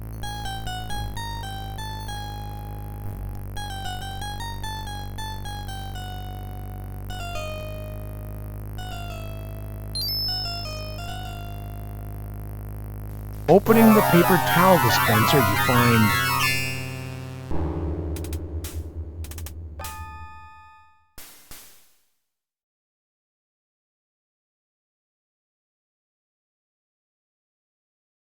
those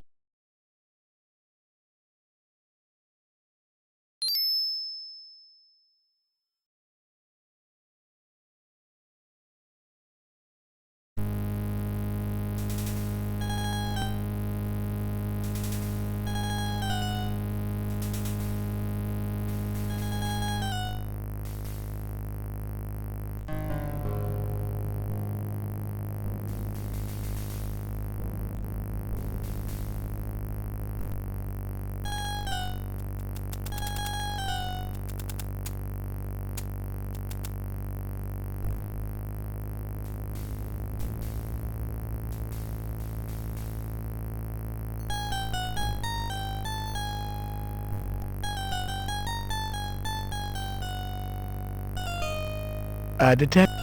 The skeleton key fits into the keyhole and unlocks the door.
what do we have here?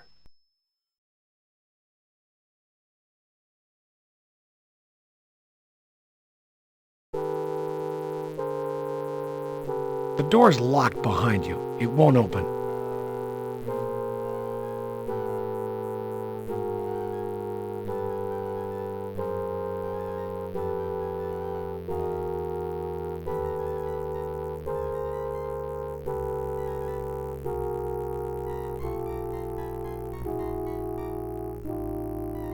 There are no...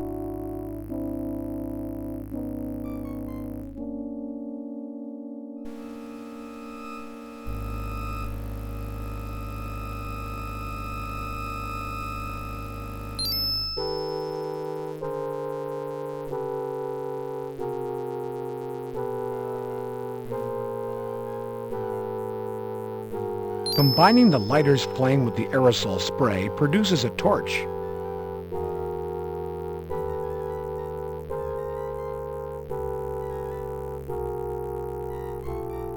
There's no place to move.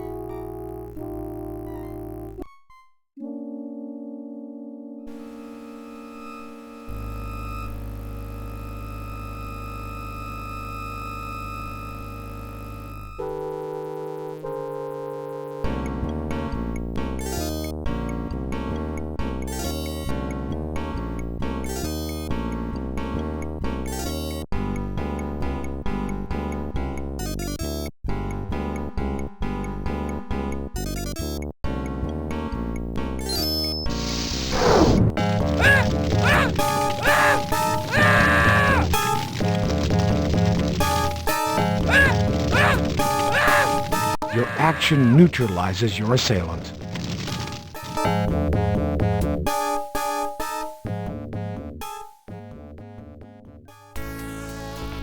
Detective Carey, for exceptional courage and integrity, above and beyond the call of duty in the face of felonious criminal assaults on your person and the persons of others, including an ambush by criminals using fully automatic weapons, and your unwavering attention to duty in solving a series of 5 homicides, bringing to closure a period of open season on the good people of our community. It is my honor to present you with the department's highest award, the Medal of Valor. Congratulations.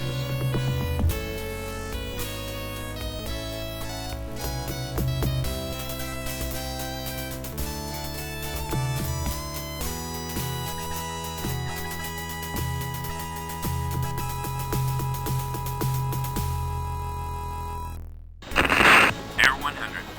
A beautiful evening over LA. The sky is clear. The ground appears quiet.